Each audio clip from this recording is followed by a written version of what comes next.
Signal Ultra, kailangan nilang pindutin yung panic button or kung ano man yung kanilang pwedeng gawin. Kasi lahat na ng farm ay makukuha ng Aura PH. Yung scaling ng Aura PH ay mataas pa rin. Do take note nga lang, Signal Ultra, maganda rin naman yung kanilang scaling. With the Ling sa late game. Pero to, Claude plus Alice. And hindi ganun kaswerte si Grid. Siya pa mapapatumba. Felicia.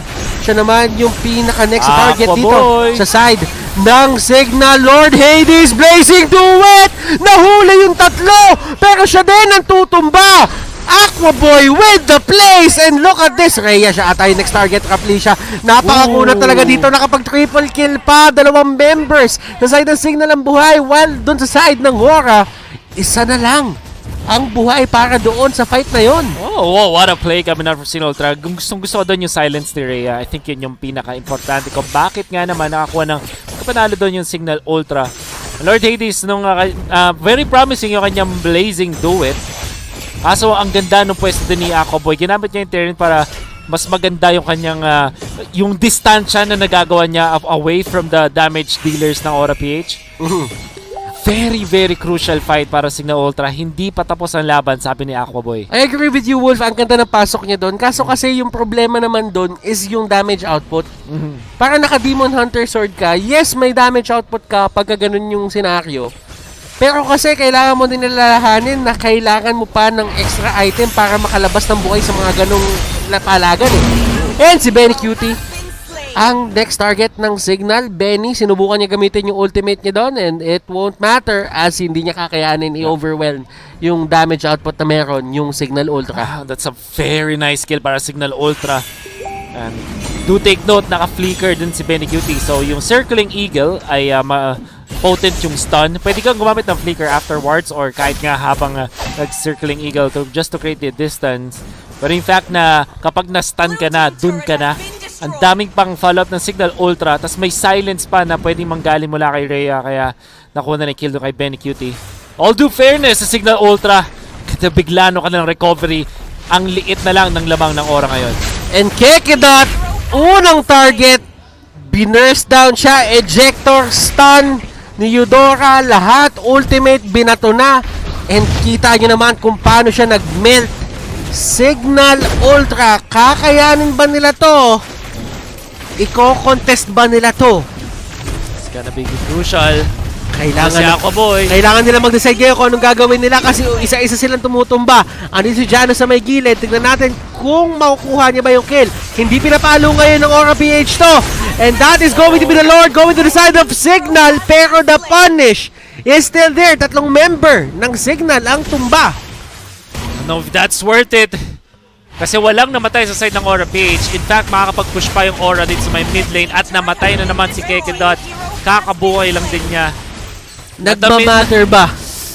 Not the mistakes that you really want. Ang bilis mag-siege ng Aura PH dahil meron silang Claude.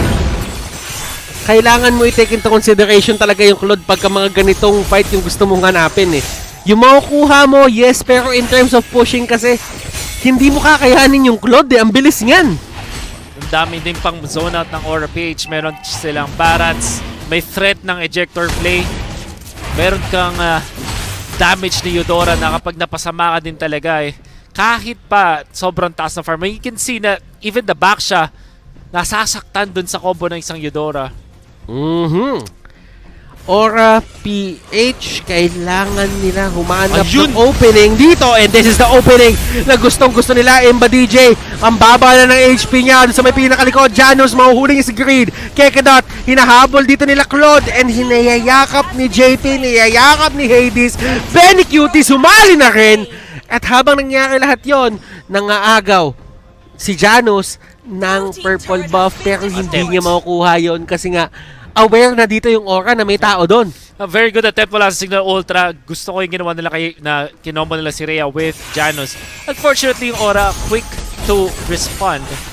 Ang kapalit ni Greed ay dalawang members ng Signal Ultra. Sulit na sulit yun. Isama pa yung fact na EXP laner yun napatay nila out of that. Do take note, nakaka-Calamity Reaper plus the Holy Crystal itong si Benny Cutie. Nakita mo naman kung gano'n na siya kasakit pag-burst. Meron na rin siyang pares na Lightning and Winter Truncheon. 10.2k in 13 minutes. Siya na ang nag-take over sa ngayon. In fact, baka nga mas malaking problema pa siya kumpara doon sa Claude kung damage lang ang usapan. Lord Hades nandito sila sa taas. Gusto na lang nila mag-push ng lanes. Ayaw na nila ipalabasin yung Signal, and Signal alam din naman nila na grabe na yung kalamangan at yung potential ng isang Lord Hades Claude ngayon na i-burst down sila. If you can check the items in just a bit, tingnan natin dito kung paano nga ba gumagalaw ngayon yung side ng Aura. Pero Benny Cutie na sa may pinakalikod. And Rhea is the next man down. Kekidot Rhea, tumba sila. Imba DJ, circling Eagle. It delays the inevitable. At wala sila magawa. 3 members down on the side of Signal.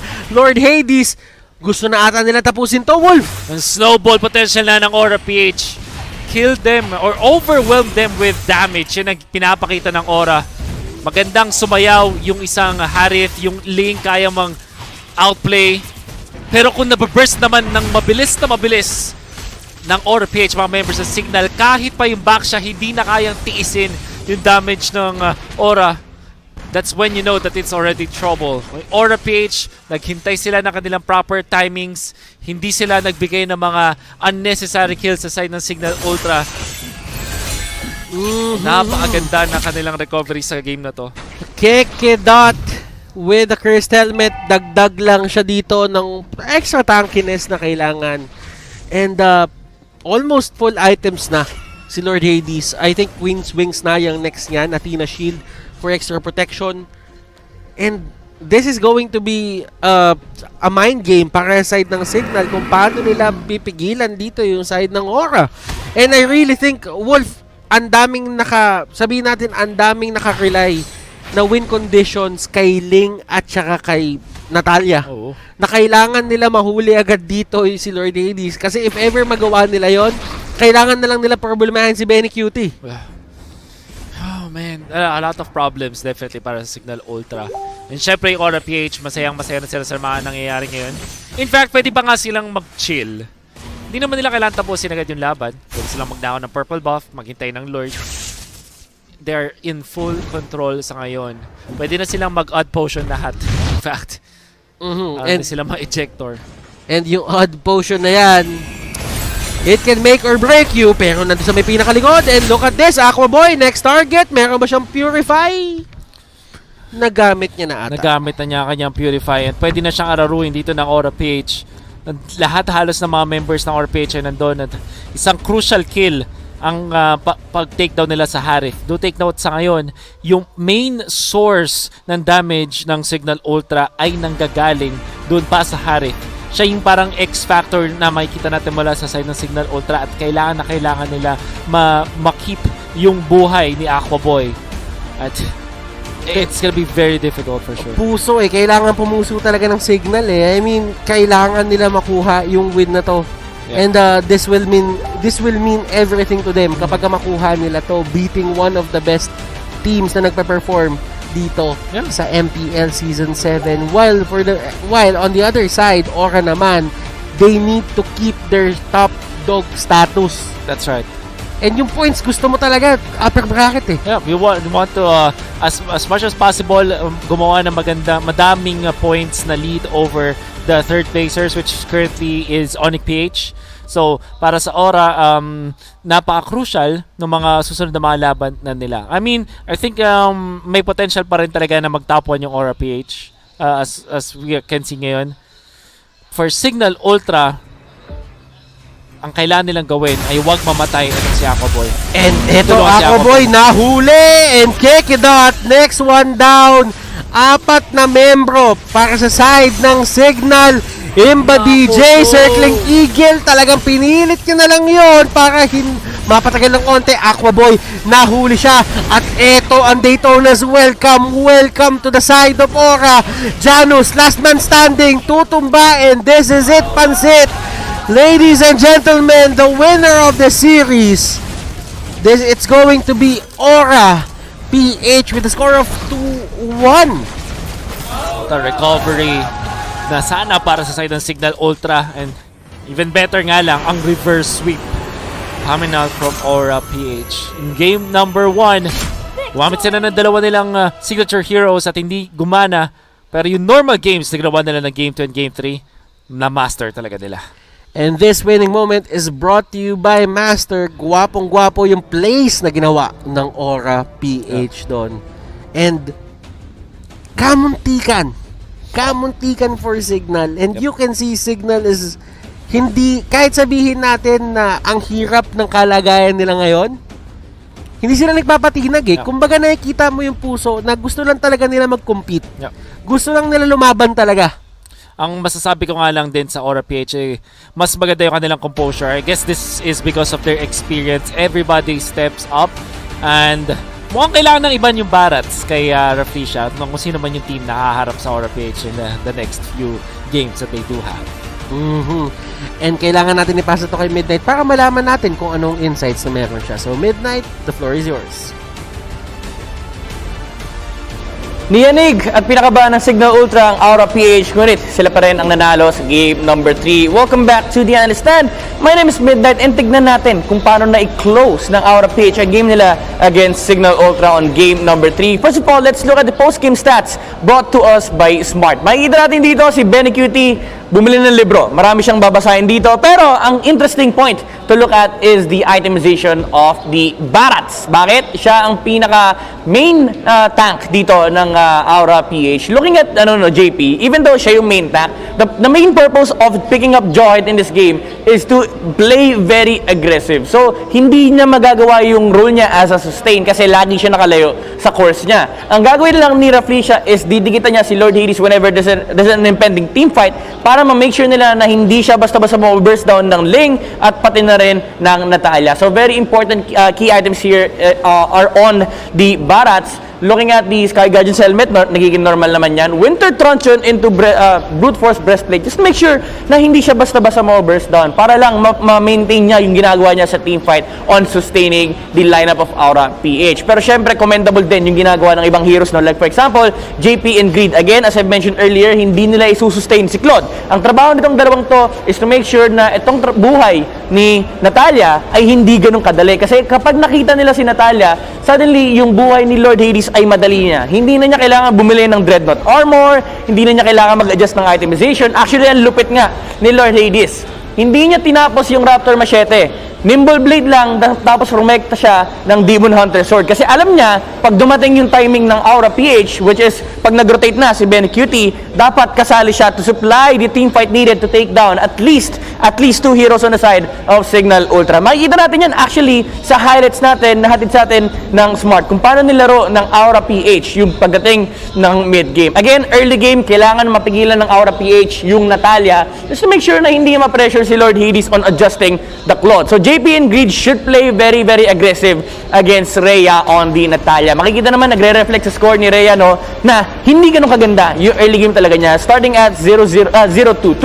But the thing is, it does set up for kills dito kay Janus, no, yung Ling, which effectively boosts the tempo of Janus on the side of Signal Ultra. But the thing is, hindi naman siya yung key hero dito. Kumbaga parang tagatawid lang siya pagdating sa late game ni Harith. There's a reason why they picked up the Harith against the lineup of Aura PH. Nung nakita nila yung matchup, no? Yung matchup against Aura PH, even though Aura PH knowingly picked the Alice into the Harith, sabi ng Signal, pwede naman natin itawid ng late game. Even though they have a Claude, kayang-kaya natin yan with the Ling. So, ang ginagawa ng Aura PH dito is sila naman yung nagpa-pressure against Signal Ultra to a point na hindi makakuha ng free space si Janus at si Ako Boy. Kasi, ang dahilan bakit pina-force nila yung team fight, para ma-make sure na kailangan si Harith sa team fight at pati na rin si Ling, kailanganin din nila sa team fight. But of course, there are still a lot of highlights here on the side of Signal Ultra. No? Ako Boy, pulling off a team fight against Aura PH. Sila naman yung nag-dictate ng, okay guys, laban tayo. As long as wala yung Alice, pwedeng-pwede lumaban yung Signal Ultra. Yan din naman kasi yung hinihintay ng Aura PH. Kapag nag-online na si Benny Cutie, that's the time you fight. So for the side of Signal Ultra, kapag wala si Alice, si Aquaboy magkukol lang, okay guys, pwede natin silang labanan. Kasi ang problema lang nila at that point are two heroes, the Barats and the Claude. Yung Joy Eudora, matik may burst down na isang hero yan. That's probably gonna be have to, Janus, di ba? Pwedeng si Link kasi kaya naman niya i-dodge yun with his Tempest of Blades. But the key important factor here for Signal Ultra is they need to fight whenever Alice is out of the team fight. So Aura PH, ang ginawa na lang nila pagdating ng late game, they grouped up. Sabi nila, okay, tigil na natin to. Hindi naman natin kailangan mag-split push. Hindi natin kailangan ni-address yung split push na ginagawa ni Janus kasi we can force Ling into the team fight. Kapag hindi siya sumama, lugi ang Signal Ultra kasi at that time, si Harit na lang yung kailangan nilang problemahin. And do take note na kahit sino sa side ng Signal Ultra ay burstable by the three heroes of Aura PH. Number 1, yung Joy Eudora pa lang, napakasakit na combo na yan. Dadagdag mo pa yung Blazing Duet ni Lord Hades. That is a huge chunk of damage that Signal Ultra needs to tank. So, kapag wala sa teamfight, si Link, kapag wala yung presence niya ron, effectively, lamang na agad sa 5v5 yung Aura by the numbers and by the damage output. That's the reason why Aura PH was able to close out the late game with their decision-making. Pag-rotate sa map ng late game, we don't need to split the map against the Link. We just need to group up. And group up they did around this guy, Rafflesia. He's the MVP of the game. This MVP of the game is brought to us by Smart. The Barats of Aura PH really did hold up the team fight here for Aura PH, no? Kasi again, ang ginagawa ni Rafflesia dito is two things. Play around his core, make sure na hindi siya mabuburst at hindi mabuburst din yung Claude niya. Play the sustain game for Aura PH. And sabi nga ng iba dito, defense is the best offense. Yan ang nangyari for Aura PH. That's the reason why hindi na kinaya ng Signal Ultra yung firepower nila pagdating ng late game. Truly, the MVP of that game. Pero, kayo din guys, mga nanonood dyan, MVP rin kayo ng MPL Season 7. Kaya naman, re-reward na naman kayo ng live watching reward. Sa mga nanonood dyan, tignan nyo na yung form natin, scan this QR code or punta kayo dito sa ating website and fill up a form. May chance kayong manalo ng in-game item rewards, a skin worth of 599 diamonds. So hindi lang kayo na-entertain, may chance pa kayong manalo ng mga malulupit na prizes. So, sa mga hindi pa nakapag-fill up dyan, again, this is for the first 30,000 entries per game day. Guys, per game day. So, pag di kayo nakapag-register ngayon, pwede pa kayo mag-register bukas. Pero kung ako sa inyo, mag-register na ngayon kasi pwede pa kayong manalo bukas. That's it for the first series of the day. Before we move on to the second series, pasa muna natin kayo sa ating mga shoutcasters. Napakagandang showing para doon sa ating dalawang kupunan na naglaban para sa first series ng araw na to. Aura Philippines still proving nakuha nila yung timpla ng Signal Ultra. Oh, you're gonna have to give it to Signal Ultra. Really showing a lot of promise dun sa kanilang pinakita doon sa laban na yun at lalong dun sa kanilang Game 1 victory. At kahit pa dun sa Game 2 at Game number 3, nagpapakita sila na may chance pa silang manalo over any kind of team. And that's what you can give to a team na kahit losing na yung kanilang record, ay nagpapakita pa rin ng grace when it comes to competition. So still gonna have to hand it to Signal Ultra. Respectable display na kahit sabihin natin na hindi na sila makakapasok ng playoffs, binibigay pa rin nila yung best nila, and that's one thing na kailangan nyo respetuhin sa side ng Signal Ultra. Good game, well played sa inyo for this series at sana makuha nyo na yung isang win na yon na inaasam-sam nyo. And the MPL Philippines Season 7 is presented by Smart, the official tournament telco partner of the MPL. Win games and make winning moments with friends. Achieving double GG with Smart Double Giga Games. And maraming salamat sa nanood netong first series at ipapasa muna namin kayo kay Miss Mara Aquino para sa ating player interview.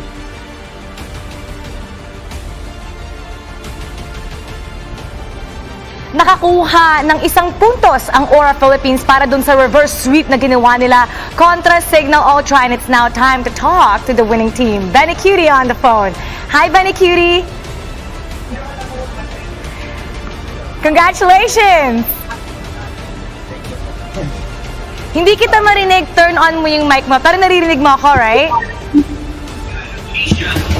Hello? Ayan, yan, naririnig ko na yung boses mo. Hey, balikan natin yung Game 1 at Game 2. Ikumpara natin yon kasi sobrang ibang-iba sila. Doon sa Game 1, na-steal yung Lord ni Hades, mas maaga naubos yung inhibitor turret nyo, at for the first time, natalo yung inyong Diggy strat this season. Umabot pa ng 27.5 minutes. Anong pinagkaiba nun sa Game 2? Let's compare ano yung nangyari at paano nyo to na-flip around. Kasi 13 minutes, tapos na. Siguro po yung pagkakaiba nun. Hindi na kami nag-strat. Then, kumbaga feeling ko namin yun yung pinagandaan nila sa amin. Kaya nung pinik namin, parang mas kaya nila. Then nung nagbago kami ng strategy, yan. Pag-usapan naman natin yung inyong Game 3. Ano yung mga naging problema nyo doon? Paano kayo nag-recover? Because you were in the lead, pero nakakahabol yung signal. Ano na yung problema niyo? Okay. Kasi po, since naka-cloud kami, parang, yung parang nature ko ng cloud, hirap siya sa Natalia. Kaya parang napipigilan yung pag-farm ng cloud na. Alam mo, by the way, congratulations. Naging MVP of the week ikaw. Maraming humahanga sa'yo. Oras na para magbigay ng shoutouts, greetings sa mga fans ng Aura-PH at fans ni Benny Cutie. Shoutout sa mga sumusuporta sa Aura-PH and sa akin, sa team ko. Shoutout sa family ko and sa mga friends ko. Lalo na ng sino-sino. Shoutout kay Boss Chris, kay Ate Mitch, sa mga coach namin, si Coach Art, tsaka kay Coach Dale. Shoutout din sa mga kampi ko and shoutout sa crush ko. Sino yung crush? Sino siya? I-shoutout mo siya ngayon. Sabihin mo. Ayoko po pang malaman. Congratulations, Benny Cutie. You are on fire. Pati buhok mo, on fire. Good luck sa inyong susunod na laban. Aura Philippines at the number 2 spot. They are on fire and they are going to burn the rest of the teams. Huwag kayong BBTU, magbabalik ang MPL Philippines Season 7. Welcome to the Giga Life. Your passions, your stories, your life. Simplified with just one app. This is the future. The Giga Life in just one tap. Experience more Giga moments when you make the smart choice. With the Philippines' fastest mobile data network. How do I know it's T1? Simple, smart ako.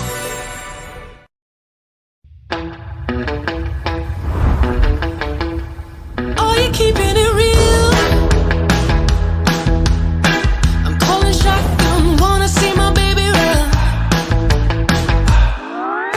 Oh, what's the word on the sea? We're kicking up the dust, if you know what I mean. We got a good thing going. We got a good thing going on.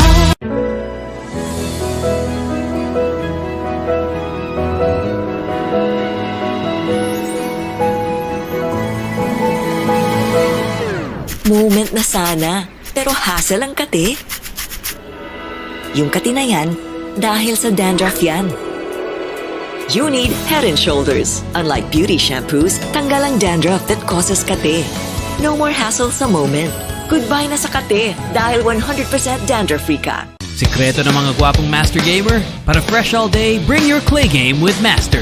New Master All-in-One Clay Wash. Fights germs, controls oil up to 12 hours, and helps prevent pimples.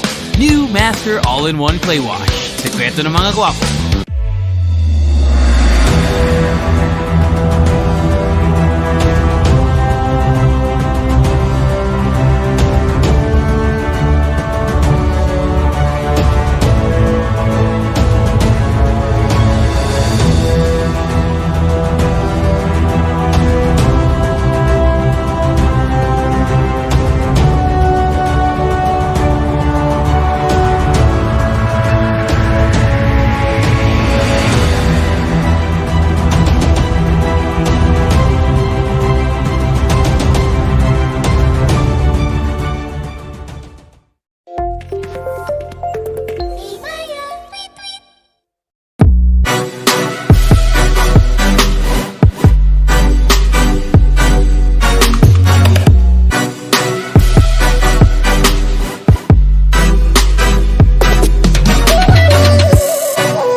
Express your online business.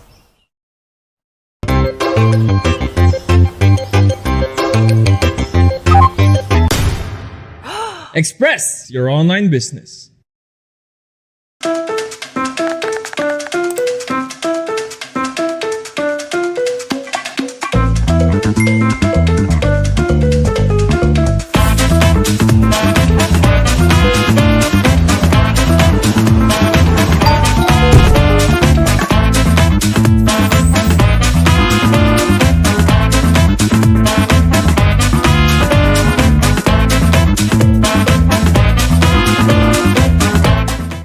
When you look inside a JanSport backpack, you see a story that started in 1967. And since then, our mission has expanded to helping protect our environment for future generations to enjoy. It's a work in progress, but just this season we've used the equivalent of 13 million bottles worth of recycled polyester in our most popular backpacks. When you look inside a JanSport pack, you see our commitment to this brilliant blue planet we call home. And we're just getting started.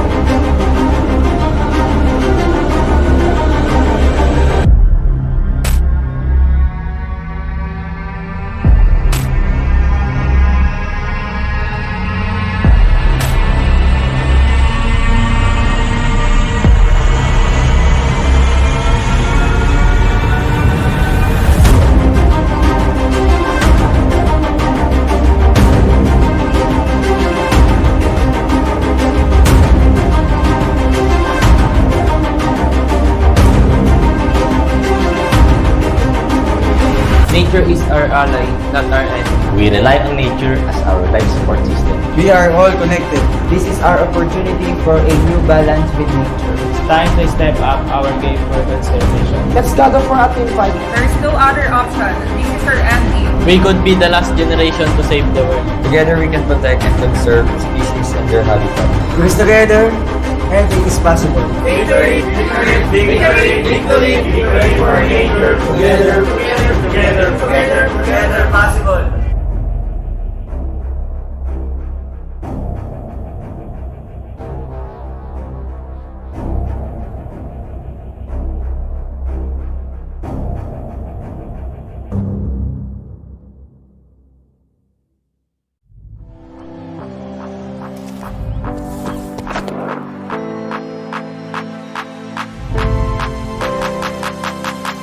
Life is a stage, and I am the dancer.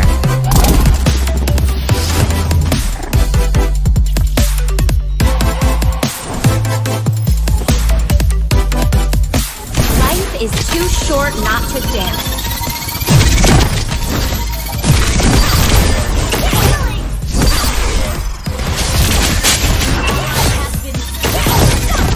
This is my tempo.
be a legend.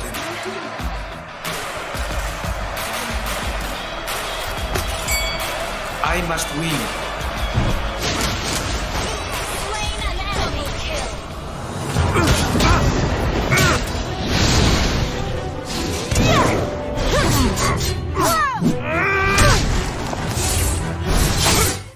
Nagbabalik ang MPL Philippines Season 7 presented by Smart, the official tournament telco partner of the MPL. Win games and make winning moments with friends, achieving double GG with Smart Double Giga Games. Nakasali na ba kayo sa ating mythical raffle draw? Dahil gusto ko talagang sumali kayo mamaya. Baka kayo na ang manalo ng ating player card. I'm gonna open it a little bit later. May QR code kayo dito para sagutin ng ating mga katanungan so you can win in-game prizes.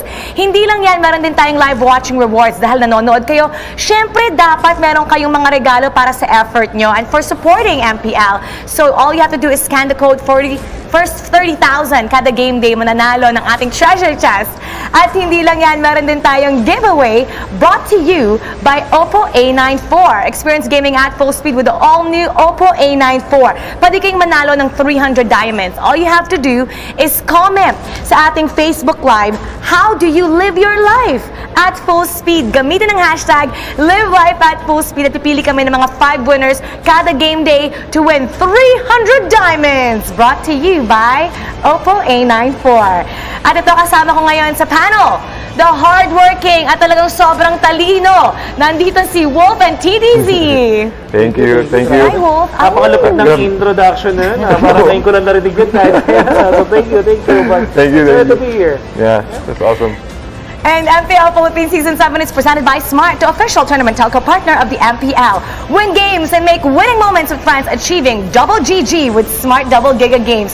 You can get 2 gig for games every day for Mobile Legends, Facebook Gaming, and more. All you have to do is dial *123# or choose Double Giga and download the Giga Life app. MPL Philippines Season 7 is also brought to you by Oppo A94. Experience gaming at full speed with the all-new Oppo A94. Get yours now for only 13,999 pesos. MPL Philippines Season 7 is also presented by Head & Shoulders. Put your game face on and finally say goodbye to those awkward hashtag It's a GG moment thanks to Head & Shoulders. 100% dandruff-free and itch-free. Now, max mabango pa. MPL Philippines Season 7 is also brought to you by Master. Bring your clay game with the new Master All-in-One Clay Wash. Ito ang sikreto ng mga gwapo. Para sa ating pangalawang serye ngayong araw na to, TDZ Wolf magtatapat ang Blacklist International kontra sa Omega. Nung first time nila mag-meet, April 22, ito yung week 4 natin, munti ka nang ma-decode ng Omega ang Blacklist. Pero yung sa Game 3, naalala ko, they tried the Diggy feeding strat and it backfired on them. Super duper backfired, I would say. Isa pang mga ang interesting na pag-usapan sa Omega vs Blacklist ay yung Harith. Kasi dito natin nakita na si Toshi ay malupit din gumamit ng Harith. And then Blacklist noong April 22, na-establish nila na ang key para manalo laban, any other kind of composition is yung Harith ni Oheb. At isa pa sa ginamit din ng Blacklist International laban sa Omega ay ang Popol and Kupa. So hindi ako magulat kung hindi nila ibabay niya. Yeah, pati maganda rin yung performance dito ng Game 3 ng Blacklist International. Laging nakokontra. Parang na-decode na ng Blacklist International yung feeding Diggy strat ng Omega. At yun yung nag-push para makakuha ng W yung Blacklist from that one. Sa sobrang ganda ng ipinakita ng Blacklist International doon, itong si Wise nakakuha ng single game record kill of 29. Pretty impressive. Nakausap natin si Wise at samahan natin siya dito sa interview na to. Let's all watch this. Hello guys, I am Wise, the jungler of Blacklist International. Una, hindi ko talaga siya ina-expect na may makukuha akong ganong title. Kasi sobrang focus kami sa game nun eh. Game 3 na din yan eh. Tapos talagang kailangan rin namin manalo versus Omega nun. Yung mga ka-team ko na rin siguro na nagtutulungan kami kung paano yung gagawin sa game, kung paano yung gagawin naming call sa mga turtle, kung paano kami dadalaw sa mga side lane. Kaya nakatulong sa akin yan kung paano ako na naging top 1 kills ngayong season. Iba pa akong pinapractice aside from YSS and Granger, pero hindi pa yun lumalabas sa sa MPL namin. Siguro kung ba't ko ginagamit si Granger kasi yun nga, sobrang taas ng win rate namin. Tapos, kabisado ko kasi yung hero eh. Feeling ko kahit nakapikit, kaya kong gamitin. Kaya sabi lang ni coach, basta gamitin nyo lang yung ginagawa natin sa practice. Mag-enjoy lang kayo, no pressure. Yung about sa pagsasama-sama naman namin sa mga team fights. Ginagamit lang namin yung yung strength nung namin, ng drop namin, which is yung mga utility. Kasi pag iwaiwalay kami doon, masasayang yung pag-drop namin ng utility. Kaya sama-sama kami. Sama-sama din kaming hinihil. So, sa part ko naman, di ako naglalagay ng pressure sa sarili ko. Mas more on, nag-e-enjoy pa ako sa game. Kasi, passion ko talagang mag-compete sa professional league. Tapos, yung mga kakampi ko pa, super ka-close ko. Tapos, yun, enjoy lang talaga kami. Yun yung goal namin, mag-enjoy sa game. Yung panalo, na lang yun. Bonus na lang. Ang confident talaga ni Wise. Wala siyang pressure na nararamdaman. Parang yung pageant, diba? I don't feel any pressure right now. Mga kalaban ni Wise ngayon ng isang koponan that has the experience and maturity. Ito ang Omega Esports.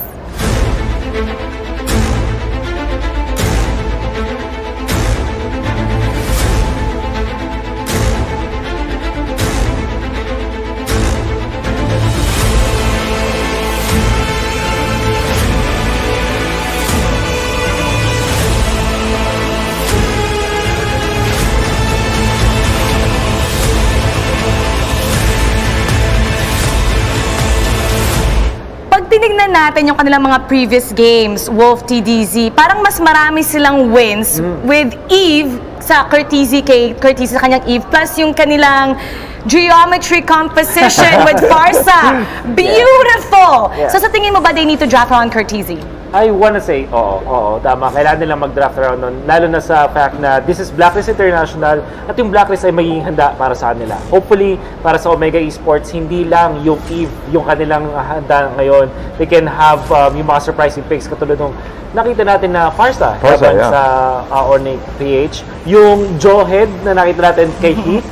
And I'm actually really excited kung sino ang maglalaro ngayon laban sa Blacklist International. Silipin natin kung sino ang maglalaro mula sa Omega, Curtizi, Hajizi, Heath, Kenji, Toshi. Siyempre yung mga side laners ng Omega, isa sa mga tingin kong standpoint, mga vital aspects kung bakit maganda yung ikot ng Omega Esports. Kasi sobrang flexible na kanilang style, isa sa mga nakikita kong heroes or other players na laging gumagamit ng pakito. So, more of a sustainability sa side ng Omega Esports. At tingin ko yun din yung magiging strength nila against Blacklist International. They're gonna have a really challenging matchup dahil kalaban nilang isang koponan with a 90% win rate, contender for the championship. Ito ang Blacklist International.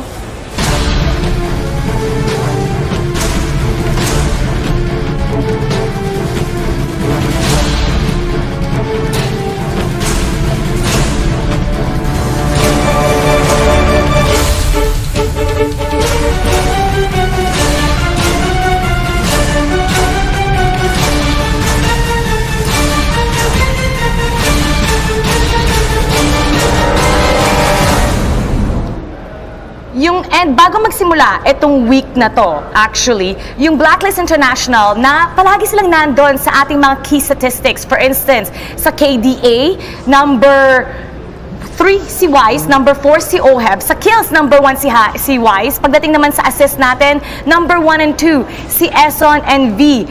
It seems like they have everything except for fill in the blanks, Wolf and TDZ. I'm putting you on the spot. What do they have? What's their weak spot? I guess. Tingin ko, naisip ko dun yung hero pools, maybe. Tingin ko Deaths? Well, hero pool is definitely something na pwede natin consider. Siguro sagot nga, Deaths. I mean, hindi sila namamatay ng so baka doon sila mababa. Your whole body's a weak spot. O, sino nagsabi nun? Si Zilong. Si Zilong ang Zilong, nagsabi. Silipin natin kung sino nga ba maglalaro ngayon para sa Blacklist. May quiz. Son, Edward, Oeb, Oh My Venus, and Wise. Yeah, nevertheless, ang team ng Blacklist International ay madaming beses na rin nating napag-usapan, madaming beses na nating na-comment. I want to see something different ngayon mula sa ng Blacklist International dahil ang Omega Esports ay paangat na rin naman sa kanilang tiyempo. So, nevertheless, we can trust Blacklist International to deliver. Yeah. Wala naman din kailangan silang baguhin, pero mas maganda kung may makikita tayong panibago. Oo, ma'am, bagong timpla. Pero consistent din kasi yung Blacklist International from day one up until now. So tingin ko, talaga, ibang flavor naman, ibang flavor. Tamang-tama yan ang bawat kupana natin. They're gearing up for the playoffs. Etong Blacklist International, they have a 9-1 record. 90% match win rate at 24 points. Secured na sila sa playoffs. Most likely makukuha nila yung one of the two upper bracket. This is the time talaga to add a flavor, ha? Etong Omega, 50% match win rate. So, this is the perfect chance para sa Blacklist. Do you think they're gonna experiment and take advantage of this? Or stick to what they know? I think yung pwede nila, yung pinaka-range nila ng pag-experiment laban sa Omega Esports is maiba lang yung konti yung galaw. I don't think na ang Blacklist International ay isang team na parang isipin na ang Omega Esports ay pwedeng gamitan ng experiment. Kasi kahit pasabihin natin mababang win rate ng Omega Esports, hindi mo sila pwedeng i-underestimate at any point in time. Ito naman ang kanilang team statistics. Mas mataas yung stats ng Blacklist. Nakakapili sila ng mga comfort heroes, no? And overall, higher sila sa lahat ng key statistics. Well, ang tingin ko dito, it's because of the UB nga eh. Yung lagi sila nag-group up. Sabi nga ni Wise kanina, yung strength ng drafts nila, ginagamit nila to its full potential. At nakikita natin every time na magkakaroon ng clashes o magkakaroon ng skirmishes, laging nandun yung mga members ng Blacklist International, especially for Oh My Venus, na talagang ginagawa niya yung role every single time. That really enables the group up, yung strength ng composition nila. Yung mga manlalaro ng Omega, si Heath, Hajizi, and Kenji, pwede natin naman sabihin na yung pagka-sharp nila mag-adjust sa roles, it adds flavor para sa Omega, no? We already know na si Hajizi ay ang KDA machine nga from long before. Napakataas din ang kanyang kill participation. Ang gusto ko i-take note dito ay ang pag-step up ni Heath. Ang tagal niyang pinahinga ng Omega Esports, pero yung kanyang showing dun sa ONI-PH, siya yung pumigil dun sa losing streak ng side ng Omega Esports, and I think sobrang laking factor nun. Sa Blacklist naman, Oh My Venus, Wise, Edward. Si Oh My Venus palaging todo support kay Wise. At si Wise naman palaging mataas yung KDA GPM niya. Nandyan si Edward that can hold his turtle lane, and it enables V and Wise to rotate and go for successful kills. Yeah, pati ilang beses na nakikita si Edward gamit yung kanyang Benedetta. At especially kapag gamit yung Benedetta niya, iba yung performance, stellar performance sa side ng Blacklist International. And also, Oh My Venus and Wise, lagi natin nakikita yung duo na yan. Really successful when it comes to their pick-offs. Kaya rin siguro ang taas ng kill participation, almost every member of Blacklist International except for Edward. Si Kenji and si Edward mula sa turtle lane, yan ang ipagtatabi natin. Sa unang tingin talaga, Edward seems to have a lot better statistics. I think yung part dito ay dahil din sa fact na si Kenji ay nag-underperform, lalong-lalo na din sa mga losses ng side ng Omega Esports. Kaso nga lang, ang bilis din nabura sa ating sa pag-isip natin yung mga underperformance nga ni Kenji dahil din sa pagkapanalo ng Omega Esports sa ONI-PH. Ngayon, kahit pa sabihin natin hindi ganun kaganda yung stats ni Kenji, kailangan din i-watch out to ng side ng Blacklist International kasi ang lamang ni Kenji kay Edward is ang daming pwedeng gamitin ni Kenji na heroes. At silipin natin ang ating laning predictions. Saan nga pa pupunta ating mga manlalaro? Ang gusto kong makita dito yung yung non-turtle lane natin, Oheb and Toshi. Nakita man natin na yung recent performance din ni Oheb nung time na medyo alanganin yung situation ng Blacklist International, siya yung nag-i-step up. And also Toshi on the side lane, ilang beses na nakikita yung one of the most difficult players na i-contest when it comes to the non-turtle lane. Ito pa ang exciting stuff right here. Mag-open na tayo ng playing cards. Gusto ko magbigyan kayo lahat ng playing cards. Playing cards for everyone. Ito, bubuksan natin yan. Pwede nyo itong makuha sa ating Mythical Raffle Draw. Kaya tutok lang kayo to wing playoffs natin and i-follow nyo ang kanilang mga social media to have a chance to win this. Uy! Si Chuck, no! Mukhang may record kang dyan, tingnan natin. Ay! Uy! Meron tayong may hologram tayo dito. Anong tawag dito ulit? H2O! Ang ganda! Pwede bang sa akin na lang to? Nandito rin si Kosei, si Carl Tizzy, si Rockhart. Nandun si Rockhart. Ito special to sa akin na to. Keep ko dyan. Thank you, Go Riot. Open ko tong isa pa right over here.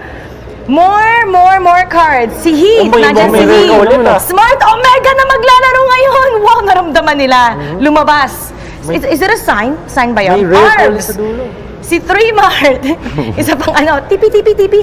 At etong si Ryota. Ay, ang ganda. Tignan niyo yan. Kumikinang-kinang. Maaari niyo makuha ito kapag kayo ay nanalo sa ating mythical raffle draw during playoffs. And again, follow their social media team. Mag-uumpisa na ang ating laban. Kaya ibabatok na to sa ating shoutcasters and current analysts. Pasok!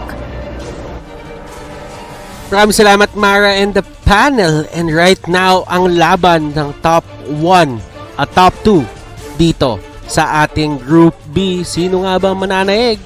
Malalaman natin yan after netong series na to. And do remember guys, the MPL Philippines Season 7 is presented by Smart, the official tournament telco partner of the MPL. Win games and make winning moments with friends, achieving double GG with Smart Double Giga Games. Welcome to the Caster's Desk.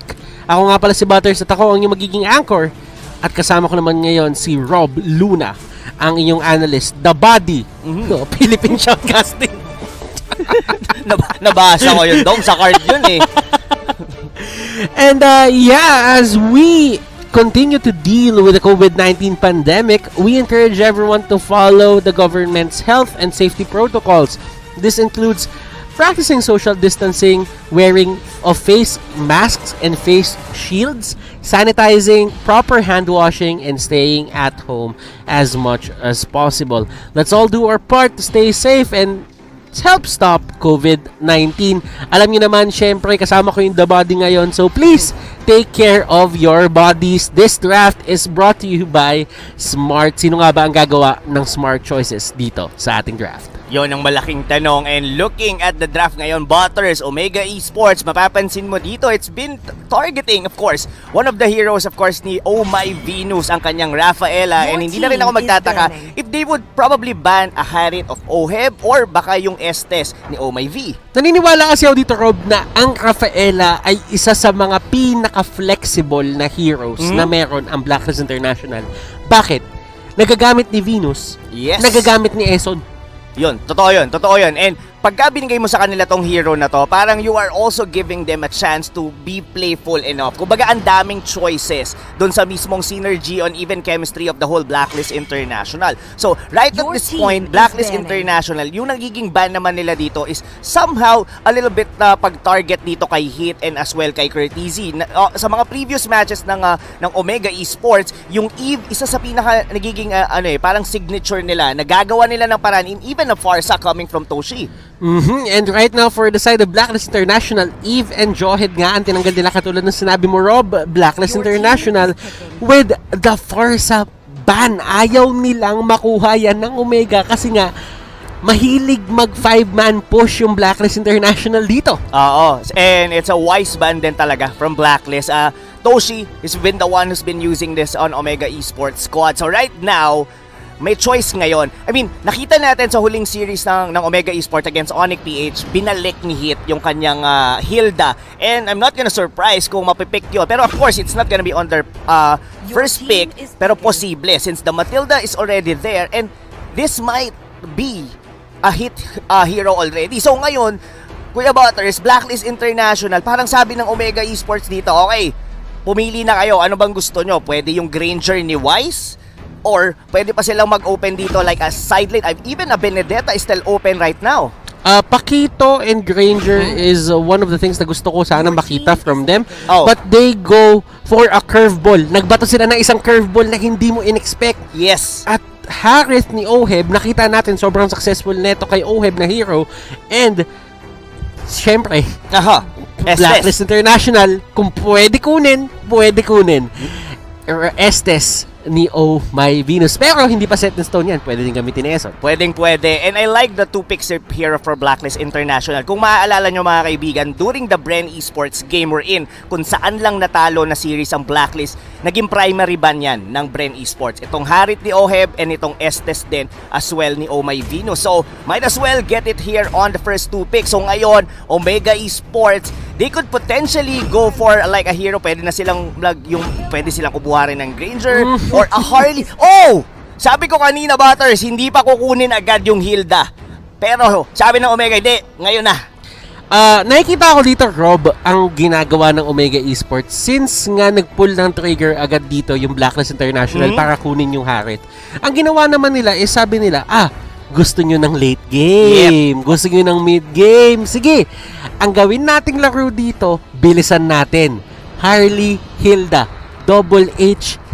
Actually, Double H combination para dito sa isang team na may Triple H combination din na hindi natin nakikita ngayon. HHM yan. HHM. Oo, yan. Hilda, Harley, Matilda. HHM. Tama. Di ba? So ngayon, tama nga yung sinabi mo, Butters, early game-centric ang type dito ngayon ng Omega Esports. And of course, Blacklist International, they are very strong when they are together. Pero, meron sila kahit sabihin na natin like a counter, which is itong Benedetta, wherein pwede nilang ma-halt yung progression ng Omega Esports through cutting off lanes or pwedeng pang segue pushes itong Benedetta na to. Alam mo, sabi nga sa isang iconic na movie na napanood ko, pwede natin ihambing yung Blacklist dun Saan? Blacklist together malakas. Oh! Blacklist together malakas. Well, totoo naman yung kahit saang larangan, Kuya Butters, pag magkakasama talaga, kumbaga parang ting-ting. 'Di ba? Ang hirap baliin ng ng walis ting-ting pag sama-sama. Tama naman. Kumpara sa paisa-isa. 'Di ba? So ganun ko nakikita yung Blacklist International, when they're together, they're harder to break. Kaya nga #break the code. Kasi ang hirap nilang ma-break. At tingin ko, hindi tingin ko, isa pa lang yung nakaka-break sa code. Yes. But right now, for the side of Omega Esports, ang galaw naman nila dito is just isolating people. Kumbaga, hihiwalayin nila yung laban, susubukan muna nila pumitas, tsaka sila mag-go all out. Ganun yung trabaho dito nila Hilda, ganun yung trabaho ni Harley, and at the same time, kapag nagsama yung damage netong dalawa, talagang may tatamaan at may tatamaan. Tatamaan talaga. Tatamaan ang lintik, kumbaga, Kuya Butters. Pero ito ano ko lang dito Kuya Butters, sa Blacklist International, parang napapansin ko, Omega Esports, they are willing to give the comfortable picks dito ng Blacklist. May Venus with the Estes, Oheb, alam natin, yan yung Harit, and Edward with the Des Benedetta. And there is also a potential YSS coming from Wise. So, kaya nga nagkaroon ng Wise SS diba? So, Omega Esports, mukhang meron silang na itatagong rito jutsu. Kasi kung willing kang ibigay ang isang bagay na comfortable yung kalaban mo, meaning na paghandaan nyo.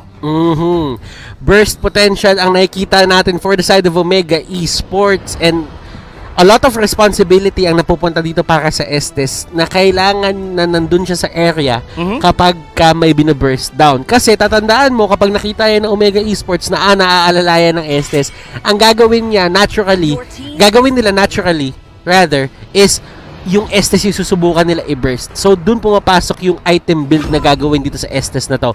Blacklist International, banning out the Uranus, Omega bans out the Angela, pero Aldous!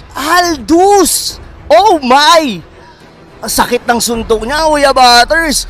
Naglabas na naman ng bago. Jungler, sa totoo lang, nitong nakaraang nag-rank games ako, may nakalaban din akong Aldous. Alam mo nangyari? Ano nangyari? Talo kami. Matik. Hindi, seryoso, men. First item niya, Heptasy. Ang sakit ng damage. Promise, kahit yung stack niya, wala pang 100. Pag sinapa ka, tulog ka talaga. And kahit tinanggal nila yung si Tito Pakits dito, si Topa Kits, may isang suntok pa rin na nagmamatter doon, and it's going to be etong si Aldous. Yes, and mind you, Kuya Butters, ito si Harley, nako, pagka namali siya ng papunta doon sa sombrero niya, wala talaga. Kumbaga, magmumukha siyang parang yung rabbit na lumalabas doon sa loob. Nako, pak! Pero ang sagot nila, 1-1. For me, sa totoo lang, Rob, this is a very ballsy move para sa side ng Omega Esports. Because as we all know, kapag ka nakapag-stack ng mabilis yung Aldo, ang dali kasing i-burst down ng isang 1-1 eh. Darating sa point na baka umabot ka na lang isang suntok. Pero kasi, bakit nagiging prime candidate dito yung 1-1? Ang nakikita ko kasi is isa siya sa mga heroes na talagang kumukuha ng Wind of Nature. Yes. Pwede natin. And also, one of the heroes din na parang ang first item kadalasan ay corrosion. So meaning, there's a possibility na makite nga yung Aldous. Pero looking at the heroes ngayon ng Blacklist, meron silang a little bit of gap closer. We're in dito sa Beleric na to. And most likely, flicker yan and gonna ult. And from that position, well, meron namang may second skill naman ng 1-1 para makaalis doon. Pero even a Benedetta, yun talaga, itatargetin nila dito ang 1-1. Ito ang gusto ko sa Blacklist International, never sila takot magbato ng mga bagong hero sa pool nila at iba-iba talaga.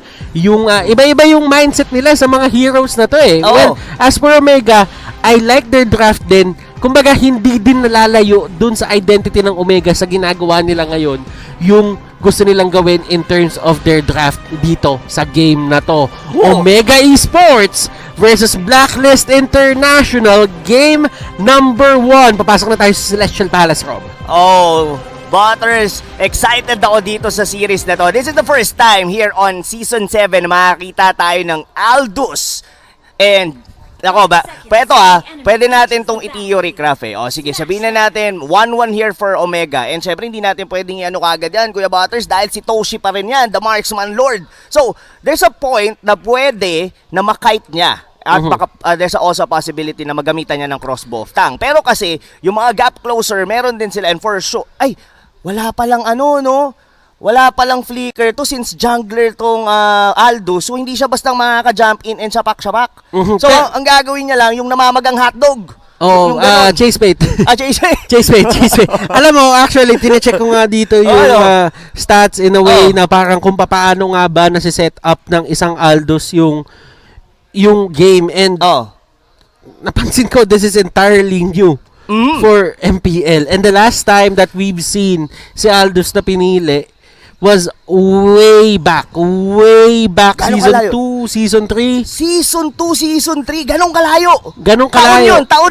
Taon yun. And a lot of people tried this before din naman. I'm pretty sure na may gumamit sa kanya sa season 5. Pero ganito lang din. 1 time, 2 times. Yes, saka yan ang pinaka-paboritong hero sa bukod sa Fanny, sa Classic. Kasi tsaka, most banned yan. Most banned niya. Kaya nga yan ang skin ng M1 natin nun eh. Kasi paboritong gamitin talaga yan sa Classic. Ang sarap kasi sa feeling nung may masusuntok ka lang tapos biglang nawawala na eh. Saka yung pakiramdam na makakapag 500 stacks ka. Alam mo yung pag sinapak mo, pwede nang next game ka na ulit mag-respawn.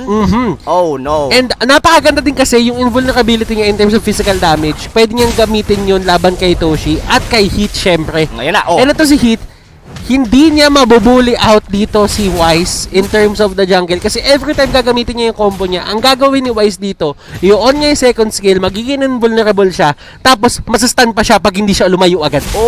Handa yung Blacklist dun sa pick ng Hilda and pinag-aral. This only shows, mga kaibigan, that Blacklist International, pinag-aralan nilang mabuti yung Omega. This was their match against LPE, kung di ako nagkakamali. Or rather, yung sa Onyx pala. Yun kasi yung naging sagot nila, yung Hilda na to, na manggugula lang sa jungle ng Blacklist International. So, right at this point, looking at the items ngayon, I like the itemization coming from Kenji, by the way, na Dreadnought armor kagad since ang kanyang kaharap is a melee and of course itong Benedetta. And kailangan mo lang bantayan dito talaga, Rob, is going to be yung Harley. Kasi, in a sense, ganito din naman mangyayari dyan eh. Si Harley, mas mabilis talaga innately mag-clear ng jungle. And matik yun. Si Aldo, hindi naman din siya ganun kabilis, pero kasi yung stacks nandun eh, yung utility mo nandun.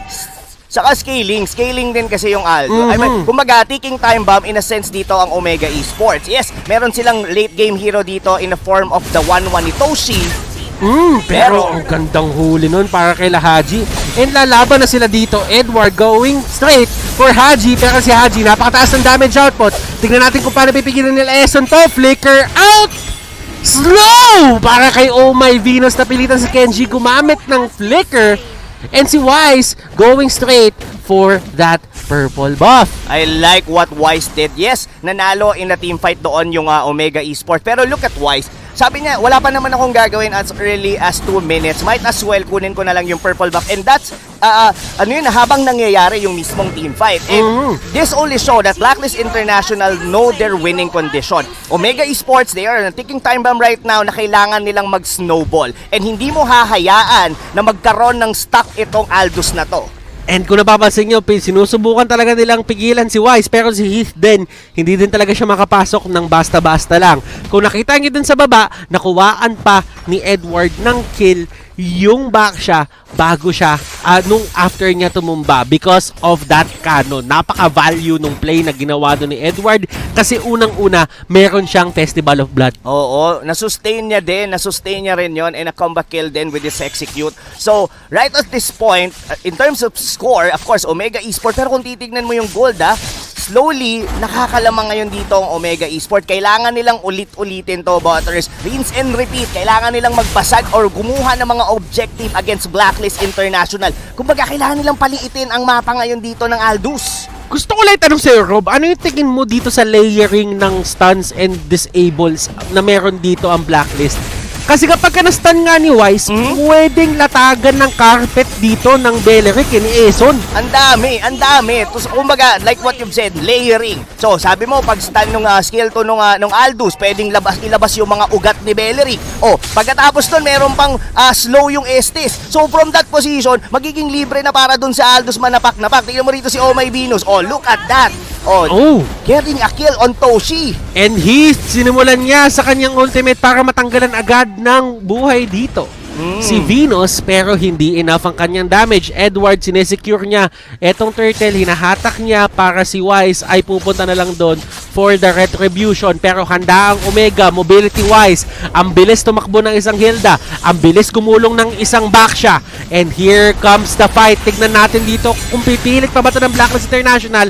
And the blessing of the Moon God nandito. Harley na naman na makakuha. Pero sabi ng Blacklist, gusto nila lumaban. And surprisingly, yung team na may gustong lumaban ng maaga, sila ang umalis. Oo, well, they secured the turtle and all thanks to Heat. Ginawa niya, zinone out niya, sinoke niya lahat ng damage coming from the Aldous, and it's too late for Wise para mag-retribution on that turtle. So far, mga kaibigan, Omega are doing their job to keep Blacklist International on farming since ang mga hero nila dito is really strong, lalo na pag magkakasama and of course, on late game. Tatandaan mo dito na meron ding pinagkaiba, Rob, yung ginagawa ng dalawang jungler dito. Kung papansinin mo si Wise, blue yung kanyang retribution. That means, nakuha niya dito yung Beast Killer. Hindi siya nakakapture machete, ayaw niya ng damage output, pero extra tankiness, makukuha niya nga ba mabuhay dito? Chase Fate! Nabuhay! Chase Fate! Pero Heath hindi pa tapos! Hindi pa tapos si Heath! And Heath, mapapanish siya nila Oheb, and that is going to be the ultimate na ilalabas agad ni Eson, and na-takedown nila. That is a 1-for-1, pero panalo ang Omega doon dahil nga that is a jungler for a tank.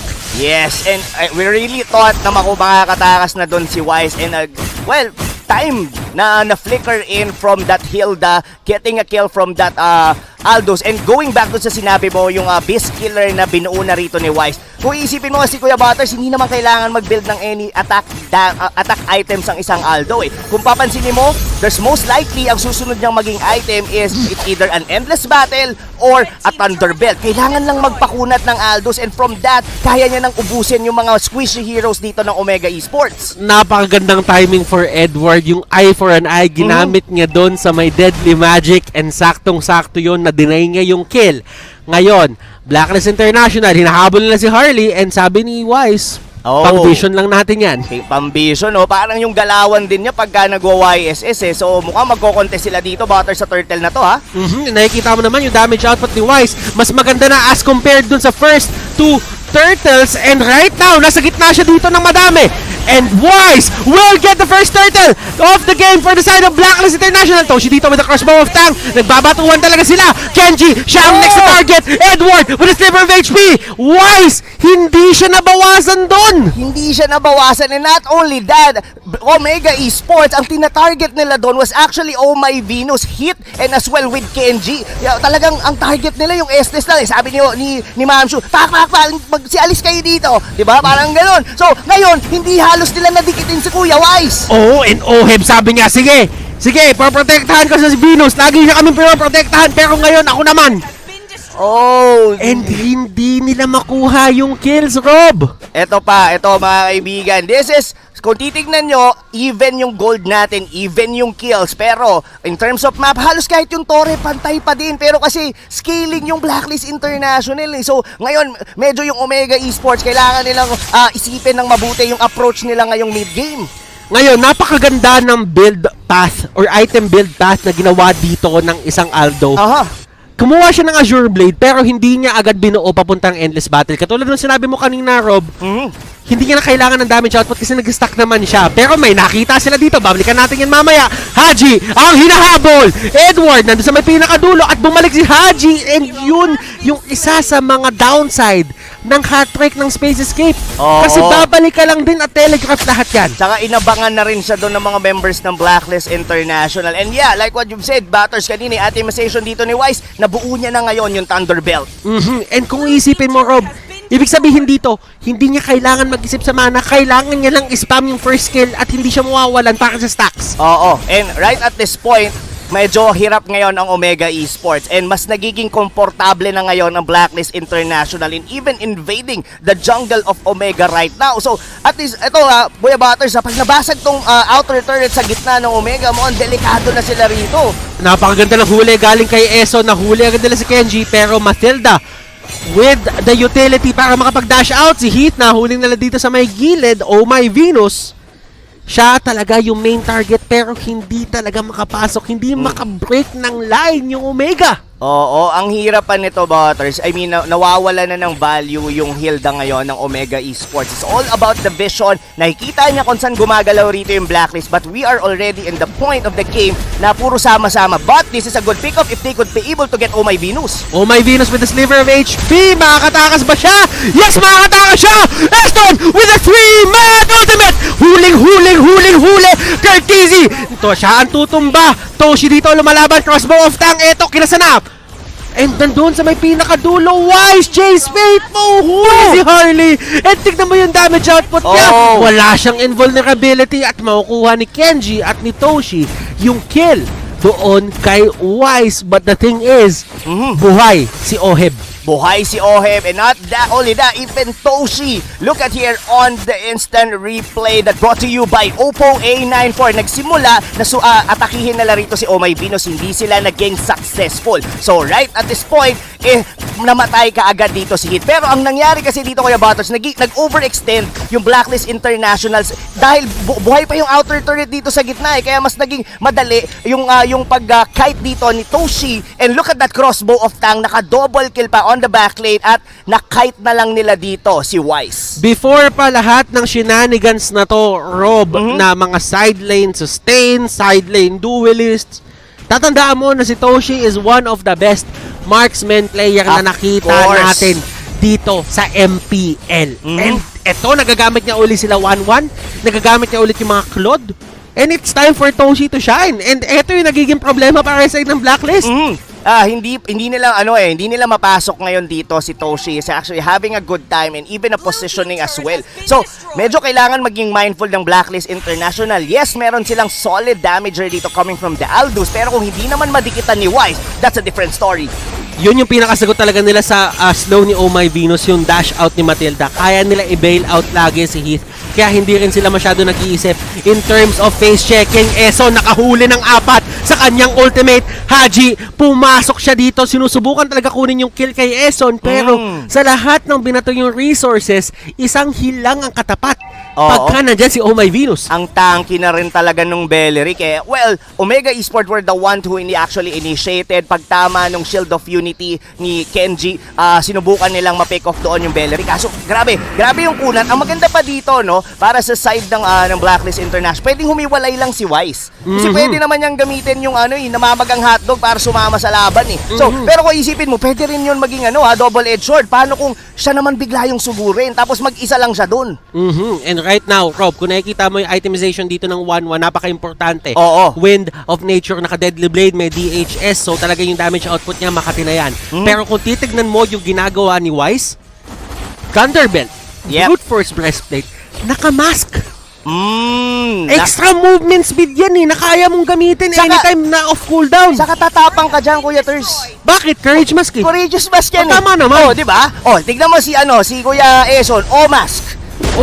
Di ba? Parang additional yan, pwedeng parang stand din niya. Pero tignan mo, ganyan naka-confident si Kuya Eson dahil sa mask niya.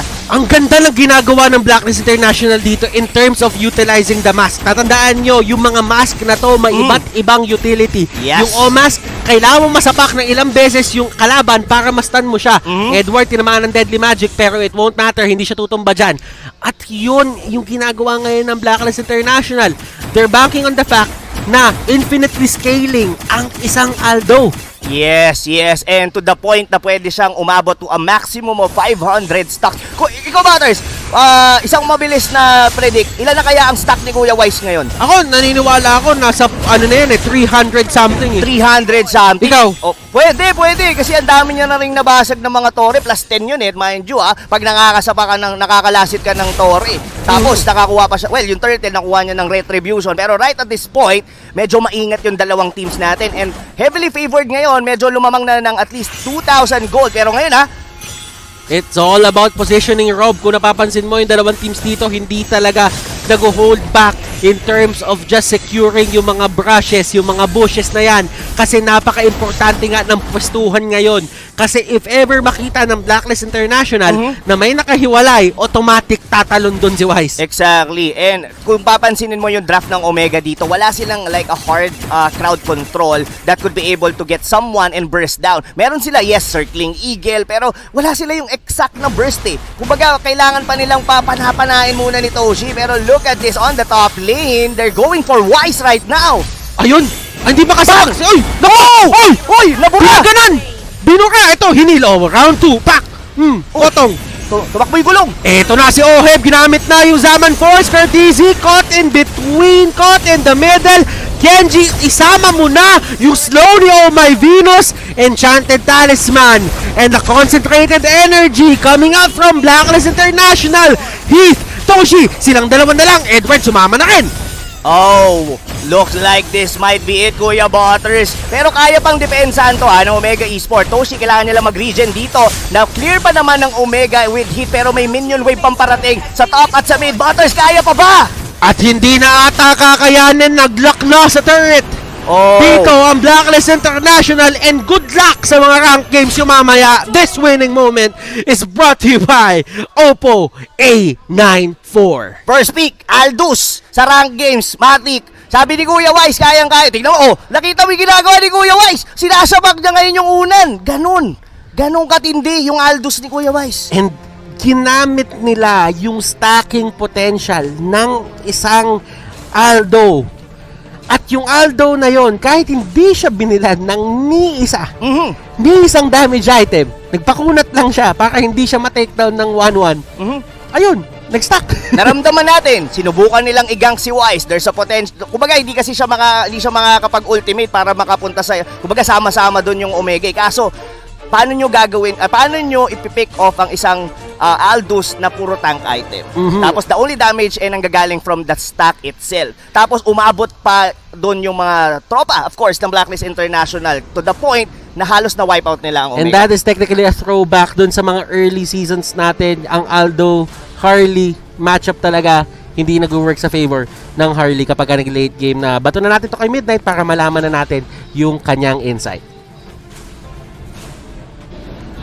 Shoutout sa mga Aldous mains dyan, magbunyi dahil hindi na naman ligtas ang inyong mga rank games. Welcome back to The Understand. My name is Midnight, and ating i-breakdown kung paano tinawid ng Blacklist International itong Aldous pick nila by looking at the post-game stats hatid sa atin ng Smart. Now, look at the items of Wise. May mapapansin kayo dito na medyo critical, no? First of all, he built the Beast Killer, then Thunderbolt, tapos Brute Force, then he went on to buy the Mask.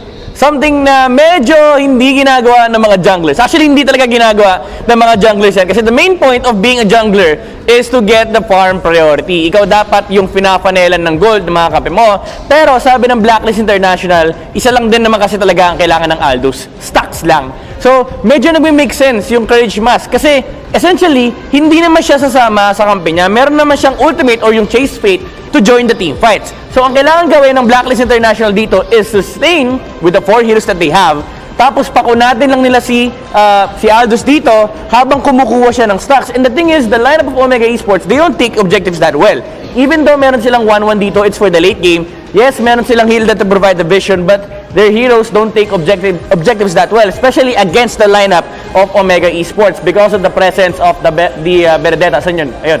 The Benedetta. Ang napakahirap pumush sa lineup ng Blacklist International. Dagdag pa natin dyan yung sustain na meron si Este. So essentially yung team fight parang dinedelay na lang ng Blacklist International ng game while they make the stacks here for the Aldous. Actually, sobrang crucial din ito kasi it provides movement speed. Kapansin nyo, pagdating sa late game, parang race car si Wise on the Aldous. Makikita natin dito sa ating game highlights brought to us by Smart kung paano ba nirepensahan ng Blacklist International yung early game against Omega Esports. Again, key takeaway here is that Omega Esports, they don't take objectives that well. As much as possible, sasama si Edward on every single clash na meron ang Blacklist International kasi their job is just to delay the game for Wise to get the stacks. So, ang kailangan lang nila gawin habang nagsusoul steal si Aldous dito is create a pressure against Omega Esports. So, not pressure in a sense na objective, but pressure na kailangan may gawin si Omega Esports. That's why the proper call here for Omega Esports no mid-game, okay guys, tantanan na natin yung ibang side lanes, let's go for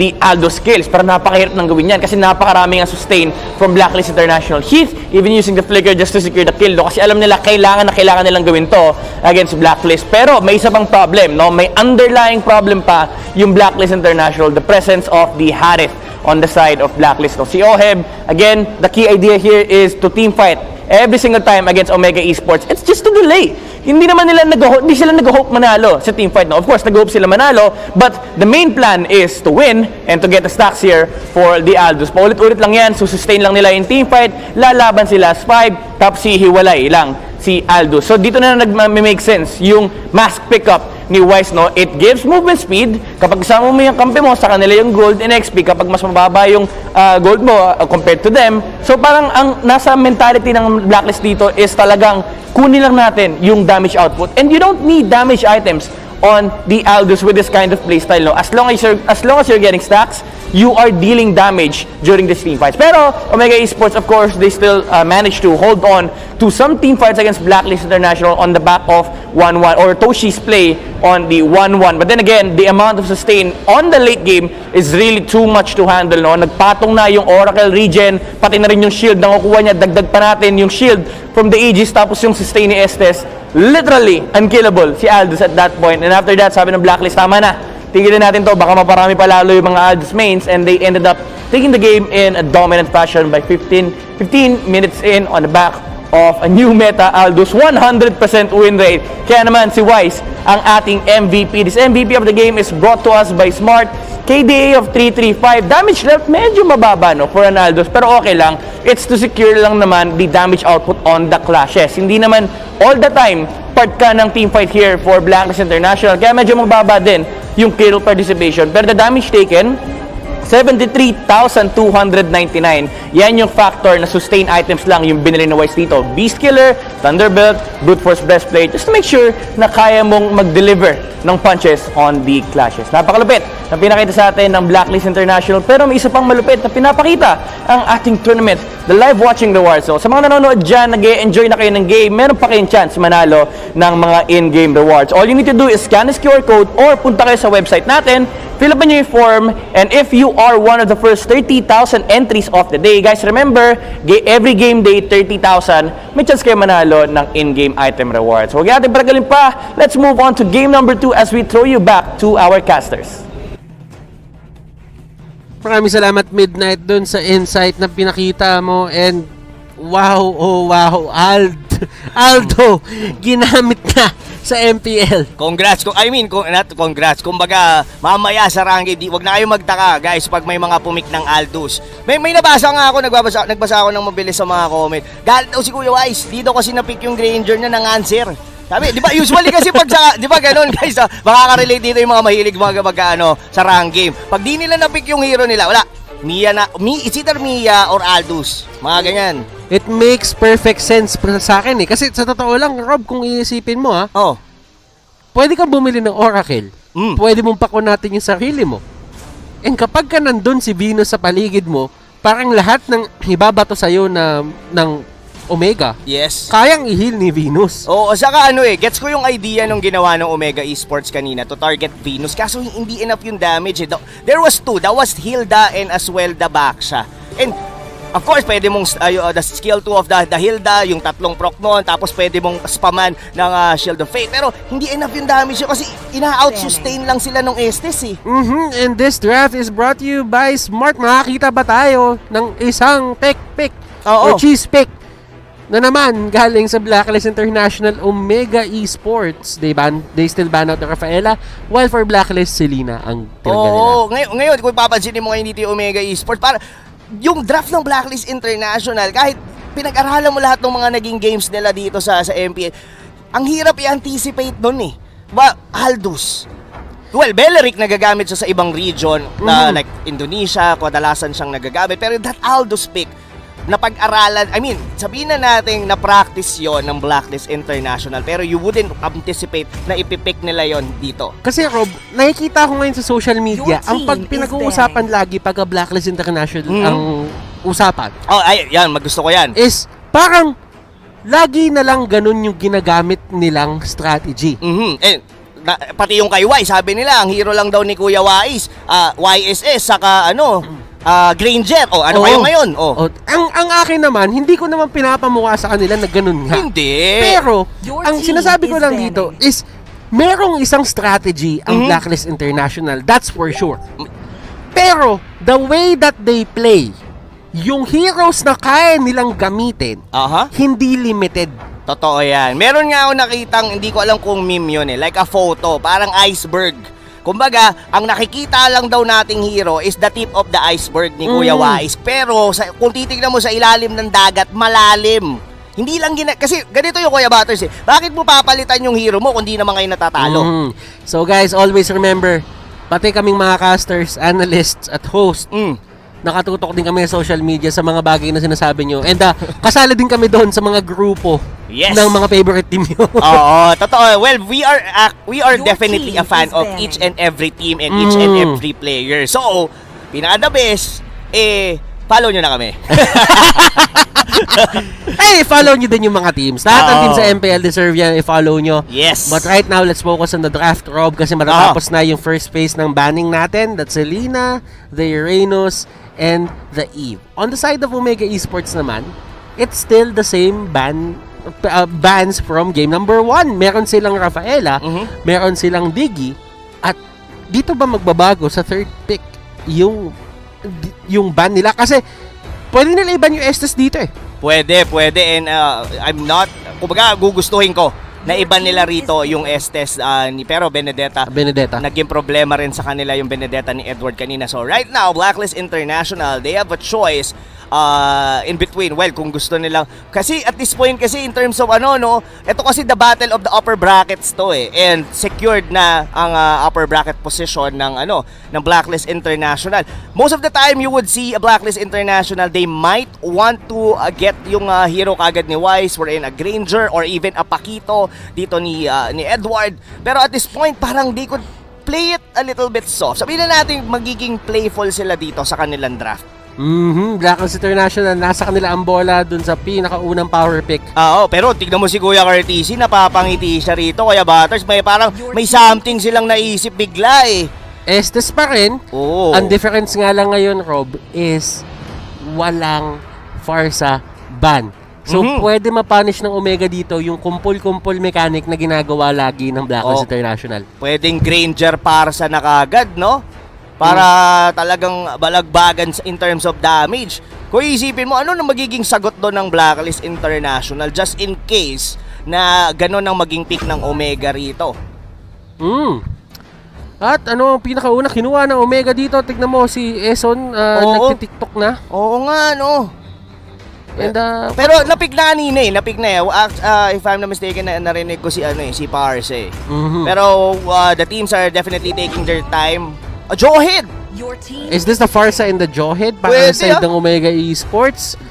Kaya nila maging aggressive doon. Naniniwala ako, and Heath really plays a lot of Jawhead. That's a hit specialty. Kung nakita natin yung Hilda kanina, may counterpart yun na madalas and even successful din paggamit dito ni Hit.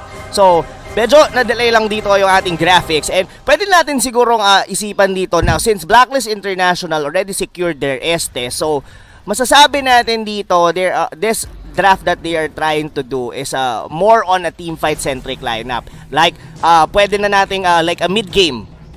Pero yun na nga, ito na, Farsa and Aswell. Itong Farsa na to, Toshi specialty rin yan. And madaming pwede maglaro sa kanila yan. Pwede din gamitin ni Kurt, pero sabi ng Blacklist International, hindi nyo kinuha yung Harit, kukunin namin yung Harit. Hindi nyo kinuha yung Popol and Kupa, sa amin ang Popol and Kupa.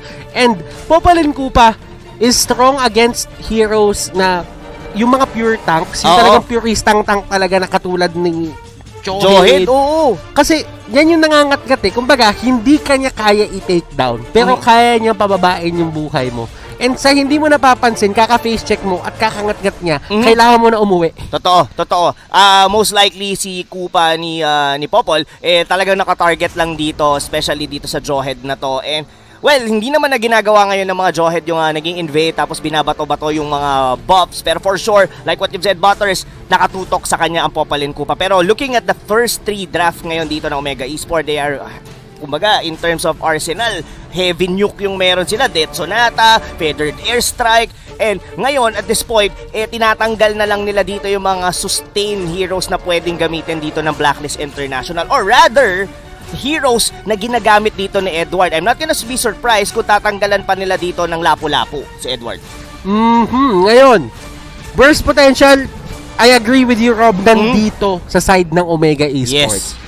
Blacklist International, sa kanila naman yung sustain, pero it all depends on how yung tempo ng Omega Esports is gonna be kapag dating ng, sabihin natin, pagkakuha nila ng pareho nilang ultimate. So, yun talaga yung kailangan mong bantayan. And nakikita mo, Blacklist International dito, banning at Tachango, Omega Esports, nagba naman sila ng bakats. Yes. Ako, Kuya Butters, di ako magugulat pagka pumik yung Omega Esports dito ng glue.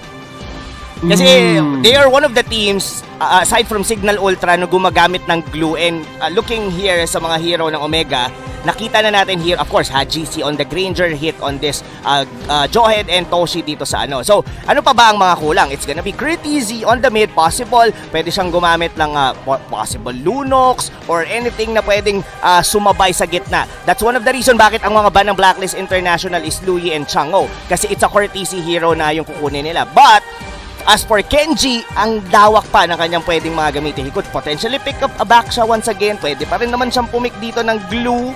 Pero what's gonna be it for Omega Esports as their mage? If they go for a Baksha, sabihin na natin na magiging limited yung damage output nila. It will heavily rely on the Granger din, pati yung Farsa. Yes. Tapos, kailangan mong bantayan talaga dito is yung mga early engagements na hindi sila mag-all out talaga. Yun yung magiging problema yung ngat-kat ipopuling ko pa. Ngayon naman, si Kenji, ang sabi niya, tara magkakarmilan na tayo. Kumbaga, damage output lang ang usapan. Kung magbe-burst tayo ng tao, make it double. Dalawa ng tao yung i-burst down natin. Baka nga makakita pa tayo dito, Kuya Butters, ng ano eh. Di ba may may boyfriend yan si Carmila? Si Cecil Si Cecil yun. Oh, well, nakita natin yun na nag-work sa work, literal, sa work Oster Force gamit yung RTZ. Saka meron silang, di ba parang synergy na skill, yung parang sumasanib, may para silang innate na Angela ability eh. So, hindi pa natin yun nakikita dito ngayon sa Season 7, pero malay nyo, ito na yun. Kumbaga, kung may naitatago na mga alas ang Blacklist katulad nito na Aldous, malay mo, Omega, may ganun din sila. Okay. Nagme-make sense yung Sicilian if ever man gusto kunin ng Omega to. Kasi nga, at least meron silang pang-control kay Wise. On that Aldo, if ever si Wise yung gagamit ng Aldo. Sanguini Close, no? Parang pak!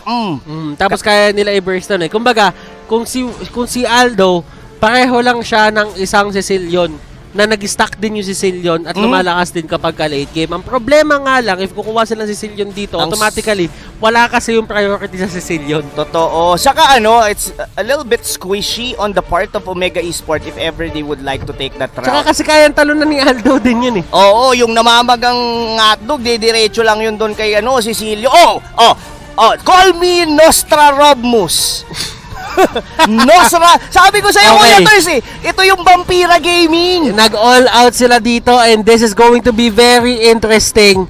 Yung yung Carmela Cecilion na lab team na buo na sa MPL, and this is going to be interesting. Kung stack ang laban, sige, stacking ang laban. Stacking ang laban. Kumbaga, yan ang literal na nice one, baby. Kasi sa mismong laro, talagang lovers yan. Si Carmela, saka si Cecilion. Diba? So, ngayon, sino ang mas mabilis na mag-stack dito? Yun ang malaking tanong, Kuya Butters. This is definitely something na kailangan bantayan ng Blacklist International. Gusto nila magkumpul dito, especially syempre si Venus at saka si Wise. Talagang literal na magkakadikit sila dito. And kung papansinin mo, si Eson din nandyan. And it works wonders din para kay Carmela, lalo na yung ultimate niya, kasi mas madali kayong i-link sa isa't isa. Tama. And sabihin natin, yung pinakaunang mga teamfights, ang magdadala talaga ng ulam in terms of damage, si Haji at si Toshi dun sa Farsa and dun sa Granger. Pero pagka nakapag-scale up na dito, etong si Cecilion, automatically, nag-iiba na din yung playing field kasi dikit-dikit kayo at kapag nasa range kayo ng Cecilion, dikit-dikit nyo din matitikman yung hapde ng damage output niya. Exactly. One of the reason din kung bakit nag-ban ng Louie yung Blacklist, kasi ayaw nila yung parang yung passive, the duality na pag dinidikit-dikit kayo ng rotation. Pero ito nga naging sagot ng Omega. They have the Sanguini Claws, they have this the skill 1 of the Cecilion na sobrang sakit ng damage talaga, lalo na kung ibibuildan mo pa siya like the mga Lightning Truncheon and whatnot. So, since gusto magdikit-dikit ng Blacklist, okay, pagbigyan natin, sabi ng Omega. Oheb, Toshi nasa baba, and Heath, hinahabol nila Eson. At ito yung sinasabi natin, Rob, napakadaling i-punish nung hero ni Heath kasi nga hindi nila kailangan mag-commit ng isang tao doon kasi pwede naman sila magbato ng isang summon. Oo, so most likely ang gagawin na lang dito ni Heath it's either mag-leash or rather manggulo dito kay Wise on his jungle. Ang galing nung ginagawa ni Edward doon, no? Parang binabawas-bawasan niya lang muna yung iiwan niya kay Wise para makapag-stack. So, alam naman kasi dito ng Blacklist International na mas mabilis at mas efficient yung ibang jungle So kumbaga kailangan nila mag-go over and under para kay Wise. Kailangan nila gamitan ng kung anumang gulang or kung anumang pagpapabilis para si Wise dito. Literal, kaya niyang makipagsabayan dun sa Granger. Kahit yung mga maliliit na bagay lang. Oo So ang sagot ngayon dito ng Blacklist, medyo play it slow. Kasi sabihin na natin yung side lane nila rito, well, Lapu-Lapu and as well with the Harit, medyo mid-game centric. Well, pwede itong Lapu-Lapu sumabay, especially with the turtle na malapit. Pero kailangan pa rin nilang hintayin. Kailangan nilang medyo makapag-farm and give space, of course, dito sa Aldous ni Wise. We're in. For Omega naman dito, Butters, sila na naman yung kailangan mag-set ng tempo. Since they have this Granger, they have this Farsa, wherein they could simply nuke down members from Blacklist International. Mukhang magkakaroon na tayo ng unang laban dito dahil si Heath, hinahatak niya na tong turtle na to. And Edward pati Kenji, may away na nangyayari. At tignan nyo dito kung ano ginagawa ng Omega. Gusto na talaga nila i-secure to. Granger on the other hand, sabi nila tigil muna, pero nahuli si Eson. Meron siyang flicker pero yung damage output, yung range, napakataas galing sa side ng Omega. Ito yung first blood. Eson dito ang mapipigilan. At Edward, yakap-yakap si Kenji, si Venus, hinihil si Edward. At kung sino pa yung nakakuha ng kill, sa totoo lang, sila pa yung na-push out. Exactly, and that was one of the strength, of course, ng Lapu-Lapu, could be able to sustain on early team fights. And nakita natin doon, even with 3 members under, kayang-kayang sumabay doon ng Lapu-Lapu. So, kung tutuusin, mas nakalamang pa doon ang Blacklist International kasi nakuha ni Wise yung stock doon sa turtle, and that was 10 stacks na dagdag kaagad sa damage ni Wise. And Haji and the others, kailangan nila maging extra maingat dito considering na maganda ang nagiging pacing ni Wise. Ngayon, ginamit niya yung Chase Fate para kahit pa paano makalapit. And yun din yung maganda sa ultimate ng isang Aldo Pwede mo siyang gamitin mobility. And Kenji tutumba. Not only mobility, even providing vision for the team din, para mountain shocker ng YSS. Pero look at that ejector from Eson. And meron na namang huli ang side ng Omega dito. Kailangan maging maingat ni Uncle Eson kasi tatandaan mo, si Uncle Eson, kailangan siya yung mag-set up ng traps dun sa may mapa. Kailangan nasa kanila yung map control, and every time natutumba si Eson, kailangan niya ulit bawiin yung mga traps na sineset up niya kasi doon nagiging libre yung side ng Omega na mag-scark ng mga brushes para hindi sila matrap doon if ever kailanganin. Oo, and one thing din is nahahalt din yung yung initiation ng Joy. Look at to Edward. Solo siya dito. And alam niya hindi pa enough yung damage output na meron dito yung Omega. Yes. Ganun siya ka-confident. Saka kung iisipin mo rin, ano din yun calculated risk din yun Yes, he actually used the bravest fighter on 3 members of Omega, pero alam niya na once meron siyang mapakalahati ang buhay doon, susunod si Wise. And meron na naman dito si Heat at saka si Eson, the never-ending harass na nanggagaling kay Eson. Kagat-kagat lang talaga, we are angry and napaka-low risk. Unless gamitan ka pa ng flicker, hindi yan talaga yung magiging be-all end-all mo sa lane.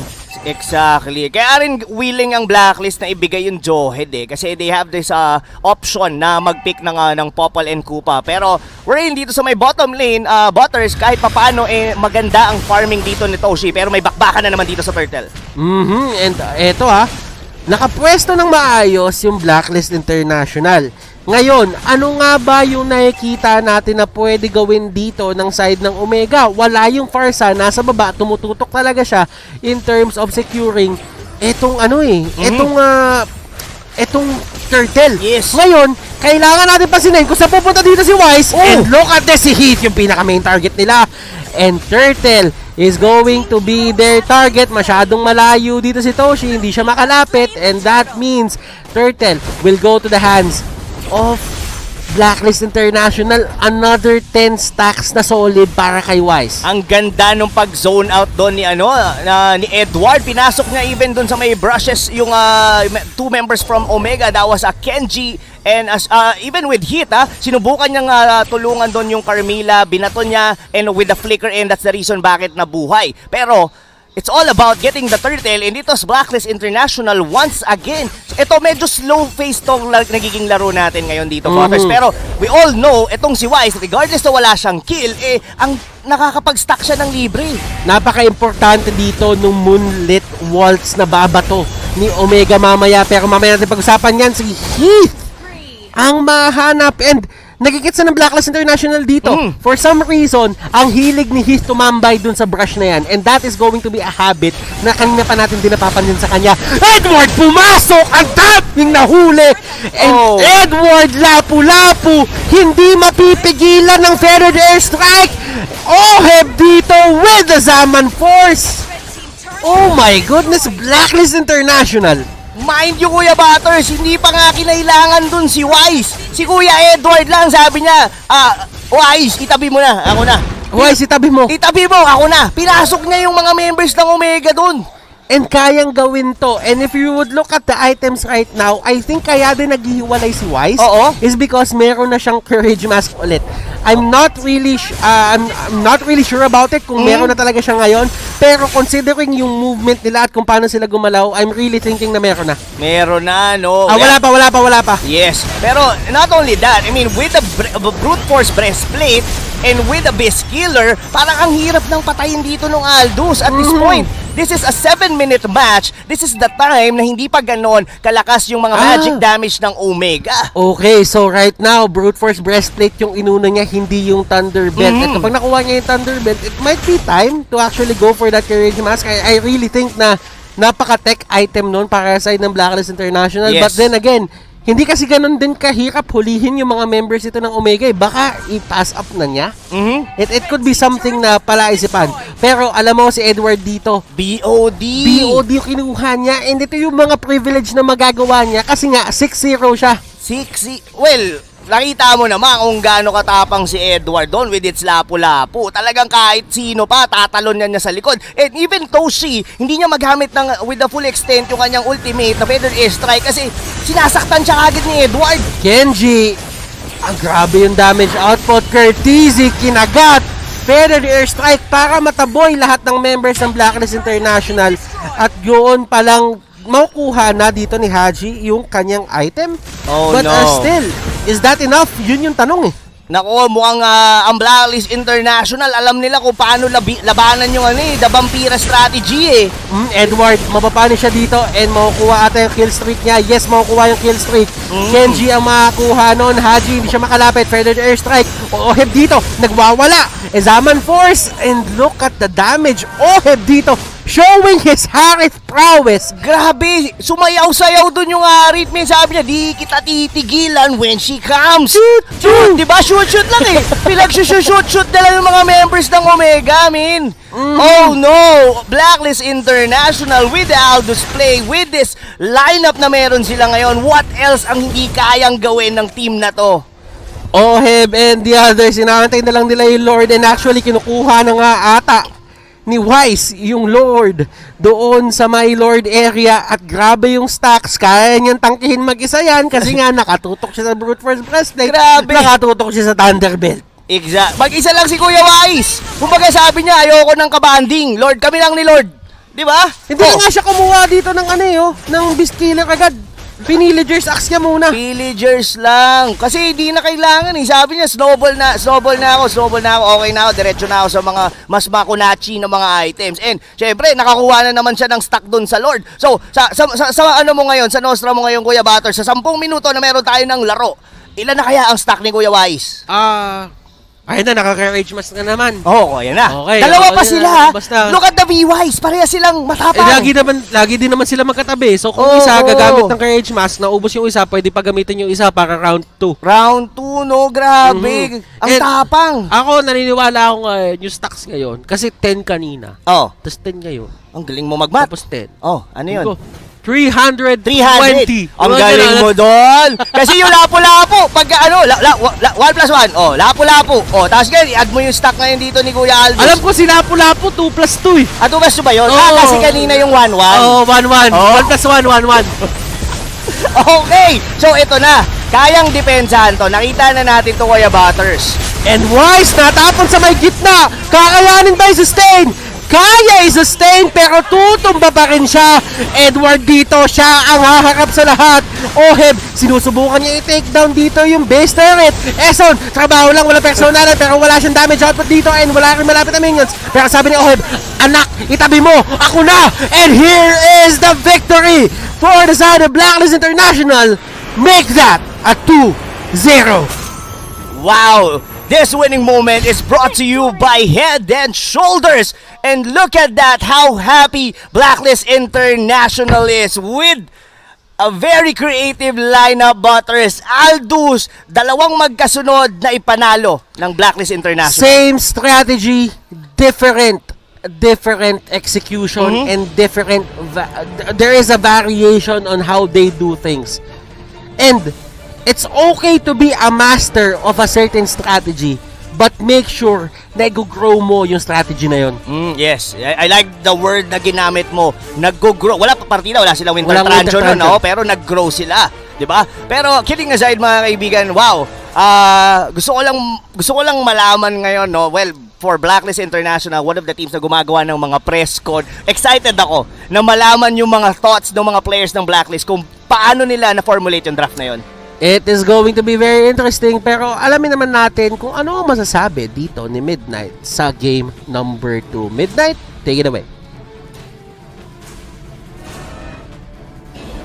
Masabi ko lang, ligtas niya yung sarili niya mamaya. Wag na muna kayo mag-rank games dahil mapupuno yan ng Aldous at Harith. Welcome back to The Understand. My name is Midnight and ating i-breakdown kung paano naman dinominate ng Blacklist International ng Omega Esports on game number 2. Let's look at firstly the post-game stats brought to us by Smart. Now, key hero here for Blacklist International is actually Oheb, no? Pag tinignan nyo yung lineup ng Omega Esports, there's really no threat against Oheb as the Harith. Yes, nandun yung damage output, but it's mostly on the Granger. So, if they are able to solve the Granger in the team fights, suddenly, free game na si Oheb. Even though meron siyang one death dito, one death, no? Walang S. Even though meron siyang one death dito, no? It doesn't really matter because pagdating sa team fight, nandyan yung sustain from the Estes and nandyan din yung presence ni Edward on the clashes, no? Siya yung literal na parang, labanan nyo kami Omega, nasa na si Edward. Once na mag-free up na yung opportunity for Oheb, auto-land yung Zaman Force. That's the reason why parang hindi natin nakakita ng fighting chance on the side of Omega Esports. And I feel like it's very crucial, no, na kinuha ng Omega Esports yung Carmilla. Didn't really do much against the Lapu-Lapu on the team fight. And even though naka-Granger Fars na sila dito, hindi natin nakita yung potential because Blacklist International, they were the first ones to make the move against Omega Esports. Hindi na lumabas yung timing ng yung ginagawa ng mga teams na pinagsasabi nila yung objectives with the Death Sonata and Feathered Airstrike. kasi dinadive na lang sila ni Blacklist International. Actually, super commendable performance for these two guys. Sobrang tapang maglaro. Makikita natin yan dito sa ating highlights na hatid sa atin ng Smart. Again, let's look at the gameplay of the Harit and the Lapu-Lapu here. No? Very crucial performance for the side of Blacklist International. Haharapan lang nila. And Omega Esports, nakaharap naman sila ng trade-off. Nasa kanila pa rin naman yung Granger. So meron pa rin silang long-range threat against the heroes of Blacklist International. Pero once na maklear na lahat ng threat against OHEB, napakahirap niyang labanan. Even though nakikita natin na Omega Esports, they're able to get some kills, hindi yun nakaland sa objectives. Kasi as much as possible, if you have a Granger Farsa, you place whatever pressure you want on objectives. No? Dapat nakatower ka. Pero look at this. Tignan niyo yung ginagawa ni Edward. Talagang pino-force lang nila yung Omega Esports mag-react on their team fight. Kasi alam nila, kaya nila i-sustain, they're really tanky, and nandyan din yung Estes. Tapos dagdag pa natin yung team fight presence with the Zaman Force na walang sagot on the side of Omega Esports. Ang kaya lang nilang gawin is try to fight the Harit, hope for the best na mapatay nila si Ohe. But the thing is, again, yung sustain ni Oh My Venus, hindi nila kayang i-address. Kasi if you're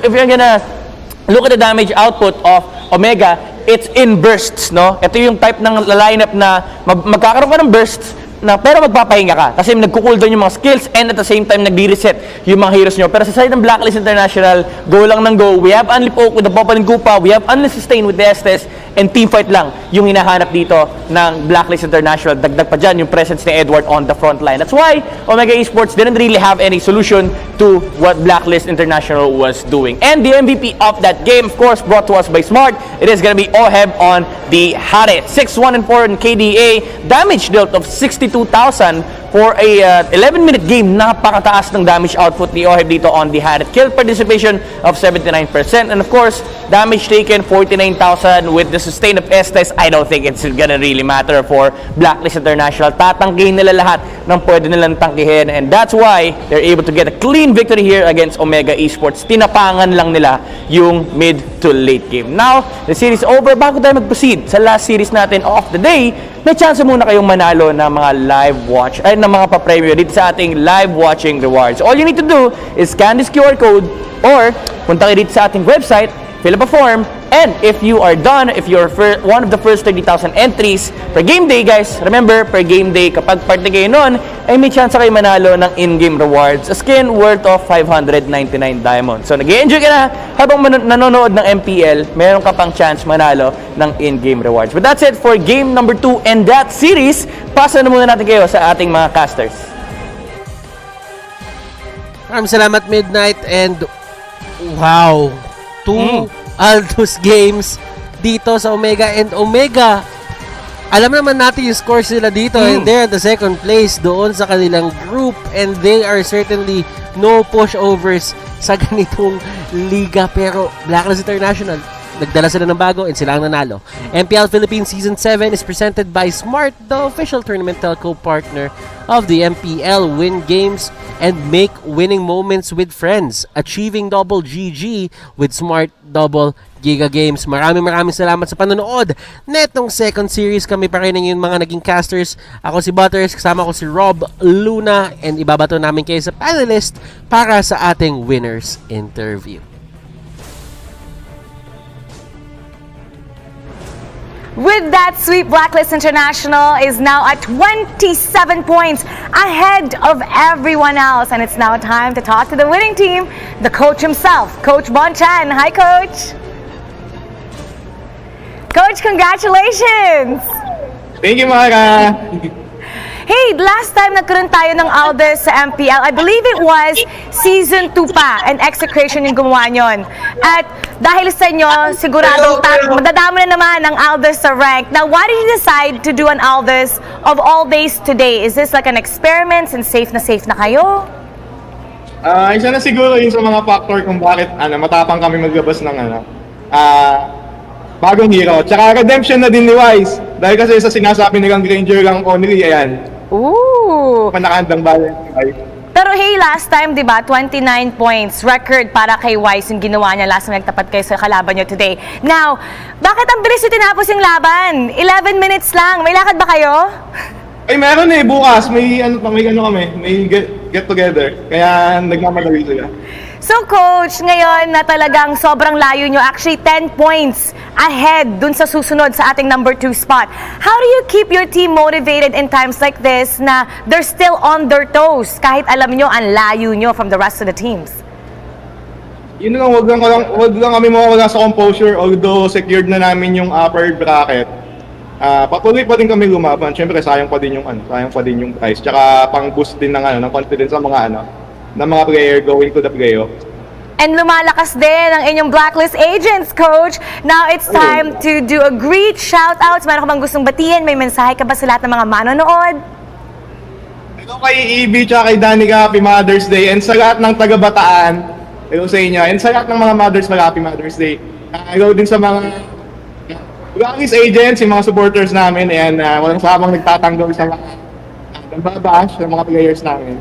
And then, sa lahat ng supporters, sa management, kay Boss Kada, and then sa former boss namin, kay Boss Pao, kay Boss Strike, kay Ma'am Jose, lahat, ang dami nila, sobrang dami. Sa lahat na nandito sa bootcamp, hello sa inyo. Sa mga dating workmate ko din sa Zooming, hello sa inyo.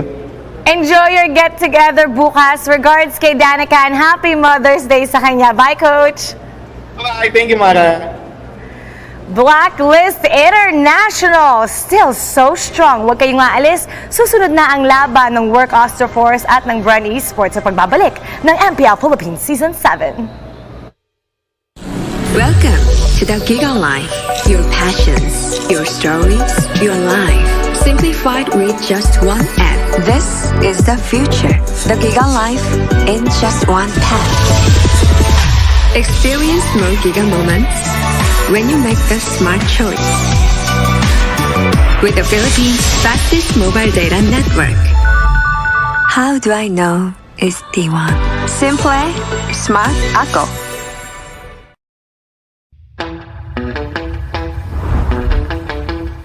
Are you keeping it real? I'm calling shotgun, wanna see my baby run. Oh, what's the word on the sea? We've been kicking up the dust, if you know what I mean. We got a good thing going. We got a good thing going on.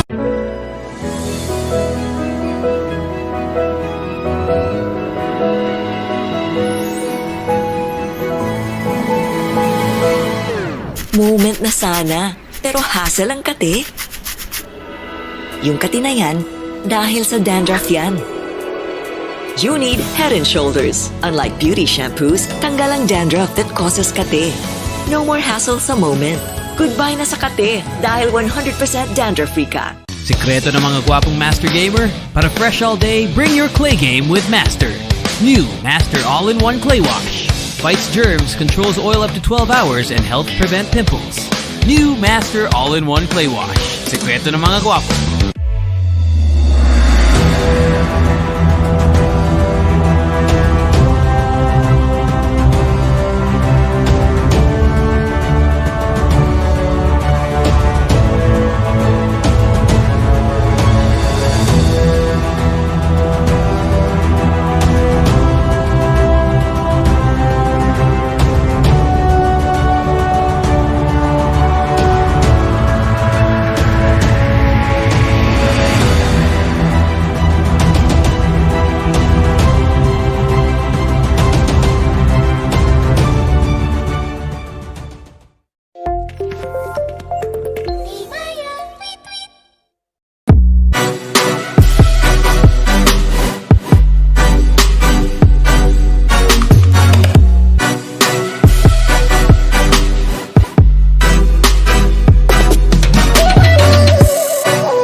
online business.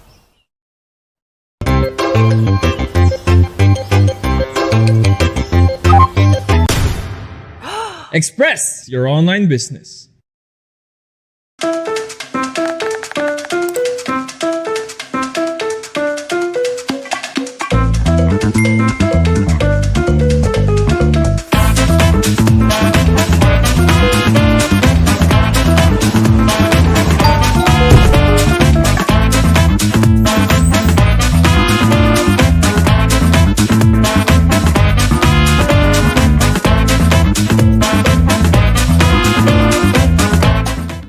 When you look inside a JanSport backpack, you see a story that started in 1967.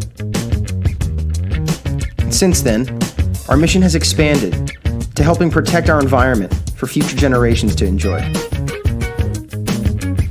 It's a work in progress, but just this season we've used the equivalent of 13 million bottles worth of recycled polyester in our most popular backpacks. When you look inside a JanSport pack, you see our commitment to this brilliant blue planet we call home. And we're just getting started.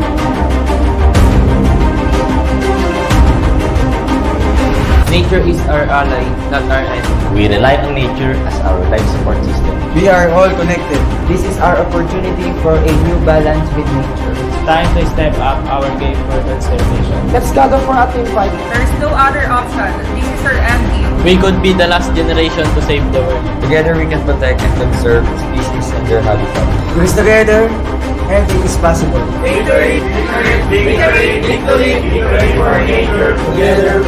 Together! Together! Together! Possible!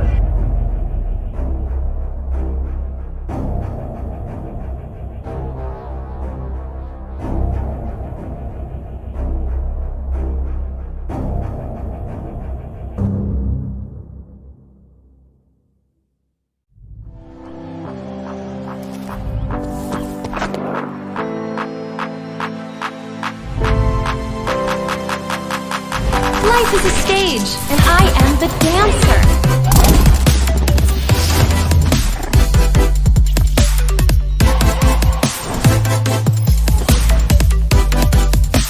Life is too short not to dance.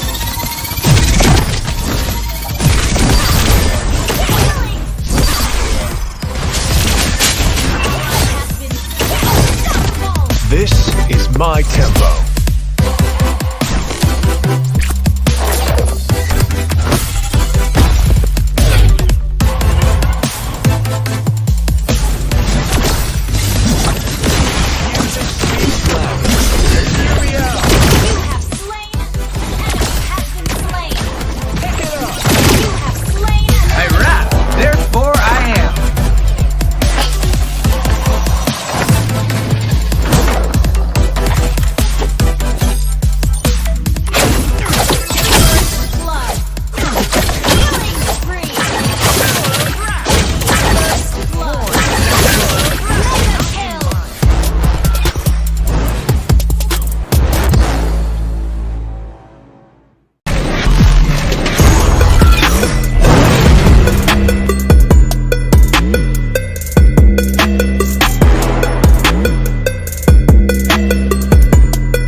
Eto na ang huling serye ngayong Sabado. You're still watching MPL Philippines Season 7 presented by Smart, the official tournament telco partner of the MPL. Win games and make winning moments with friends achieving double GG with Smart Double Giga Games. Nakasali na ba kayo sa ating mythical raffle draw? Talagang kailangan nyo sumali dito. Scan ang QR code, sagutin ang ating mga katanungan para manalo ng mga in-game prizes and soon sa playoffs, pwede kayong manalo nito na mamaya bubuksan ka to. Meron din tayong live watching rewards. Siyempre, nanonood kayo, gusto namin may regalo din kayo. I-scan ang QR code right over here. First 30,000 kada game day will win. At ang ating mga treasure chests na talagang papawa kayo. Kung nanalo kayo kahapon, you can still win today. Meron din tayong Oppo A94 Diamond Giveaway. This giveaway is brought to you by Oppo A94. Live life at full speed. At yan ang aming tanong. How do you live your life at full speed? Kailangan nang ilagay sa ating comment section just below sa ating Facebook live feed. And if you are one of the 5 na mapipili namin, meron kayong 300 diamonds brought to you by Oppo A94. Again, mag-comment kayo sa comment section on how you live your life at full speed using the hashtag #LiveLifeAtFullSpeed. MPL Philippines Season 7 is presented by Smart, the official tournament telco partner of the MPL. Win games and make winning moments with friends achieving double GG with Smart Double Giga Games. You can get 2 gigs for games every day for Facebook, Mobile Legends Gaming, and more. So you just need to download the Giga Life app or dial *123# and choose Double Giga. MPL Philippines Season 7 is also brought to you by Oppo A94. Experience gaming at full speed with the all-new Oppo A94. Get yours now for only 13,999 pesos. MPL Philippines Season 7 is also presented by Head & Shoulders. Put your game face on and finally say goodbye to those awkward hashtag It's a GG moment thanks to Head & Shoulders.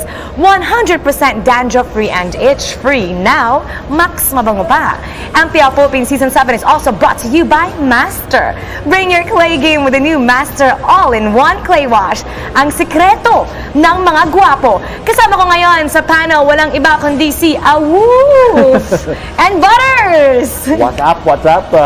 Finally here once again. Nakita natin yung malupit na laba kanina, but this time it's also a very interesting one. Alam mo, actually, ngayon lang tayo nagsama sa panel, no? Oh, yeah? Ngayon lang kami nagsama sa panel and it's great na magkasama tayo ngayon kasi alam mo, favorite kita eh. Favoritism! Ito, sa laban natin ngayon, itong Work Osterforce kontra Bren rematch. Nagtapat na sila nung week 4 day 1, April 22nd, na 2-0 ng Bren ang Work. Mainly because sila yung nagtulong sa Work para makapasok dito sa MPL. Sila yung, kumbaga, master. You know, and ang estudyante, ang Work Osterforce. Balikan natin yung mga naganap. I actually didn't think na sobrang magiging evident yung pagiging master and student ng Bren Esports vs Work Osterforce. Akala ko dati sabi-sabi lang natin yon. And then nung nakita natin yung laban mismo ng Bren going up against Work Osterforce, we did see kung gaano kabisado ng Bren Esports yung kailangan nilang gawin sa Work Osterforce. Nakikita natin kung paano nila hinandle yung habits and yung mga trip gawin talaga ng Work Osterforce. It just led yung Bren Esports just winning that game or that series 2-0. Yeah. Super Rookies versus World Champion. Ito talaga ang game story natin today. Ang daming nagbago since they first met. I mean, Work Osterforce since then has grown a lot. Do you think na meron silang ibang ipapakita dito para mapawaw yung mga nagturo sa kanila? Oh, for sure. Nakita natin kahapon when going up against MPL-PH, parang yung MPL-PH, naghahabol pa sila dun sa ginawa ng Work Osterforce. Tapos may bago nang pinakita yung Work Osterforce, particularly the Farsa na ginamit nila laban sa MPL-PH, winning at 2-0. At compared dun sa previous na pinapakita ng Work Osterforce, may konting palagpay na nakakalaban nila. This time though, they have shown na may kakaiba na silang ginagawa sa mga laban. Parehas na parehas din sila, no? Actually, kahit sa social media, yung Work parang nagiging brand na din eh, sa pagkaingin sa social media. Now, this is the highlights from the last time they met. Yeah. Yung dito natin makikita na yung Bren Esports, kabisado talaga yung Work Osterforce. Yeah. And ang nakakatuwa dito, Wolf, is nung pre-season natin ng MPL, Bren, Work is the only team na in-acknowledge ng Bren na talagang kaya sumabay sa kanila dito sa Season 7. And right now, kung papansinin mo, kung makikita mo tong gameplay na to, pina-fast forward lang natin ngayon, pero lahat ng mga opening na ginagawa ng work, basadong-basado ng Brent. That's right. And I really think for this certain series ngayon, kailangan nila magkaroon ng kakaibang galawan para matalo ang Brent Esports. It has been a few weeks na rin since nangyari nga ito. Ang thing is, so madami na talagang na growth din nakita natin kami from Work Oster Force. We're not saying na hindi sila gano'ng kalakas dati. In fact, ang lakas talaga ng Work Oster Force before showing up against Brenny Sports. Tapos biglang nag-level up pa ngayon yung Work Oster Force. In fact, mas maganda pa yung record ng Work Oster Force ng napakalaki over Brenny Sports. Top 1 ng Work ngayon, Brenny Sports top 4. And Work Oster Force have defeated teams na tumatalo sa Bren Esports. So, even when sabihin natin na sided pa rin sa Bren Esports itong series na to, itong pangalawang meeting nila, hindi natin pwedeng i-discount lahat ng pinagbago ng Work Oster Force. And given pa na itong larong to, kung papansinin mo Wolf and Mara, halos lahat ng comfort heroes ng Work Oster Force, binigay pa ng Bren. Ganito sila ka-confident na alam nila kung paano talunin tong mga to, and this is something, sabihin natin disturbing, hindi naman disturbing, parang kailangan mo katakutan coming into this series. Pero naniniwala ako, sinabi doon ni Wolf, there is growth naman sa nangyari sa Work Oster Force dito sa stay nila sa MPL. They are fresh. Kitang-kita talaga nag-i-improve sila bawat laro. And they are not afraid to try new stuff. Ito ang Work Oster Force.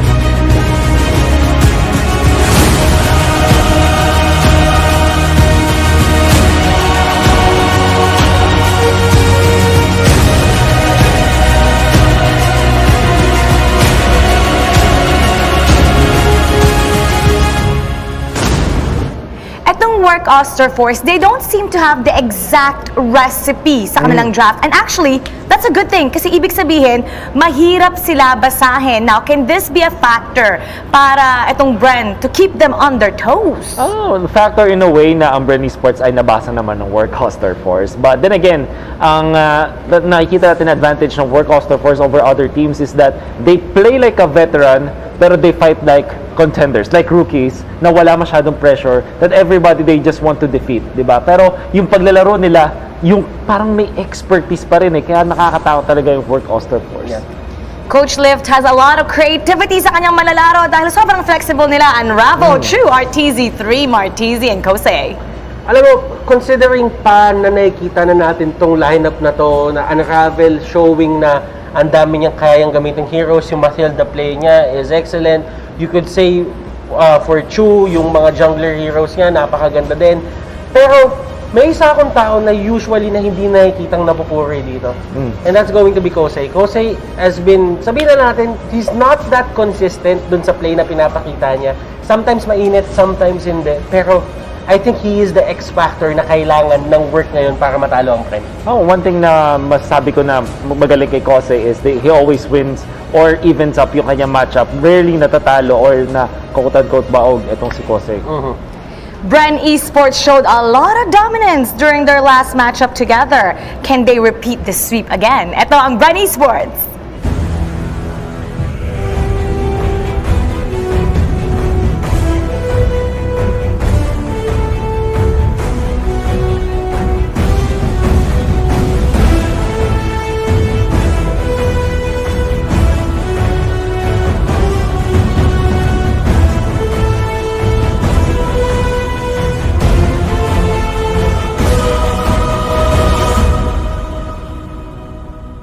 Siyempre, ang Bren lamang sila sa experience. Matic na yan. Sila rin ang nagturo. At na-study nila itong Work Oster Force. Pero pagdating sa statistics, itong Bren is at 50% match win rate at 15 points.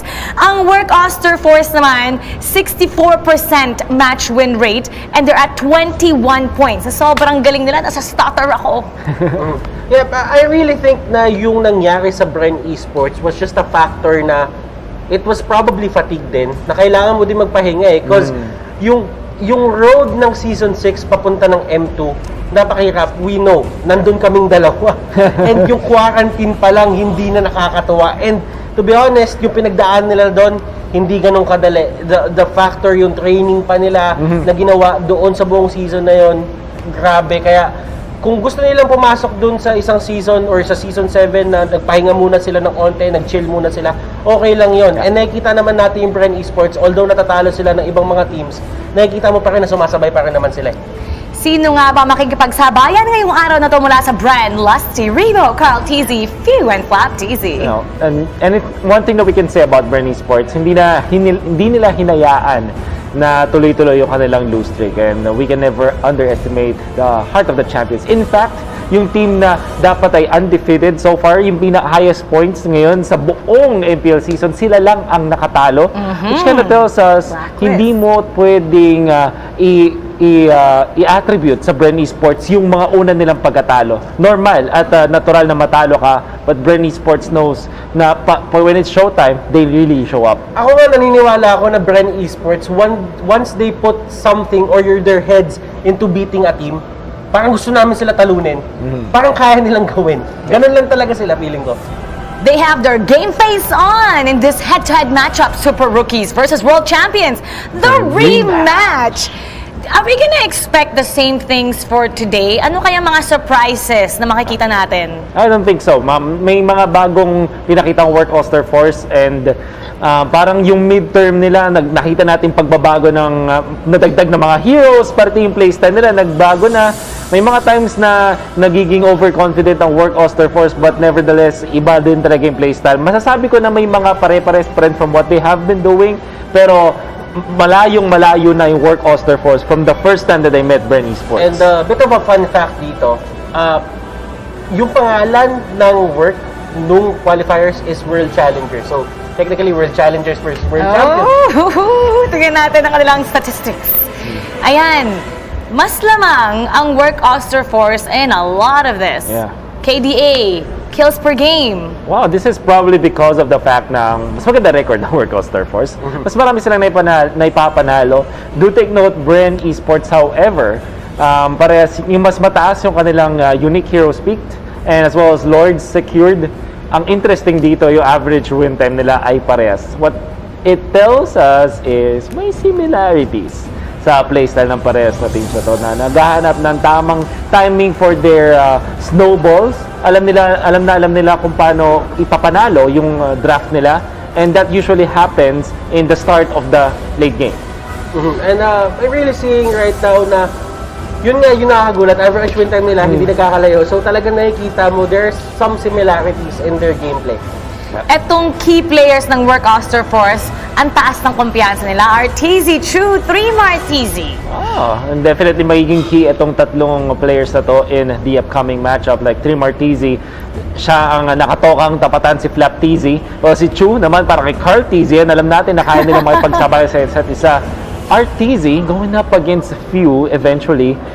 Masasabi ko lang na konting kalamangan lang ni RTZ is binibigyan siya ng mga hero na mas explosive, while si Few parang na-delegate sa mga heroes na parang more on the role-playing side.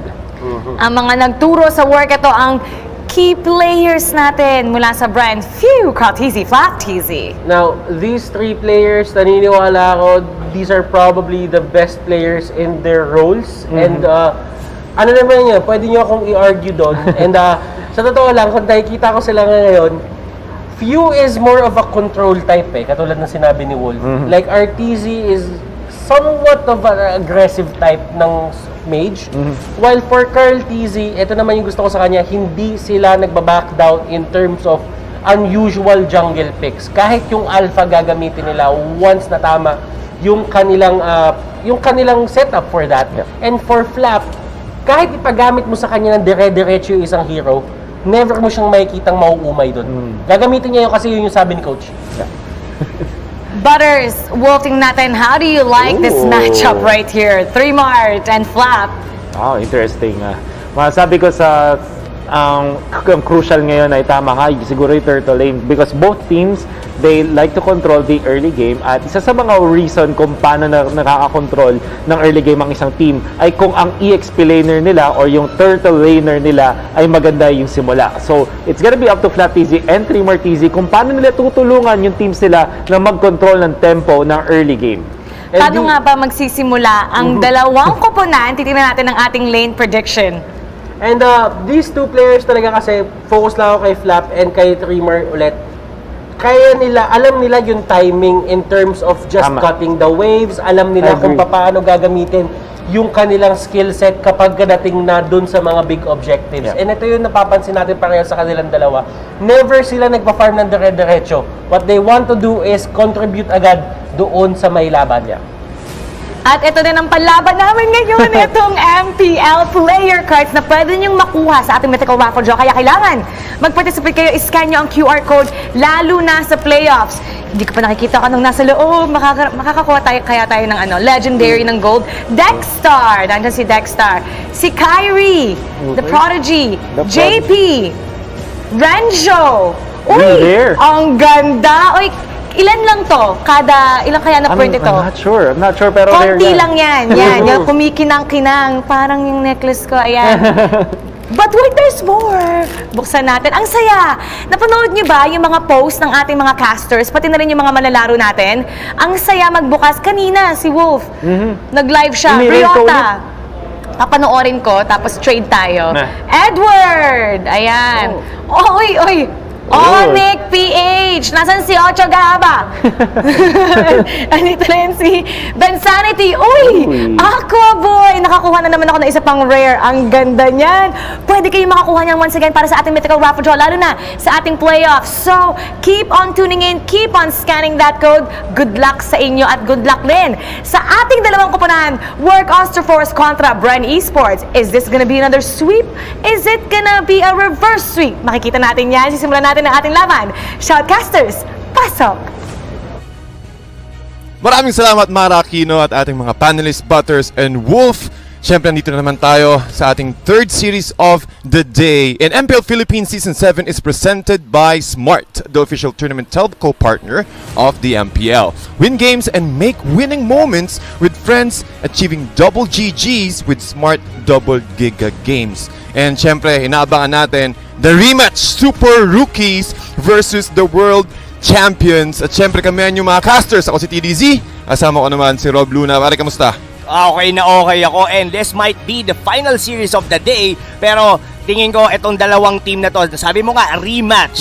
And for sure, maiiba ang storya sa muli nilang paghaharap. Yep, at alam naman natin ang Work Osterforce currently sitting at top 1 spot with 21 points. Even sila ng Aura PH. So kapag nanalo ang Work dito, kahit isang puntos lang, mas malalayo. Kahit mga 1 point. Kasi palapit na rin tayong palapit sa playoffs. So. Yes, definitely. And they have the chance, at least for this day, na maging number 1 on Group A. Pero for Bren Esports, they have more series to play. Yeah. Sabihin na natin, they are on the 15th point right now. Pero it's still doable na makaabot sila sa upper brackets. Indeed. At yun ang hinahabol ng mga teams natin ngayong araw.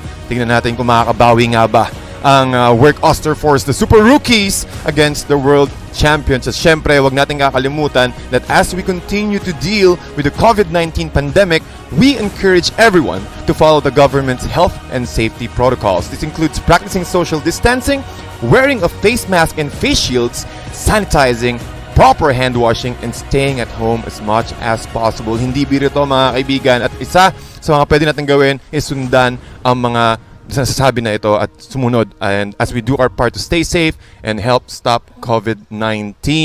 Ladies and gentlemen, mainit! Rob, mainit! Damang-dama ko na ang magiging matchup. Kasi dati silang scrimmage partners, diba? Yes. That was been told, no, lalo na nung nasa main qualifiers pa ang Work Osterforce. The Bren Esports somehow did influence kung paano yung naging takbo ng laro.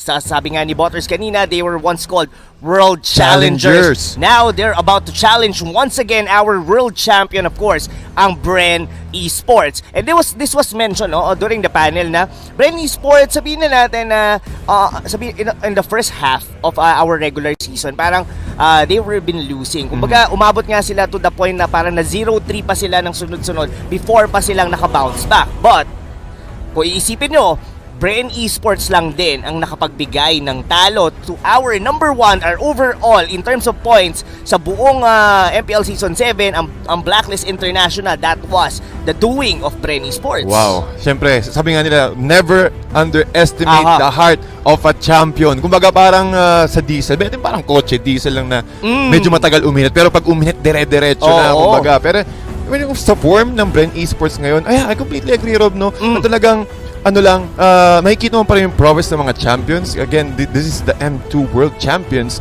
At unti-unti nilang nababalik yung mojo, yung mood ng Brain Esports nga.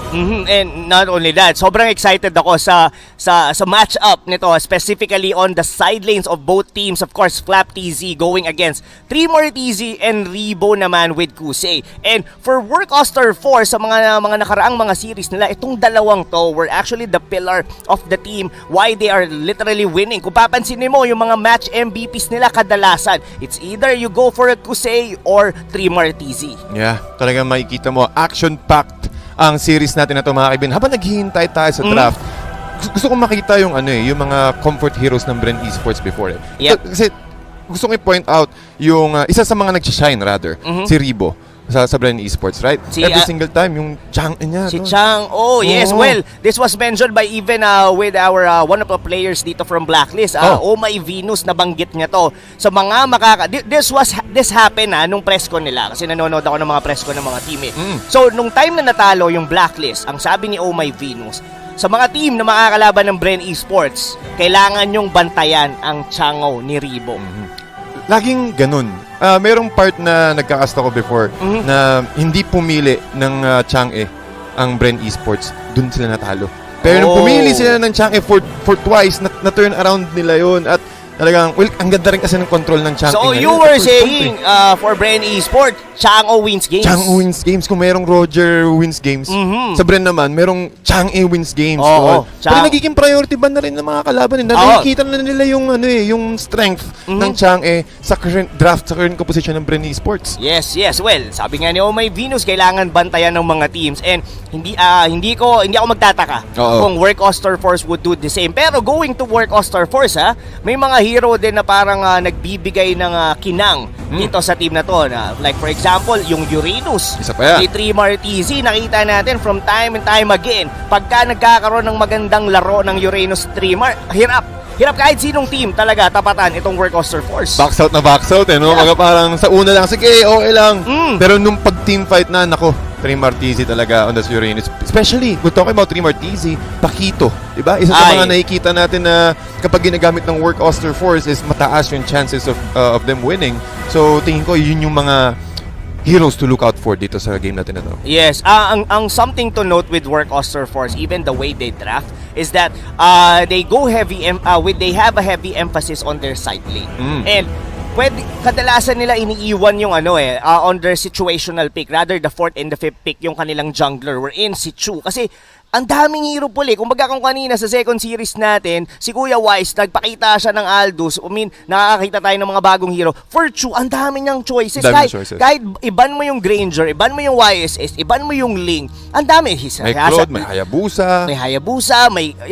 May Lancelot. Diba? So, paano, kumbaga, hindi mo pwedeng i-cancelan talaga. So, going against the draft of Work Oster Force, kailangan you have your own unique play style. Hindi mo pwede silang labanan ng mga deny pick kasi ang dami nila, ang lalim ng hero pool nila, TDC. Pati nakikita na rin natin na nagkakaroon na rin ng unting blend ng mga heroes yung Work Oster Force. Well, again, going from the qualifiers up until now, nakakita na tayo ng unting flavor, ng panibagong flavor para sa Work Oster Force. And do you think it's enough para makabawi sila sa Brain Esports? That's the big question, ladies and gentlemen. This was mentioned by Wolf kanina na sobrang laki na ng pinagbago ng Work Oster Force from the previous na nagharap sila ng Brain Esports. And well, ako, alam mo TDC, ang gusto kong makita dito sa series na mangyayari ngayon is kung ano yung mga creative draft na pwede nilang gawin. Like, nakita natin on the second series, nakita tayo ng Belleric, nakita tayo ng Aldous. Diba? Oo. So, kahit sa first series, yung si Tigrig, si Kuya Leo Mort. Si Kuya Leo Mort mo, diba? si Carmila, lumalabas na rin. Ang dami. I mean, yan na yung nababago. Kumbaga, we are already heading towards the end of the regular season at dito na nagkakalabasan ng mga naitatagong alas. Oo, kumbaga yung sa keso. Labasan na ng keso. Tol, ito yung keso ko. Handa ba kayo sa keso na ilalabas namin? Na tulad ng pinag-usapan natin ngayon and drafting. Pinaka-importante. Nagkakaabutan pa ng sapatos. Nagkaabutan pa ng sapatos. Oo. Swerte yata yung ganyan mag-abutan ng sapatos dong talaga? Yung puwersa, yung lakas. Nanggagaling sa sapatos. And this draft is brought to you by Smart. Brand Esports, Rob. Tinanggal niya si Matilda. And specialty ng Work Oster Force, Paquito. Okay, so Rennie Sports, they're somehow targeting a little bit of a hero dito ni Unravel. Ito medyo hindi natin masyadong na-mention dito but Unravel medyo sabihin na natin a little bit of underrated pero isa siya sa nagiging susi ng kadalasan ng kanilang pagkapanalo kasi si Unravel lagi siyang nasa mga at the right moment and even providing vision. Kumbaga hindi siya in terms of KP laging nandoon. Lagi mo siyang mararamdaman. Sabihin na natin medyo less in terms of farming. Pero, I can only say, TDZ, na yung impact ni Unravel, especially pag nakakakuha siya ng mga Johead or Rafaela. Kaya nga, tignan mo yung ban ng Brain Esports dito, heavily targeted si Unravel. Disable Ravel.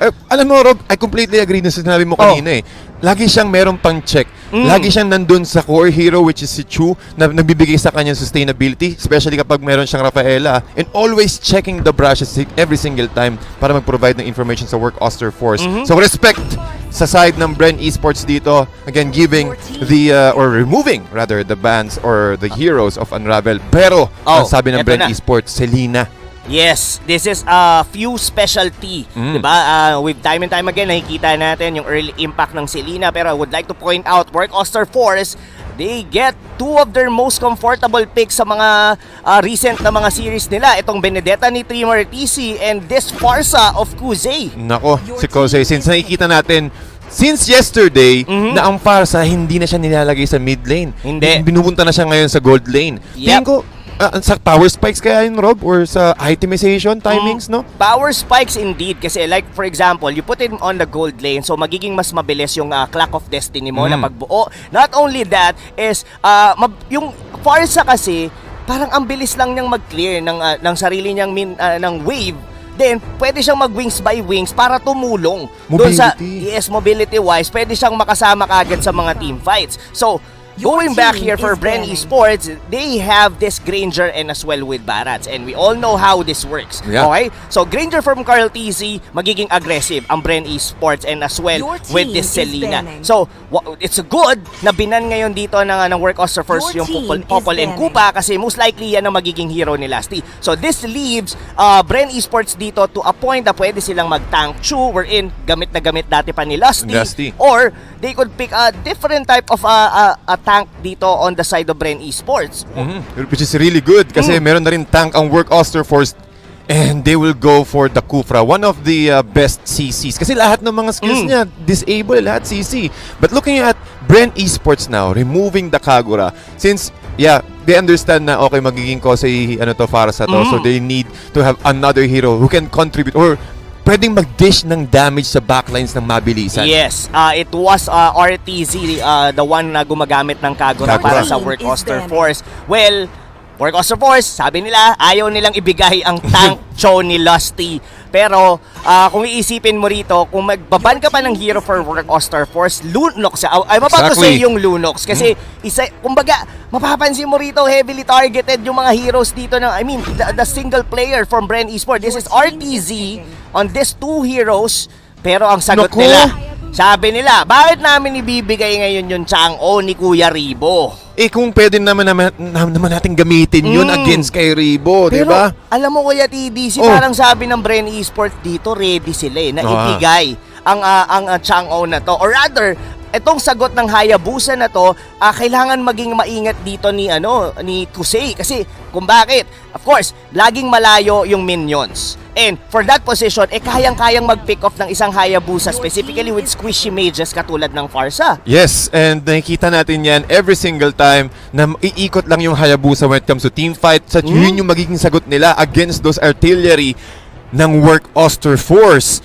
Plus, meron pa silang Rafaela sa side ng Bren Esports, Kuya Rob.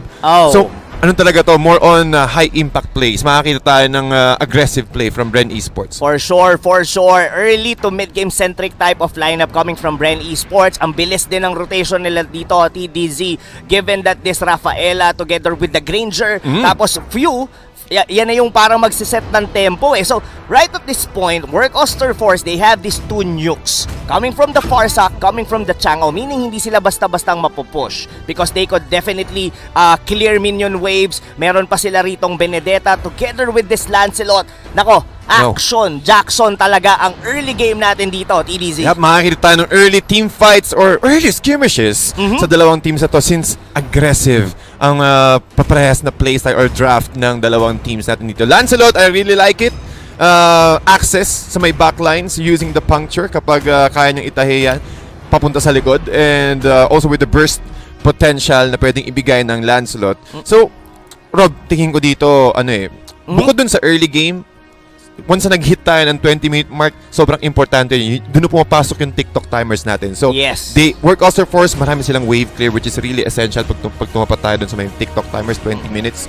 So, tingin ko, ang Bren Esports, may hihirapan lang. Meron silang specific timing na kailangan nilang mag-enable kagad and use that opportunity to puncture the defense of Work Oster Force. Yes, well, speaking of puncture, I'm really looking towards the Hayabusa. Kung paano mayu-utilize yung Hayabusa dito going to those mages. Even the Benedetta, hindi rin siya ganun sabihin na natin ka-safe. Kahit sabihin na natin na medyo makunat, pwede siya mag-build ng mga kunat type of items like a brute force breastplate. Yeah. Pero itong Hayabusa na to, yung magiging susi, napag-aralan din talaga ng Bren Esports kung paano tumatakbo ang side lane ng Work Oster Force. And yeah, I therefore say, balagbagan yung early game, and if Coral TC gets a good, sabihin na natin, early lead for Bren Esports, mukhang masasaktan ang mga mages dito ng Work Oster Force. Kasi Glass Cannon more on, yes, mataas yung damage output, pero mahina ang kanyang HP, hindi ganong kakapal tulad ng mga ibang heroes. Not only that, di pa natin masyadong mini-mention dito si Flap TZ or in the Barath. Look at his first item, 2 healing necklace agad. That only means na talagang magsisteady lang yan dun. Sasabayan niya lang yung Benedetta sa may top lane. Pati nakikita natin yan every single time na mayroong Baraths. Iiwan, magiging static lang siya dyan. Gagamitin niya yung kanyang so-called teamwork para makakuha ng big guy stacks. As we head into the game, ladies and gentlemen, 4 kaagad na miyembro ng Work Oster Force dinidisable or at least sinusustain yung middle lane para sila makakuha ng Little Wanderer. Pero Rob, nakikita natin dito sa side ng Bren Esports, they're just taking their time na mag-farm since gusto nilang agad i-enable si Carl TZ using his Granger. Hindi rin kasi nila kayang sabayan yun I really like how Work, madalas ginagawa talaga nila yon na 3 yung nagki-clear kagad sa gitna para sila ang makapag-secure ng Little Wanderer. Pero, well, Bren Esports, Carl TZ, getting pick off by Trimar TZ. Nahuli siya agad ni Trimar TZ, and that's a good start para sa side ng Work Oster Force. Ang masama pa nun, sakto yung kuha niya dun sa purple buff. So this is a time na nasayang para sa side ngayon ng Bren Esports. Oh my! Bren Esports, nabigyan kaagad sila ng isa. Pero kaya bang snowball, kaya bang gawing starter ng Work Oster Force itong klaseng advantage as the early game? Pero nakikita natin yung positioning ng Work Oster Force RTZ going for the Chang'e, and also a little bit of aggression here sa side ng Work Oster Force, still up against Flap TZ. Yes, and to answer your question kung magagamit ba yung pag-pick off doon kay Carl TZ. Yes, indeed. Kasi mapapansin mo, ini-invade na ngayon dito ni Chu. Given na mas mauunang level 4 na nga rito si Chu, mas magiging maganda yung positioning dito ng Work on the first turtle. Kung papansin mo, halos yung 4 na members nila nakapalibot na doon sa turtle, pero ang ganda ng pala ni Trimar. Ang ganda ng pagkaka-eye to eye doon ng Benedetta. Pero mukhang magsisimula na naman ang laban. Meteor Shower ginamit ni RTZ to force things back. Unravel, muntik pa siyang mabuhay. But with the Soul Eater from Few, they will secure the kill and also get the turtle sa side ng Work Oster Force. Oh, luckily, TDZ, na nagkaroon ng a little bit of misplay doon si Unravel na medyo napalalim siya doon sa base ng, or rather sa jungle ng Bren Esports. Pero, na-secure naman nila yung turtle with the help of Chu. So, kahit papaano, nabalasa pa rin ng Work Oster Force yung pagkamatay doon ni Unravel. And so far, like what you've mentioned kanina, yung pagkamatay ni Carl TC that leads to the first objective of the game, which is the turtle. And mukhang ang Work Oster Force ang nagsiset ng tempo sa early game natin dito against Bren Esports. Yeah, pati talaga, malaking factor. Kaagad nawalan ng purple buff dito si Carl TZ. And mas mahirap siya magta-transition, mas mahihirapan siya maka-rotate. And ang ganda rin ng ikot doon ni Trimar TZ every single time. Kumbaga parang hindi nagpapakita si Carl TZ dito. Try kong ang daanan at saktong-sakto talaga yung pagkakakuha niya ng kill. Saka medyo tricky din well, I like what you mentioned, ang ganda ng pwesto ni Trimar. Why? Si Losty kasi nakaposition siya malapit doon sa may bottom lane. Meanwhile, si Selena naman is nagpa-farm doon sa gitna or rather nagki-clear ng minion wave. So, sobrang perfect ng timing and this is one thing na magugustuhan mo talaga whenever you have a Benedetta kasi you always have the chance to cut the lanes and from there, pwede kang mag-invade ng jungle ng kalaban nyo. Ang bilis din kasing mag-clear ng wave dito ni Benedetta, yung Phantom Strike niya plus again, Sword Intent combo, ang bilis makapag-push and that gave Trimar TZ na mag-rotate dun sa may purple lane earlier. But still, TDZ, Bren Esports, they may have lost some of the objective. Pero kung titignan mo yung gold, humahabol pa rin. Dikit na dikit pa rin. Sobrang dikit ng gold dito. And this only shows na nakakasabay. Kumbaga, Bren Esports know their power spike. Hindi pa sa ngayon. Hindi mo muna nila sasabayan yung aggression na ngayon na ginagawa ng Work Oster Force. So more on waiting for the power spike o sa tamang momentum si Few. Tinamaan ng arrow si Trimar TZ but with this mobility, tinamaan ng missile is expert. Muntik din ma-sidestep yung arrow but with the so-called teamwork, Flap TZ makakuha siya ng isa pero dito sa middle lane. Rob, Carl TZ and the rest of the crew from Bren Esports just forcing a lot of issues here sa side ng Work Oster Force. Grabe, bayad na bayad yung mga pana ni Few.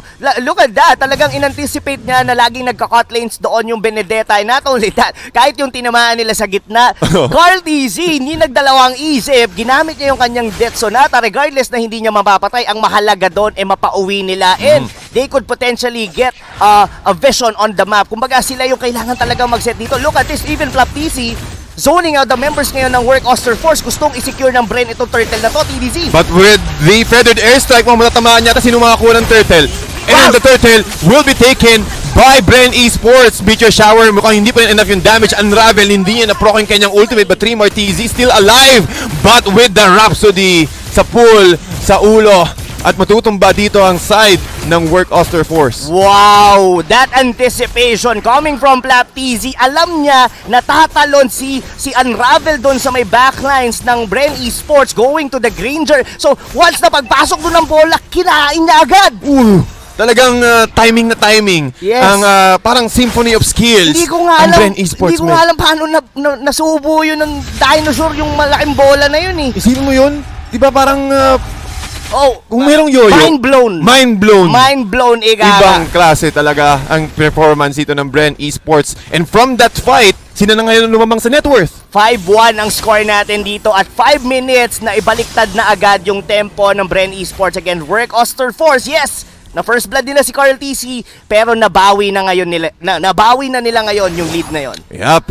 At nakikita natin Bren Esports na waiting patiently dun sa my side brushes, waiting for a pick-off. Yun din naman ang ginagawa ng Work Oster Force. Pero nakikita natin they're also giving time for Chu to get his at least one more core item para mag-ready sila sa next team fight. And 6 minutes pa lang toro pero nakikita agad tayo ng action sa side ng Bren Esports.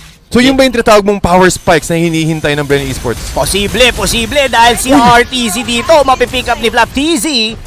And not only that, kung titignan mo yan dito sa mapa, nagpalit yung dalawang side lanes dito ng Work Oster Force. That looks like Bren Esports. Oh, dalawa yung tinumahan dito ng Rage. Pero kinain. Detonas, welcome. Winelcome ni Flap TZ. Si Unravel.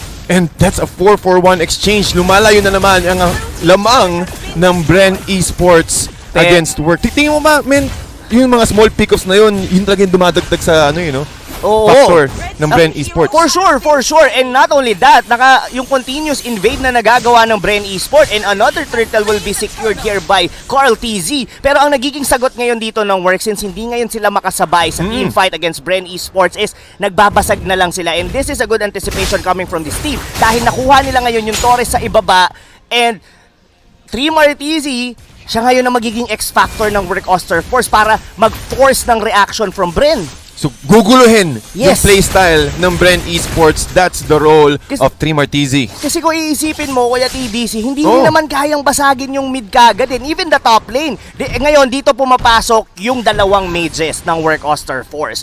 Pero ang sagot dito ng Bren, puwersahin natin.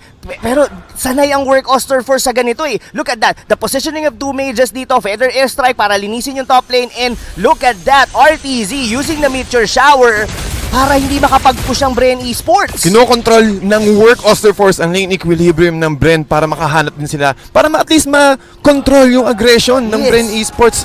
Perfect analysis dito, pero look at Kose. Wings by wings paalis sa may tier 1 turret, pero ito yung hinihintay ng Bren Esports, magkahanap ng opening para maka-takedown or mas mabilis sila makapag-invade ng jungle. A little bit of skirmishes happening here at the top lane as Work Oster Force disengages since nakita nila na wait lang, Bren Esports, apat silang nandun din yung mga core heroes nila, kailangan natin mag-back off onte. I really like what Bren Esports is doing right now, TDC. Sila, nagpo-force sila ng team fight, hindi sila nagre-react kung saan nagsisplit push dito sila Trimar TZ, and even pinapasok nila sa ilalim na mismo ng Torre dito sila Kuse. Kasi kung papatagalin mo tong laban na to to the point na halos na nakiklear lang ng mga mages dito ng Work Oster Force, makakabawi in terms of itemization dito yung Benedetta and even this Lancelot. Pero right at this point, this is a 5,000 lead coming from Bren Esports, and Flap TZ, grabe na yung kunat niya dito with a Curse helmet and a Sky Guardian helmet as well. Mas makunat talaga, hindi natin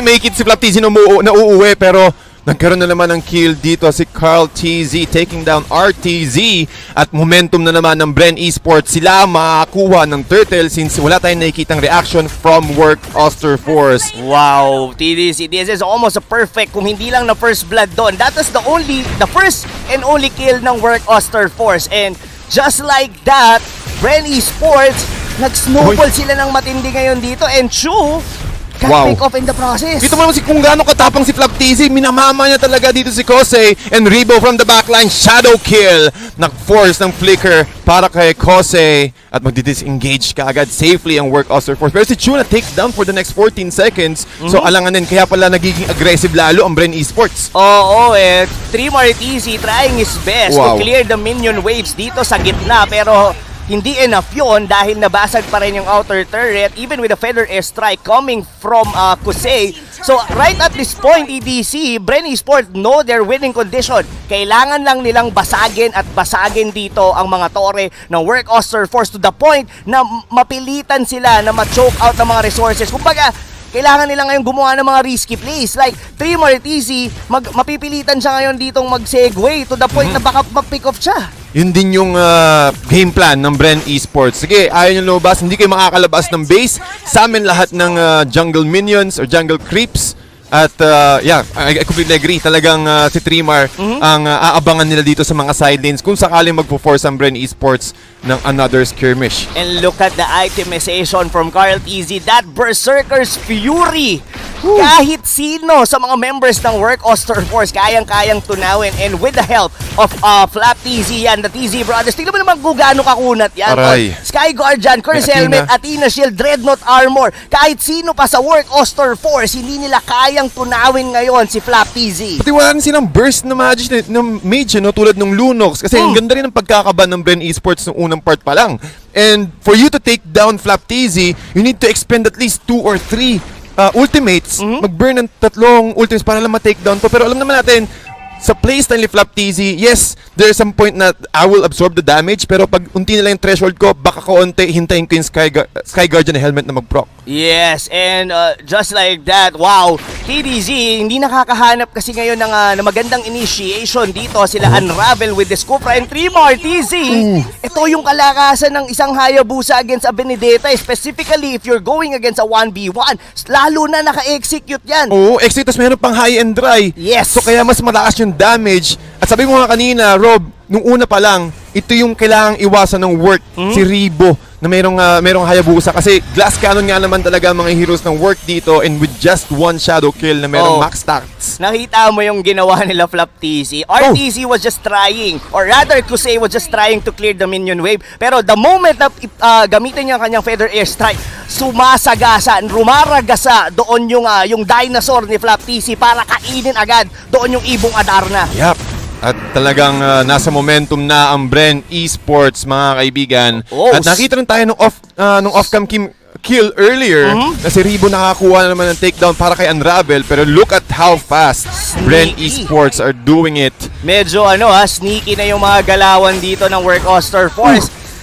It's a good attempt coming from Chu, getting the orange buff dito ni Carl TC, kaso hindi siya nakaalis agad. This might be a free Luminous Lord for Bren Esports. Hindi mako-contest ng Work Oster Force. Nakikita naman, ginugulo kasi ni Ribo doon sa may mid lane. Yes, and there's no point of contesting there as well for Work since na-pick off nga nila doon yung jungler ng Work Oster Force. And this is gonna be a disaster for the whole squad. This is already an 11,000 lead as early as 12 minutes plus a Lord. Plus a Lord, at mamaya-maya may kita natin yung Lord mag-push sa top lane. Anong kailangan gawin dito ng Work Oster Force? Kailangan ba nila mag-play defensively or at least mag-force ng pick-off para at least manegate yung pushing power ng Bren for the next wave? Kung papansinin mo si Carl TC, hindi na siya nag-resort to like Hunter Strike, diretso na agad, Malipik Roar, basag kung basag. Bibilisan talaga kaagad ng Bren Esports now. Split push ang sabi ng Bren Esports dito. Top lane, mid lane. Pero kita mo naman yung damage si Carl TC with the Malefic Roar.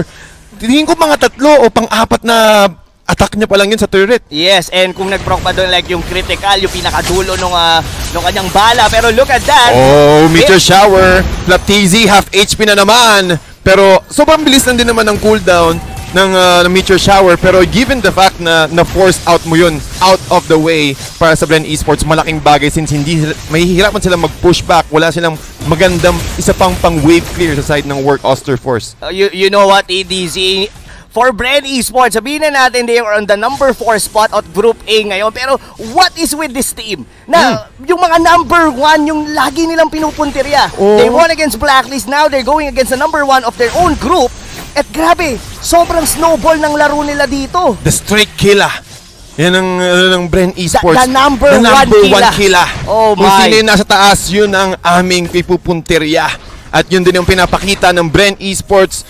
Yes, this is not an illusion. 14-1 mga kaibigan. At yung 1 na yan, yung pa yung early game kill ng Yung pa yung Work first Oster. blood kay Carl TZ. Yung pa yun. Nagalit si Carly. Oo. Pinurse blood ako, tol. Hindi pwede yun. Hindi pwedeng walang bawi. Sabi dito ng ni Ribo, Feathered Airstrike plus the Meteor Shower, RTZ and Kosei expending all of their ultimates. Pero walang tinamaan. Enough lang yun para pushback yung creep wave.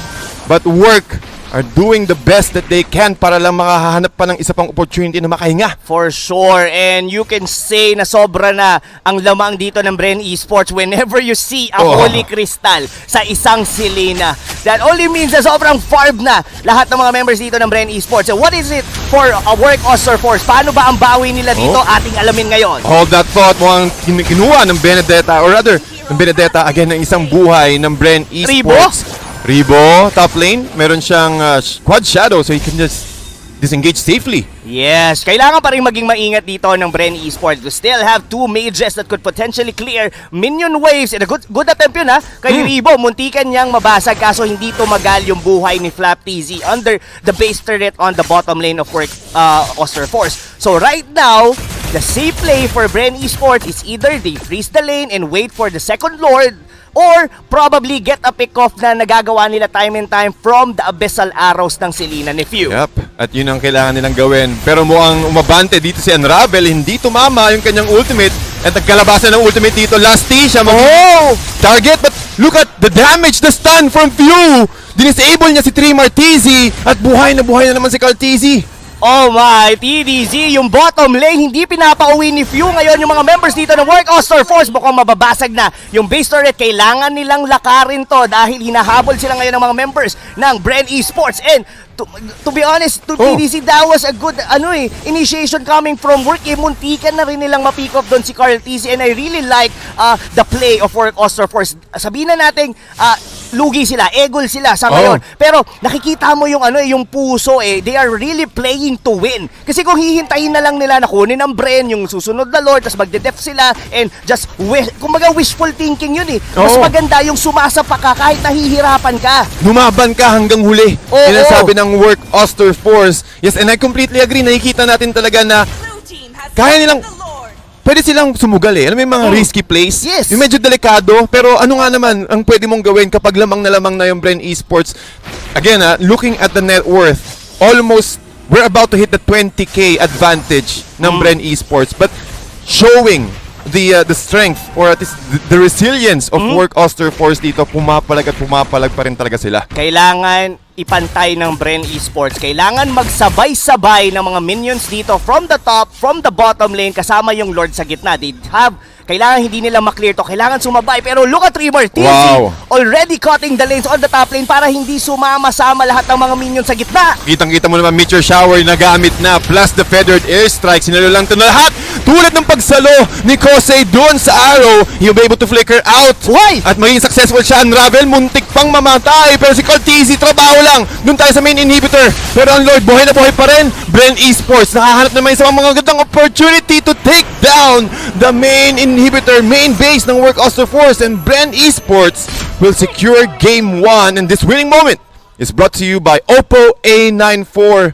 Rob, isang mabilisang pagbigkas ang ginawa ng Bren Esports. So sabi mo nga kanina, one big push, at yun agad ang naging sagot. Very outstanding performance, of course, coming from Bren Esports. Nung nakita ko sila, Lusty, sabi mo nga kanina, mukhang nakatulong nga yung pag-abot ng sapatos.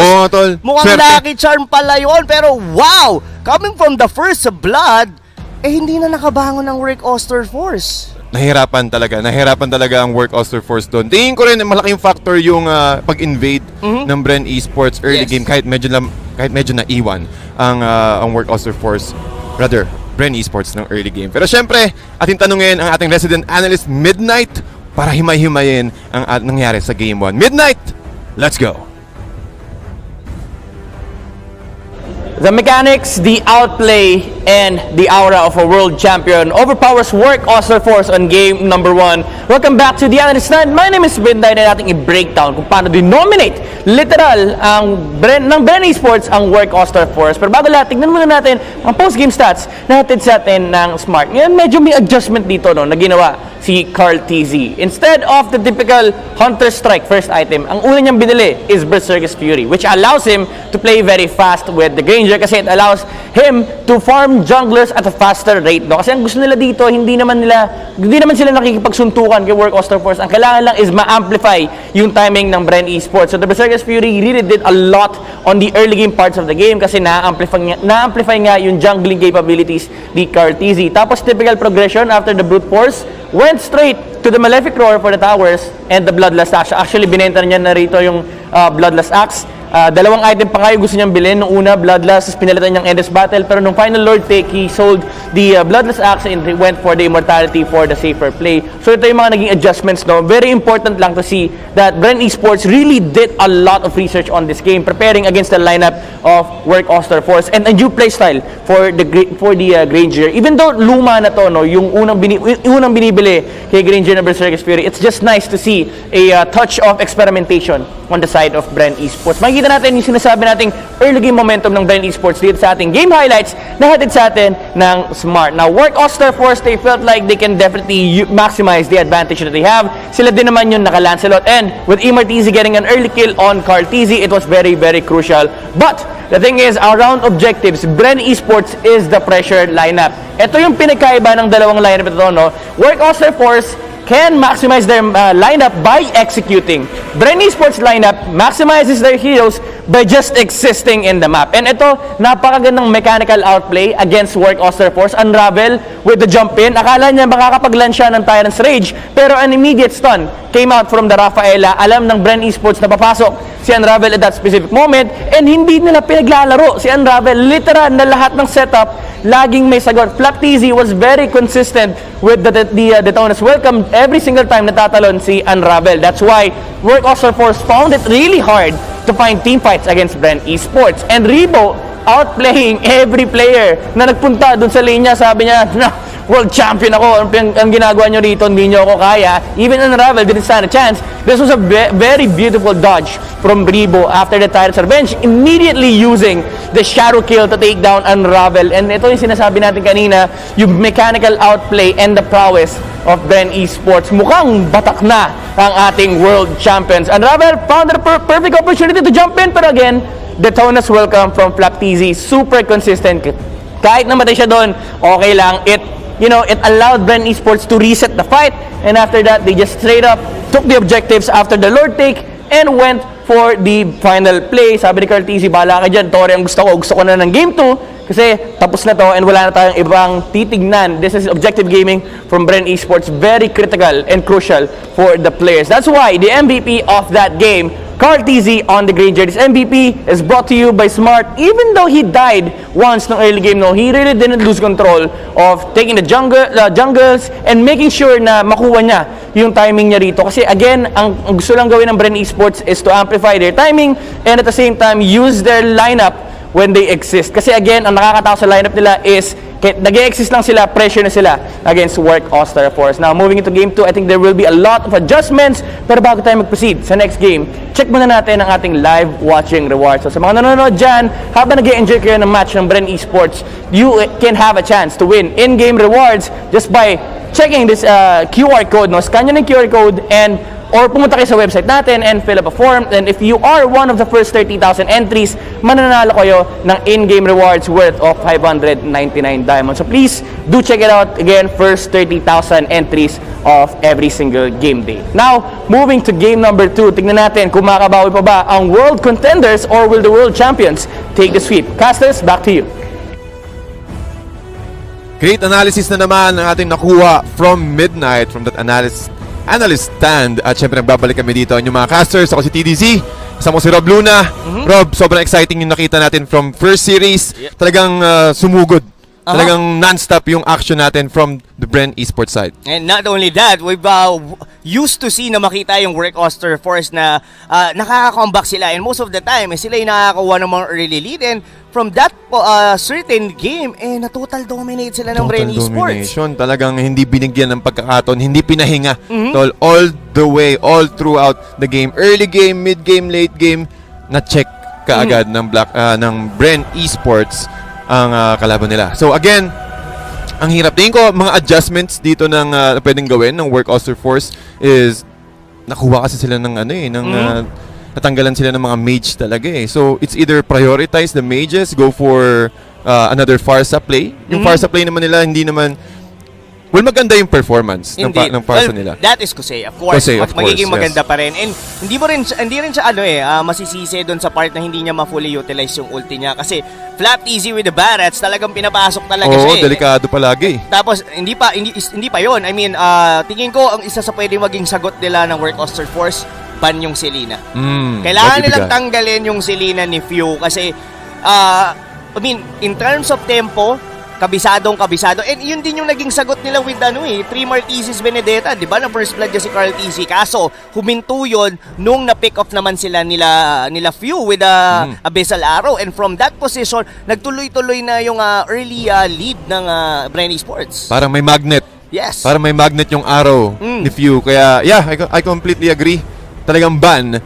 Dapat yung Selena dito ni Few and go for a little bit of a twist. Nakikita natin na yung Lancelot okay siya. Kaso nagkakaroon lang din ng misposition na napapansin ko si Chu from that part. That was a nice attempt na makakuha siya ng or steal yung orange buff dito ni Carl TZ, pero lagi siya napapunish. So tingin ko it's about kung mag-invade siya, magsampa siya ng isa pang hero. Pwede. Or, in terms kasi kay Carl TZ, kahit sabihin natin na nakuha ng Work Oster first yung Granger and some other heroes, alam mo naman, Carl TZ would still gonna deliver eh. Pero, ang naging X-Factor talaga, not only with the Selena, is even Losty, having yung anticipation niya with the Holy Baptism, especially pag tumatalon si Unravel. Kaya hindi agad-agad nakaka-set ng ultimate doon yung Kufra. It was all because kay Lusty and even Flap TZ. Kung papansin mo, hindi nga nag-hesitate yung Barats eh. Talagang pagpasok ni Unravel, Detona's welcome. Kuha agad. Hindi nakakahanap ng tiyempo na makakuha ng Tyrant's Revenge. Rather, Tyrant's Rage. Pagkatapos ng Tyrant's Revenge, pagkuha agad ng Detona's welcome, umpog sa pader, then focus ka agad. Wala na rin kasing out yung Kufra unless na meron siyang flicker. Pero you would kaya ka nga tog Tyrant's Revenge eh, kasi gusto mo doon sa mismong and that was a Bren Esports having that Barats did made a lot of sense on their draft. And kung papansin mo yung itemization ni Flap TZ, ang bilis ng item niya. Oo, tol. Diba? Ang first item niya was Curse Helmet, tapos naka-Demon Shoes siya, tapos followed by the Sky Guardian Helmet. From there, halos hindi na mamatay. Nagkaroon siya ng Athena Shield, nagkaroon siya ng Dreadnought. Yung Dreadnought Armor, parang casual lang. Consolation na lang para sa damage ni Chu eh. Kasi, di ba, yung Curse Helmet and as well Athena, magic defense siya. So parang at least hindi lang siya biglang ma-burst ni Lancelot. Pati meron siyang damage reduction dun sa main source. So ang laki. Ang ganda ng pagkaka-itemize dito ni Flap TZ and also with his spectacular performance. Nakita natin siya every time na merong fights. Laging priority heroes yung kanyang nakuha using the Detona's welcome. So malaking factor pa rin yun. And also Carl TZ, of course, from the MVP ng ating M2 World Championship. Still spectacular. Mukhang hindi bumababa yung power level niya. Lalong tumataas.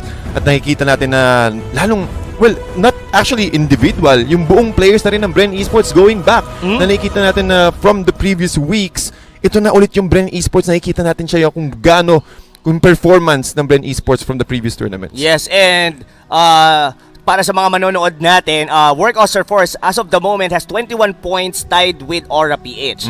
For Bren Esports, if they could potentially get a sweep against Work Oster Force, they would end up 18 points. So meaning to say, they were gonna go 1 up against Onyx PH, and if I'm not mistaken, DDC, they have 3 more series to play after this. So kumbaga 4 pa yung natitira nila. Ito yung pang-una, then they still have 3 more series to play all throughout up until week 7. So meaning, kaya nilang abutin yung upper brackets. Baka ang storya ng Bren Esports dito, parang parang yung mga natural na bida, yung nagpabugbog lang muna sa una. Oo. Nako. Well, for Work Oster Force, kailangan nilang pag-isipang maigi itong second game na to kasi they are on the verge of getting the number 1 spot. Pero Bren Esports, hindi natin sila pwedeng i-count out. This is still the world champion. Masabi nga ni Butters kanina, sabihin na natin baka nagkaroon ng konting pahinga going on the early of the regular season ng Season 7. Malay mo, ito na. Baka sabi ni Coach Dari dito, okay, it's time. Okay guys, it's time. Kailangan nating ilabas ang mga alas natin. Let's claim the spot on the upper brackets. Ang naiisip ko to pag sinasabi ko yung Bren Esports, parang sa racing lahat nakatakbo na, nakaposition na ganyan. Sige. Sa kanya, bumuelo siya. Pero mayroong rubber band sa likod. Saka may racket. May racket. So, ibig sabihin, nakahabol bigla. Nakahabol bigla. Parang ganun ang storyline ng Bren Esports eh. Diba? From the bottom, from the 4th place, pwede kang pumakit ng 3rd spot. Ganun kabilis, diba? So, yeah. Work Oster Force really need to step up and adjust sa kanilang play. Kasi top 1 nga sila, pero there's still a lot of opportunity for the top 2 and top 3 to catch up. Saka yung composure ni Carl TZ. Kasi kadalasan, di ba, siya yung pinupunterya. Tapos to the point, medyo parang pagka napofocus si Carl TZ, medyo nawawala sa laro. Pero kanina, pagka first blood sa kanya, mas lalo pang lumakas. Nagalit, min.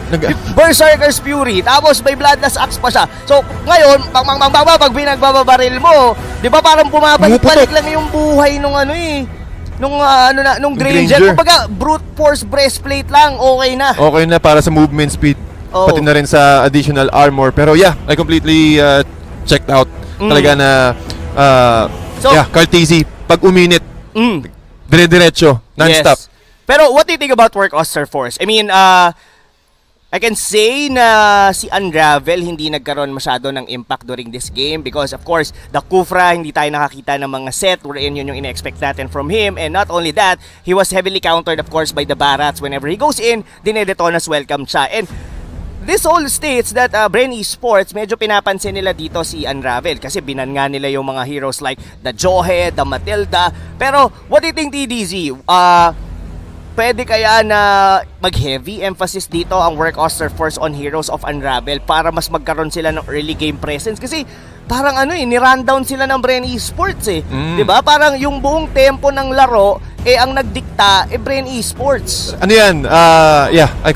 Sa Unravel Heroes, tingin ko wag dapat ibibigay ng or kung makakuha sila ng Matilda kasi yun yung Matilda hero ng Work Oster Force, it completely suits their playstyle. Ang tanong kung ibibigay ba yan ng Brain Esports. So sa ating mga manonood natin dyan, yung susunod na match might be the final match of for today since this is already the third series and we're just waiting for the team na makapag-ayos. And siguro medyo nag-aano lang sila no? Parang ginagather nila yung thoughts nila going into this game. And by the way, TDZ, gusto ko lang ding batiin ang ating mga mahal na mga nanay. Of course, an advance Happy Mother's Day bukas. O, sa mga hindi nakakalala, Mother's Day po bukas. So, kiss nyo na ang inyong mga mommy, ang inyong mga mama. Yan, by the way, to my mother, yan, Happy Mother's Day. Happy Mother's Day din sa aking nanay at syempre sa ating mga nanay.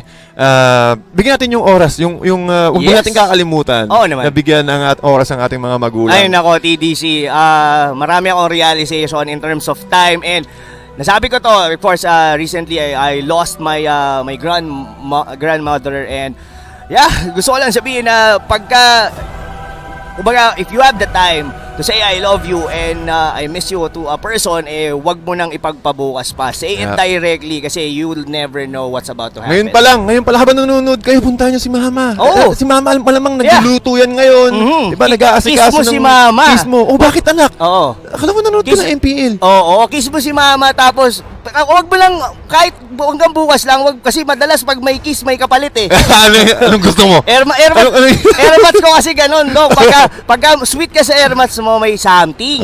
Ay, alam na. Pero ano naman kasalanan mo?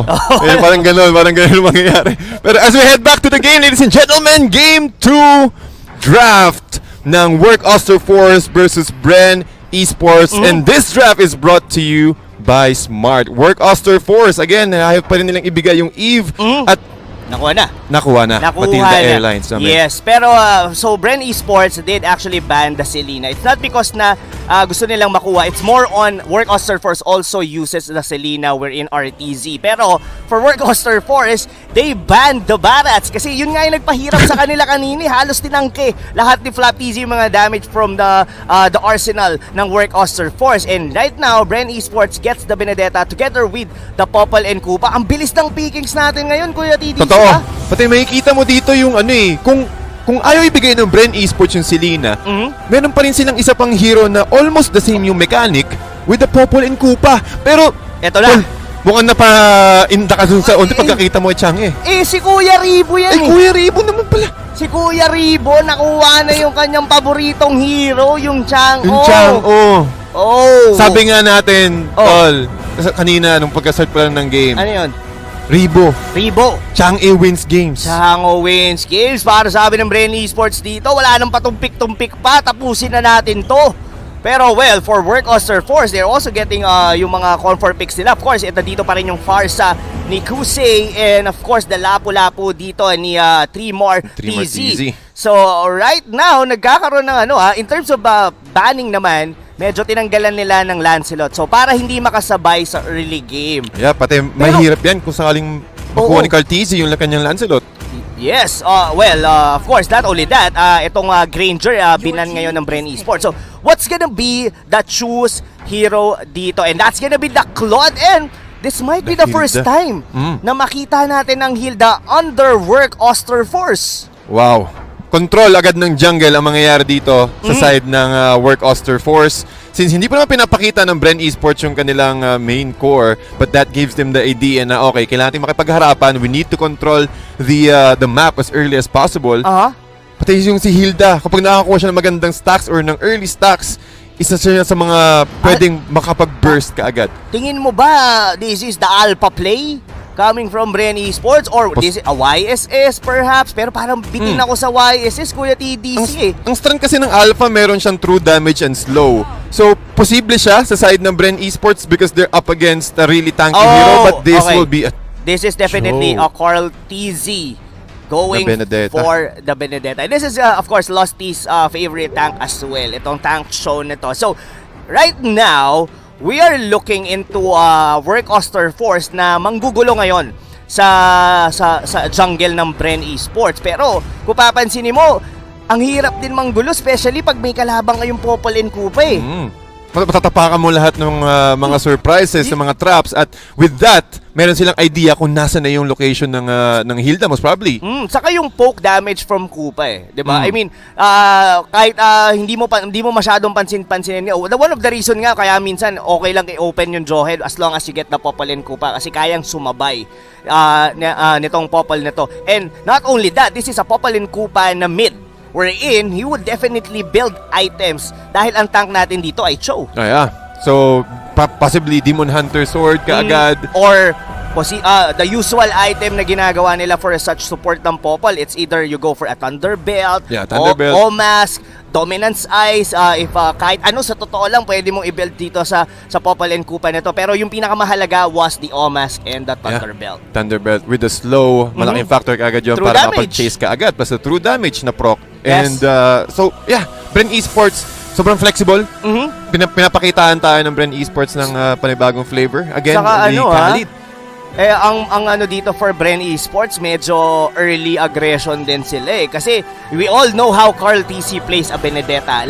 Kumbaga in terms of KP, kill participation in a match wherein siya ang Benedetta, sabihin na natin close to 80%. Lagi siyang sumasama. Then, dun yan rin kinukuha yung farm niya in getting kills on the certain heroes ng kalaban. So, for Chu here, having the Claude, he would definitely have a hard time in terms sa kanyang mga jungle dahil papasukin yan ng Bren Esports. So, parang ganun din yung magiging style ng Bren Esports dito. Mag-invade tayo ng jungle. Sobrang importante ng mga purple and orange buffs natin since more of a heavy mobility or assassin-centric dito yung side ng Bren Esports.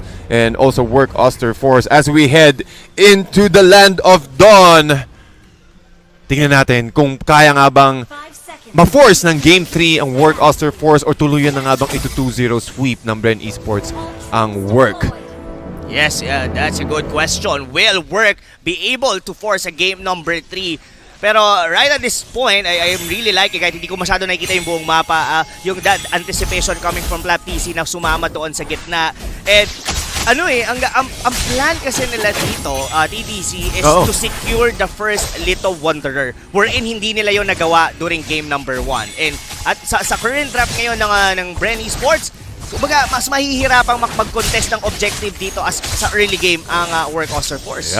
Nakikita agad natin dito na gumagawa ng paraan ang Work Oster Force para magkaroon at least ng control sa early. Pero kita mo naman kung gaano kasakit yung damage ng Popol and Kupa. Pero mukhang tinamaan din ng Cursed Crow. Plus the 2 combo dito ni Kosei. And Work Oster Force will get that first blood. Pero si Rebo naka-exchange din naman. Concussive Blast para kay Lusty, not enough to take down RTZ. Yung Soul Blow, muntik pa nga na ma-take down si Lusty doon. But with that flicker, he's able to disengage. Yes, and I thought ang mamamatay doon was actually Unravel because of the poke na ginawa nila Few and as well with Lusty. But ang ganda ng backup ni Kosei. That's one of the reasons bakit sila ang nakakuha ng first blood.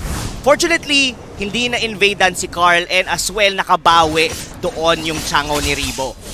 At meron pa siyang Impure Rage, so hindi niya kailangan umuwi actually. So kaya niya makipagbakbakan kay Kosei as early as possible.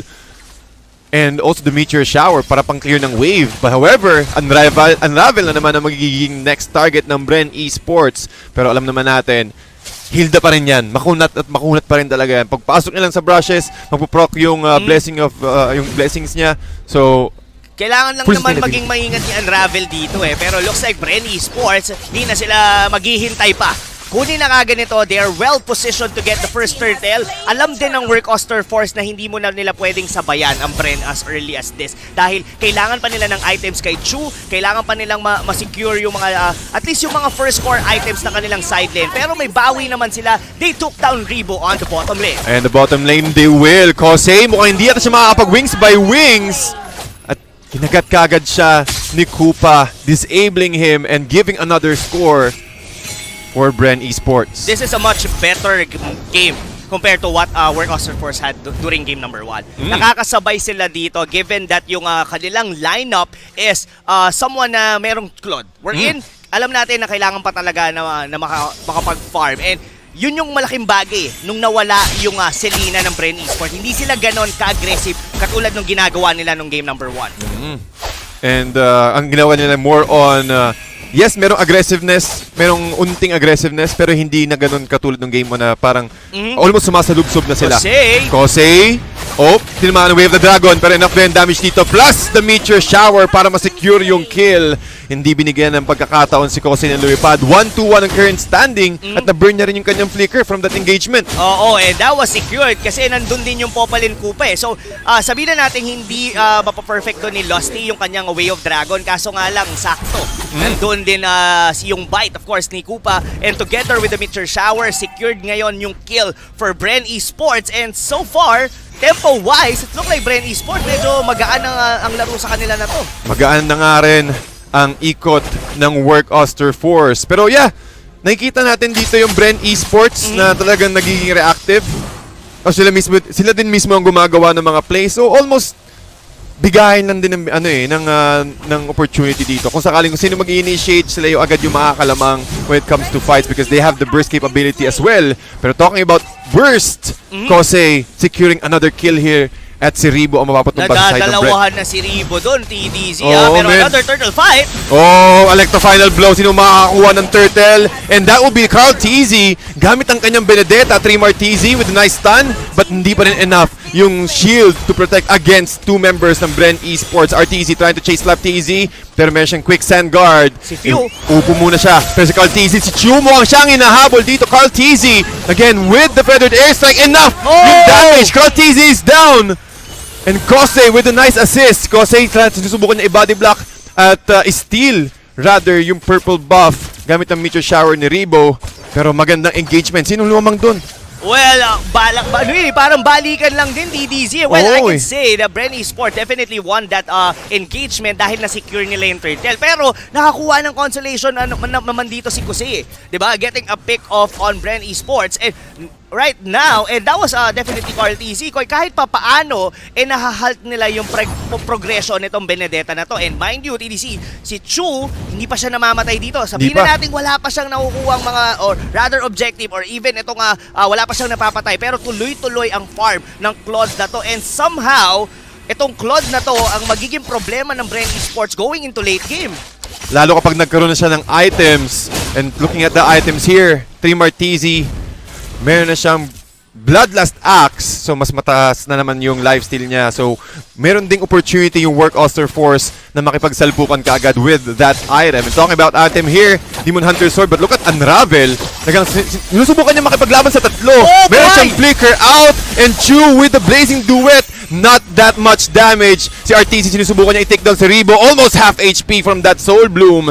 Pero Work Oster Force, meron silang opportunity to play aggressively, pero ang Bren Esports absorb, parang calculated nila yung damage output ng Work Oster Force. Oo, and alam mo TDC, yung ginagawa nila Unravel and RTC, they are just buying time to the point na makapag-farm si Chu, and sobrang libre. Actually, uses Blazing Duet doon sa gitna, and as well, getting all that energy, or rather yung turrets doon ng Bren Esports. So, ngayon, ang ginagawa ngayon dito ng Work Oster Force, just holding the line, just give enough time para sa mga damage dealer nila. Even 3-mar TC, confident na ngayon siya dito.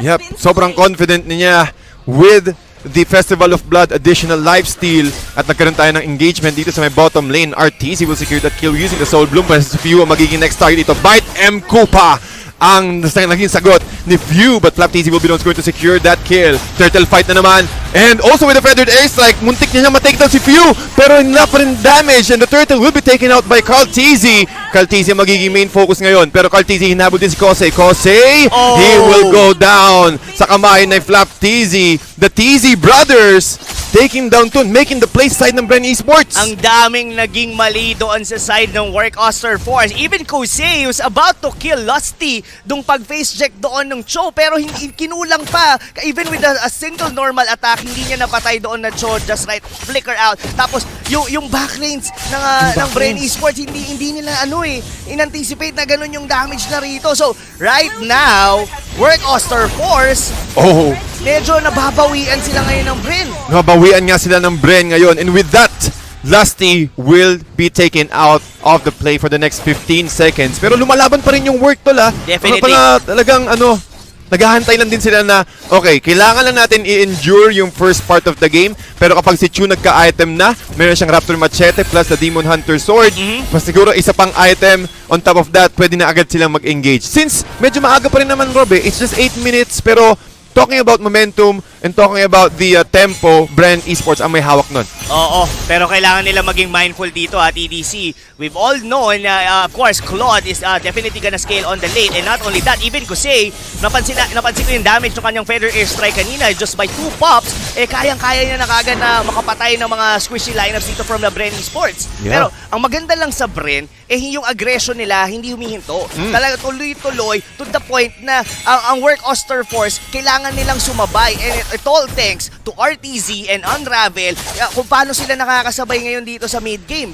Look at the gold lead ngayon dito. This is, what, 3,000 lead on Bren Esports. Pero hindi natin masyadong ramdam yun kasi ang ganda rin ng, ng depensa ng Work. Yep, and giving some space dito sa side ng Work Oster Force to at least find an opening. At yun yung magiging sagot dito ng Work Oster Force. RTZ taking out Carl TZ. Unravel ang magiging target. And Few, hindi pa rin enough yung damage up against a very tanky Hilda. Ang ganda ng pick-off na yun, TDZ. And that was with the help of course, the support of Work Oster Force. And right now, walang jungler ang Bren Esports. And this is a good opportunity para sa Work na bumawi sa torre. An opportunity they will have. Mukhang mauhuli niya si Flap TZ. Shut down, 320 gold ang makakuha niya. But Lusty with the way of the dragon. Si Unravel ang nakuha. But Few, nagabang pa rin sa likod with the Popol Surprise na stun at na slow ang members ng Work Oster Force. And also a nice attempt from Rebo to use his Meteor Shower, pero the other way around ang ginawa ng Work Oster Force. Dun tayo sa kabila. Wow, medyo nagkasunod-sunod doon yung yung pagbawi ng Work Oster Force. Hindi pa naman nila nako-convert to into an objective, pero they are actually getting ahead in terms of map vision right now against Bren Esports. And like what you mentioned, medyo pagka hindi maganda yung positioning na Meteor Shower ni Rebo, parang kukulangin sa damage potential, sa damage ang Bren Esports. So, right now, kailangan maging maingat ng Bren yung kanilang pagpasok. Look at TZ! Ang sakit ng damage si Flap TZ with the BOD. Pero si Lusty mo pumapasok sa loob. Way of the Dragon, na-cancel niya ang feathered airstrike. Ito rin si Flap TZ with the ultimate, trying to catch out Kosei. Kosei makapag-wings by wings. Si Chu naman nasa likod with the BMI, able to escape, pero hinabol pa rin siya ni Carl TZ using the Elect to Final Bro. Unravel ang magiging next target dito, but Carl TZ says no. Disengage muna tayo. Okay na yung takedown natin si Chu. And that is the second death para sa Claude ni Chu. Grabe yung pag-sustain ni Flap TZ doon sa gitna with a Desert Tornado and getting a kill, of course. Chu, this is a good strategy din coming from Bren. They could potentially take the Lord right now. Pero ang gusto nila, this is a much disciplined strategy. Linisin muna nila probably yung mga inner turrets dito, or rather get a good position para mas makuha nila ng maayos itong Lord. Kasi at this moment, buhay na ngayon yung Claude. Bren Esports, they need to think twice if they would want to secure itong first Lord of the game. Pero ang daming members ng Bren Esports na nag-aabang sa may Lord Pit. Kinamitan ng Bite M Koopa si Trim RTZ, but not that much damage. Pero meron siyang control at least. Stun para kay RTZ. Feathered airstrike ginamit dito ni Kosei. Not enough angle or not much AOE. Flap TZ still survives. Streamer TZ up against Flap TZ. Quick stand guard para makakuha ng HP regeneration. Carl TZ against the world. Kailangan makakatakas ba siya? Sabi ni Chu, hindi ka makakatakas. Not today. But Chu with the BMI is safely getting out of the way. as Work Oster Force getting a takedown or rather a shutdown para kay Cartezi. That was almost a good initiation coming from Ren Esports. Oh! Wow! Pa ng isa si Kosei with the last feathered airstrike. Natumba si Few. Oh my, that was very unfortunate para kay Few, pero I just would like to say, ang ganda ng anticipation doon ng ultimate ng Khalid Nung pag-circling eagle doon ni RTC, inabangan niya yung impact. Tumama to, na-pick off kagad yung Matilda, kaso nga lang, yung damage, we've talked about this earlier, TDZ, yung damage ni Chu. That's one of the reasons kung bakit halos natunaw kagad doon sila Carl TZ. And at this point, mukhang online na ang Work Oster Force. Online na ang Work Oster Force at online na rin si Chu. Pero nagkaroon tayo ng Lord fight. Almost half HP ang Lord sa ngayon. Pero ang Bren Esports umiikot sa may left side or sa right side. At ang Work Oster Force din ay nag-aabang na magandang opportunity. RTZ nag-sustain ng enough damage from the rest of Bren Esports. Feathered Airstrike ginamit na rin ni Kosei. But still, look at the position of Bren Esports. Again, with the respect from the damage output ng Farsa, umiiwas pa rin sila. Pero Rob, ito yung gusto ko kay Kusei TDC. Hindi siya nagtitipid ng ultimate from the Farsa. Kahit sabihin natin pampoke lang yung damage na yun, ito yung magiging susi nila para mapauwi nila isa o dalawang miyembro dito ng Bren Esports. And from that position, they could potentially take down the first Lord. Pero ito ang pinakamahalaga. Pag nabasag tong gitna, medyo mas magiging confident ngayon ang Work Oster Force to take down this Lord. So, right at this point, dikit halos yung gold natin, pero it's all about Work Oster Force getting the initiation. And look at that! Feathered airstrike kay Few. Isang tama lang yung TDC, halos 3/4 yung bawas. Halos 3/4 agad yung damage ng Work Oster Force at yun yung strength ng Work Oster Force dito sa matchup nila, especially sa next Lord fight. Ang bilis mag-cooldown ng Feathered Airstrike and also getting a lot of ground for the next team fight. So ang ginagawa ngayon dito ng Bren Esports, they're trying to hold this outer turret in the mid lane. Carl TZ just going on the segue pushes on the bottom lane, pero alam ng work ito. That's the reason bakit nila kinakalampag itong Lord na to. Kasi it's either they go for the hero or pwede nilang tuluyan to. Look at the damage nito. Wow. Halos kalahati na kagad yung Lord. Ganun lang kabilis. Na-take down ng Work Oster Force dito yung Lord. Pero look at this. Few, tinatamaan na naman ng Feathered Airstrike. RTZ will be the target of Carl TZ. And the rest of the crew, look at Flap TZ. Hindi pa rin sila nag-aabang. Chu will be taken out. Isa-isa ng Bren Esports, ang membro ng Work Oster Force, getting punished one by one. Isa na naman ang natumba sa miyembro ng Work Oster Force. 4-0 exchange sa side ng Bren Esports. Sabi ng Bren Esports, wag nating pakilaman yung Lord. Diretso tayo kagad doon sa mga squishy heroes. Inuna, ilisa-isa nila doon. Yung Farsa, yung Matilda, even Unravel, hindi nila pinalagpas. And just like that, this instant replay is brought to you by Oppo A94. Ating muling tunghayan kung ano ang nangyari. Look at that. Binabawas-bawasan ng Work Oster Force yung Lord. Sino ang magsa-start ng initiation na to? Look at on the back lanes. Si yung Few is actually going for RTC. The Feather Airstrike, hindi nila na-pick off doon yung Popol and Koopa. On the back lanes, ginugulo ni Flap TZ. Si Kosei, that's one of the reason bakit hindi niya magamit yung kanyang ultimate na doon sa mismong team fight. Pati ang ganda rin ng angle dun ni Meteor Shower ni Rebo at catching every members of Work na nasa loob ng Lord Pit. So parang trap. Nakakuha ng magandang trap card. Exactly. And I really thought na magiging malaking factor yung pagtalon ni Trimmer with the Lapu-Lapu. He has the perfect bravest fighter. Sobrang brave niya. Ang problema, ubus na yung kakampi niya. Malakas ang damage output ng Bren Esports. And kailangan din i-respect yung ng Work Oster Force, yung capability na kaya din mag-dish out ni Flap TZ ng that much damage. Again, ito rin yung Khalid na hindi siya yung fighter na Khalid makikita mo sobrang tanky lang. Pumapalag pa rin siya with the Desert Tornado. Feathered Airstrike, tinatamaan si Rebo. Pero nakakatakas pa rin ng Bren Esports doon. And si Lusty ang umabsorb mostly ng damage ng Feathered Airstrike at Work. Nag-aabang na naman sila ulit ng isa pang member ng Bren Esports na siguro pumasok dun sa may brush area nila. Yes, but this ain't over, TDZ. That might be the first Lord na na-secure ng Bren Esports.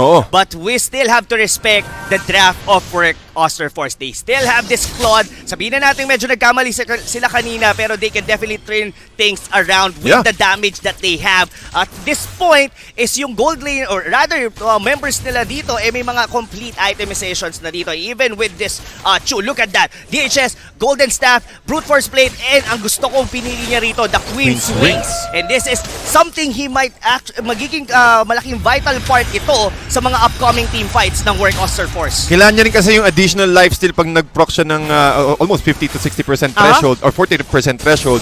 Kasi kailangan niyang smoke dun sa loob ng damage or rather sa area ng Bren Esports to get that blazing duet. Pero while that is happening, Bren Esports naka-pick off na naman si Unravel. Wala yung Hilda nila. Hindi kaya na i-sustain dito kasi ang ginagawa ng Bren, they just simply focus on single members dito ng Work Oster Force, and most likely si Unravel yun kasi siya yung laging nakaangat kasi kailangan niya mag-provide ng vision dito for his team. So right at this point, look at that, even Fuel, binaktor niya na yung base turret doon sa may bottom lane. So, well, Bren Esports, nasa kanila ngayon ang bola to play it slow. Almost 40 seconds in, lalabas yung susunod na Lord. Perfect positioning coming from the trap dito ni Few with his Popol and Koopa. And ang ganda ng abang ng Bren doon sa mapa. Pag may sumilip dyan, tunaw talaga. Yatap ang sisilip sa side ng Bren Esports. Naisip ko lang, ang hirap pala magtago pagka meron kang Koopa. Oo, kasi si Koopa kasi ang hirap ka-banding lumalabas. Oo. Oh, wow. Ayaw pumasok sa loob ng brush. Pero yes, nakita mo naman yung positioning dito ng Bren Esports. Almost 5 members is nasa top part. Inaabangan lang talaga yung Lord. Pero meron na ring idea dito yung Work Oster Force since si Kosei sinubukan niya at nakakita siya ng itak na lumilipad. So it means na nandun yung mga members ng Bren Esports. Pero Rebo! Almost catching Rebo! Wow! From downtown, that Feather Airstrike almost deleting the Chango of Rebo, pero good attempt, muntikan nila. Muntikan pa rin. Lalo na TDC, we are already approaching to the point na tumatagal na ang mga death timers natin. TikTok timers nga naman sabi nila. Pwede ka mag-TikTok pag na-takedown ka. Ng 20-minute mark above.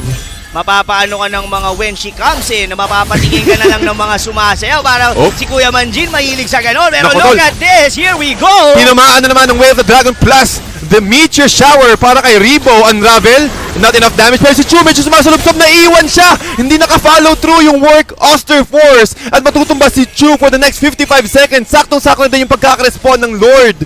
So wala silang retribution pero Unravel. And also with a feathered airstrike from Kosei. Pero na-sandwich play ng Bren Esports ang members ng Work Oster Force. Pero with the ultimate from Clap TZ. Three Martizi. Carl TZ trying to run away. Pero si Lasty din nag-aabang din sa likod. At mukhang si Kosei yung inaabangan niya. Merong immortality dito si Lasty. Pero makakakuha ba siya? Mapapap ba nila yung immortality ni Lasty dito? But no. With the Shunpo, Bren Esports able to... Grabe yung micro-handle, DDG. Nakita mo ba yun? Pinaglaruan nila yung pader. Oh no, these two teams is really showing up. Carl TC, hindi ka pwedeng mapitas dito. Hindi nga pwede. We could cancel blast with the mobility from Carl TZ. Makakatakas ulit pero si Lasty nag-umaamba. Ginagamit kanyang Jeet Kundo para lang magkaroon ng unting trap. Pero Rob, tinan mo yung top and bottom lane. Kailangan i-show muna ng Work Oster Force para mas magkaroon sila ng magandang positioning, opportunity to contest the next Lord. Kasi kung iisipin mo, hindi pwede rin kasing biglang i-fake Lord sabay si Carl TC, biglang mag-sneaky play, sumegway, makabasag. Look at that. Almost lock item and he has already a malefic roar. Dalawa sa kanila. Even si Few. Ganito ka-farm itong Popol and Koopa na to. Kaya even Unravel with the tank, ramdam na ramdam niya talaga yung aso ni Few. Ang sakit talaga with the bite and Koopa. Bukod ba dun sa stun, ang taas na rin ng damage output ni Few at nakakasabay na rin siya sa mga squad niya ng Bren Esports. 61.9k. 62 ang Bren Esports, abang ang Work 59. Hindi naman ganun kalayo, pero talking about objectives, isang turret na lang ang naiiwan sa Work Oster Force. At this point, TDC, goal doesn't matter. Ang pinakamahalaga dito wag kang mapitas. Isa pa is yung positioning mo. Kaya ito, alam to ng Work Oster Force na susubukan ng Bren Esports ngayon i-contest on Lord. Pwedeng kalampagin, tapos dumiretso sa hero. Even Unravel, medyo malalim siya dito, TDC.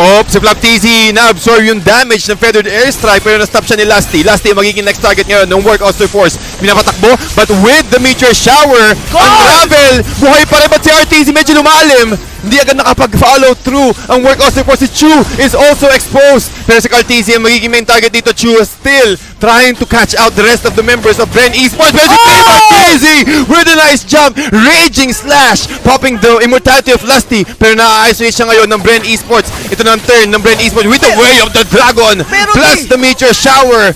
Bren Esports taking down 4. Pero okay lang yung TDC kahit napitas nila doon si Carl TZ, halos mabubura naman lahat ng mga members dito ng World Oster Force. And to mind you, meron silang Popolin Kupa na well-farm kahit wala sila ritong jungler. Parang meron pa rin silang isang damage dealer na nagngangalang few. Itong Popolin Kupa na to ang mukhang makakabasag ng base na. Oh my G! Bren Esports! Hindi binigyan ng pagkakataon ang Work Oster Force para maagante with this rematch. And this winning moment is brought to you by Head and Shoulders. Rob, mukhang swerte nga talaga yung sapatos, tol. Mukha talaga. Kumbaga, ang ganda rin kasi ng pag-flank ni Carl TC doon sa backlanes. Talaga, that's one of the reason ko bakit nawala sa formation yung mga members ng Work Oster Force. Like, even sa Unravel, sobrang lumalim sa doon. Even RTZ. So, wow! Wow! What a performance coming from Bren Esports. At kita mo naman talaga, kahit napipick off si Carl TZ, yung ibang members ng Bren Esports is nag-step up. Especially si Few. Yes. Nakita mo yung pag-itemize niya. Diba? It's all about providing assistance. Oo, men. Ngumangat-ngat talaga eh. Nyart talaga dong. Oh my goodness. At tingnan natin kung ano ba masasabi ng ating resident analyst at si Midnight para i-take down itong Game 2 ng Bren Esports. Midnight, go ahead. Ang masasabi ko lang, we just witnessed the best mechanical players in the Philippines. Napakalupit ng pinakita sa atin ng both of the teams. But Bren Esports were the ones that prevailed against Work Oster Force. Welcome back to the Analyst Stand. My name is Midnight and ating i-break kung paano ba binominate ng world champions ang world contenders. Now, these following post-game stats are brought to us by Smart. Napakalupit nitong match na to.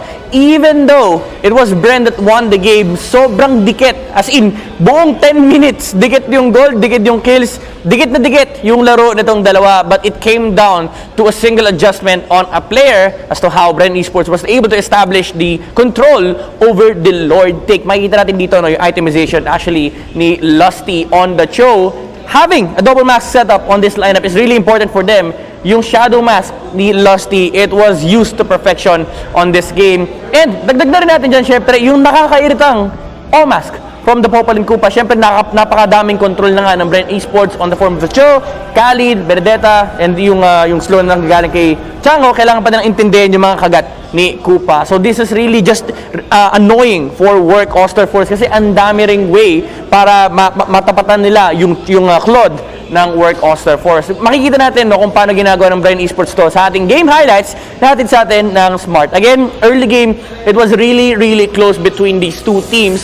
Bren Esports, sila dapat actually nakaka-control ng resources pero Work Oster, sabi nila, sabayan natin yung Popolin Kupa. Gamitin natin yung Matilda natin. We can play really aggressive kasi may kasama pa tayong Hilda. So dapat walang takot yung Work Oster Force ng early game. Bren Esports, they really did answer the aggression na pinapakita ng Work Oster Force with the punishments on the openings na nakikita nila, no? Especially during the laning stage. Every single time nakakita sila ng opportunity to take a lane na hindi pinapansin ng Work Oster Force, they go for that play. Now, Bren Esports, they contested the objectives against the Work Oster Force dito, knowing na naka-Claude lineup lang din kasi yung Work Oster Force. They know to themselves na mas malakas sila dapat at the specific time kasi si Claude nagpo-farm pa, wala pa yung kanyang DHS. At that time, Raptor Blade pa lang and Boots yung item ni Claude, no? But there were some crucial pickoffs here by Work Oster Force as well. Sinasagot din nila yung pinapakitang play ng Bren Esports. And I would really like to highlight Kosei on the Farsa, able to delay the game of Bren Esports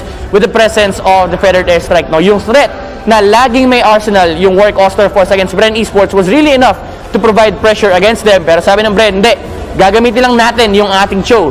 Just to make sure na may catch tayo against Chu and hindi malalaro ng Claude ng Work Oster Force yung kanilang game. And ito, again, napakalupit na mga players natin. Si Kosei sabi niya, 2 bagsak muna sa mid lane tapos titirahan ko yung Farsa doon sa may bush. Alam ko na may nagtatagong Farsa dyan. And look at this, once again, Kosei playing this immaculately. Pero isang malupit na play from Lusty, again getting the catch on the Claude. Nasipa na naman yan na knock up and they're able to wipe out Work Oster Force. Unfortunately, hindi yun naging end dito for Brent Esports. No? Pinalagam pa rin sila ng Work Oster Force with the aggressive play of Chu and RTZ. Pero ito yung hindi natin matatawaran talaga. No? Yung matchup ng Brent Esports against Work Oster Force, napakahirap talaga mag-clod dito dahil may Chu and at the same time may Popol and Koopa. Even though madali lang patayin si Koopa pagdating ng late game, you still have to worry about the control na pinoprovide nitong hero na to. Pero again, Kosei on Work Oster Force tries to fight off against Brent Esports.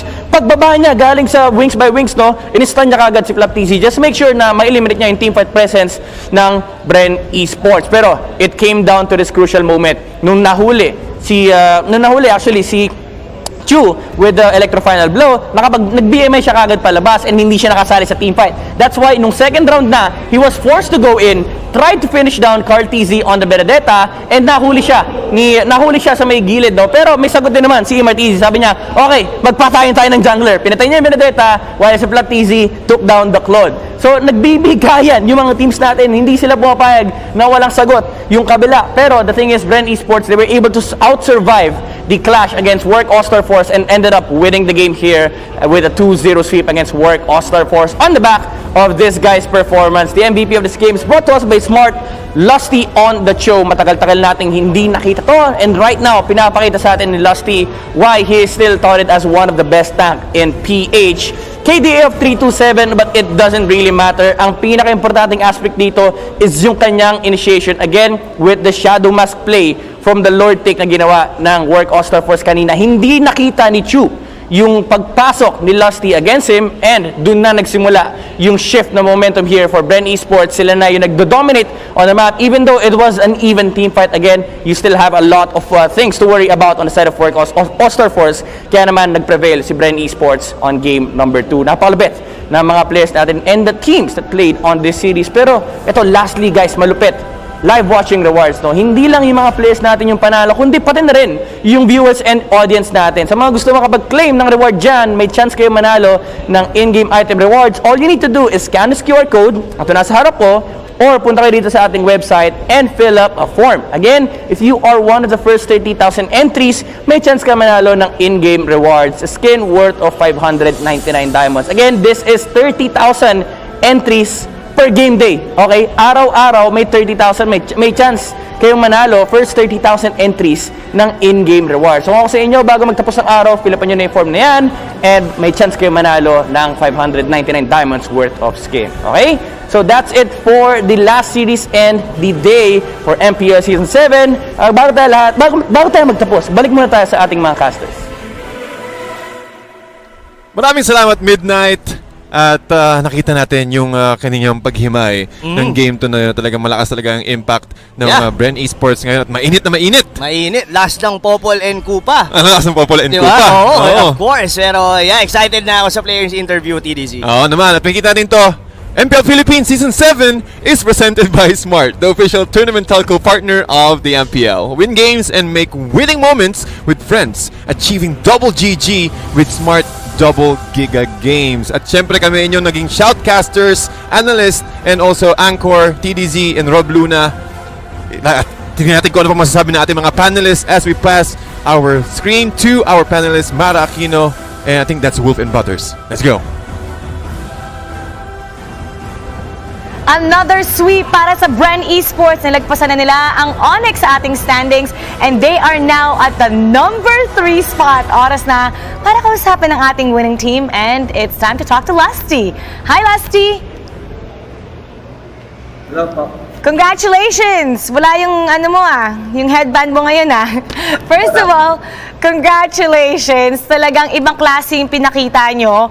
Pinapakita nyo talaga yung pag-dominate nyo, peak performance. Masasabi mo ba na pag Work Oster Force yung kalaban, mas importante ba to kumpara sa ibang mga koponan dahil kayo dapat ang mentors, ayaw nyo magpatalo? Kasi ibang klase yung pinapakita nyo eh. Pinapakita nyo talaga yung veteran moves nyo. Ayaw lang kasi natalo sa work sa ibang team. Tinalo naman namin yun, di na namin kailangan may patunayan sa kanila. Napansin namin sa camera kanina, wala si Coach Ducky. Nasaan siya ngayon? Nasa kasal. Pag mga ganong moments na wala si Coach, sino ba yung nagtitake lead sa inyo? How do you make sure na yung koponan still in the right mindset, still disciplined? Yung po namin, 6-man, tsaka yung captain, si J po tsaka si Pew. Si Few nga, nung nag-guest kayo sa MPL Chillax, kitang-kita yung kanyang leadership.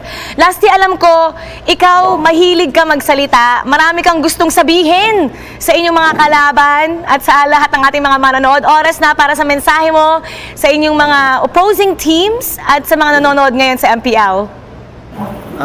Sa lahat ng mga kalaban namin, mag-ready na kayo sa playoffs kasi di na kami magiging kampante, pupusan namin lahat. Tsaka sa lahat ng fans ng Bren, thank you sa pagsuporta kahit minsan talo, panalo, andyan pa din kayo. Maraming salamat. Thank you, Lasty. Enjoy the rest of the day. Congratulations sa sweep nyo ngayong araw na to. Narinig nyo yan. Mga other teams, maganda na kayo sa playoffs. Itong Bren, nagising na! Welcome back to MPL Philippines Season 7 presented by Smart, the official tournament telco partner of the MPL. Win games and make winning moments with friends, achieving double GG with Smart Double Giga Games. Mythical Raffle Draw, nakasali na ba kayo? Nasagot nyo na ba ang ating mga quiz? Sobrang dali lang yan. 45 questions, iscan ang QR code na nakikita dito para makakuha ng mga in-game prizes na actually yung player cards na pinapakita ko sa inyo palagi, pwede nyo yung makuha sa ating playoffs. Hindi lang yan, meron din tayong live watching rewards.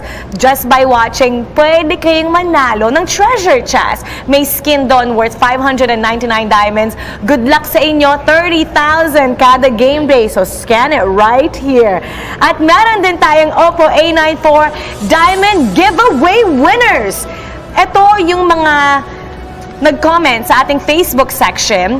Ang tanong natin doon, how do you live your life at full speed? Gamit ang hashtag, live life at full speed. Sabi ni Chris Sedaman, I live life at full speed by playing Mobile Legends. Tinype niya talaga yon kasi alam niya, pag tinype na yon, mananalo ka. Yes, keep on playing Mobile Legends. Hashtag live life at full speed. Congratulations! Meron kang 300 diamonds brought to you by Oppo A94. Si JC Galvo Olaita, I live life at full speed by supporting MPL Season 7 using my Oppo A94. Ang ganda niya, no? Sobrang bilis, perfect siya for gaming, at saka saktong-sakto pang video, may night mode din. Pag nagtitake ka ng pictures, sobrang ganda ng phone na to. Kaya get yours now for only 13,999 pesos. Meron din tayong Christian J. Caparida Caliao. I live life at full speed by being the hero of my own game. Sino kaya hero niya sa ML? Hashtag live life at full speed. Christopher Daza Fernando. I live life at full speed by living for my family, especially my mom. Who do you live for? Ang lalim nun, ah. Dapat talaga alagaan nyo ang moms nyo. Bukas, Mother's Day, ano ang regalo nyo sa kanya? Oppo A94, live life at full speed, get yours now, 13,999 pesos.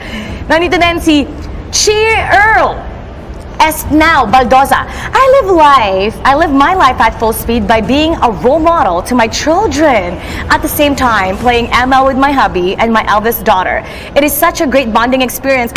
Ang cool mom naman ito. Cheryl S. Now. Ako kung yung mami ko nag-ML, sobrang matutuwa ako. Sobrang cool mo. At dahil dyan, yung asawa mo dapat bilan ka nito. Perfect for gaming.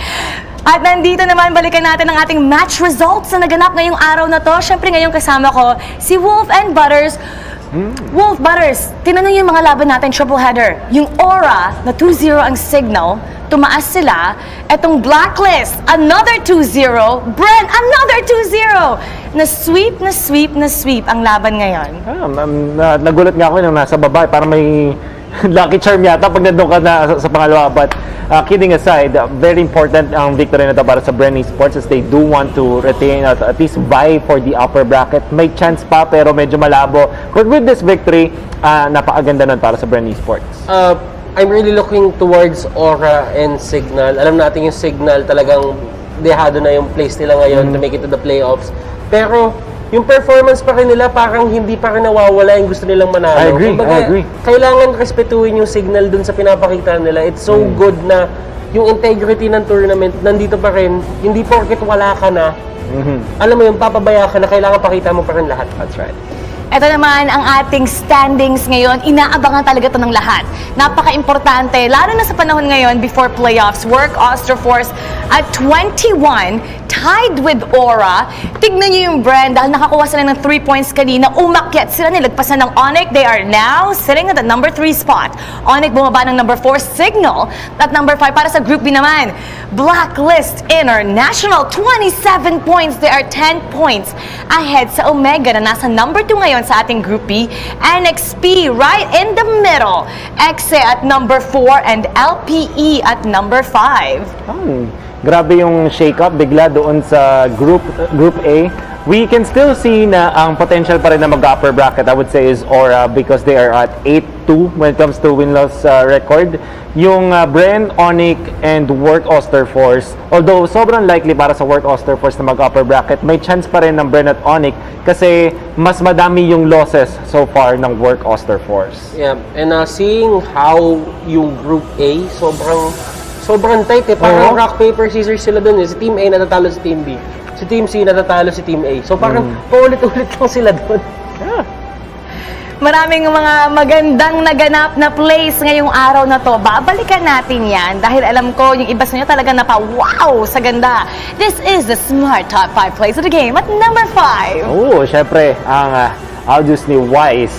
In the first game of Omega versus Blacklist International, katry nilang patayin si Wise pero nakikita natin yung pagkakunat kasi ng isang Aldous. Eventually, mapapatay din siya dito but it had to give so much yung flicker ni Heat para makuha dun si Wise.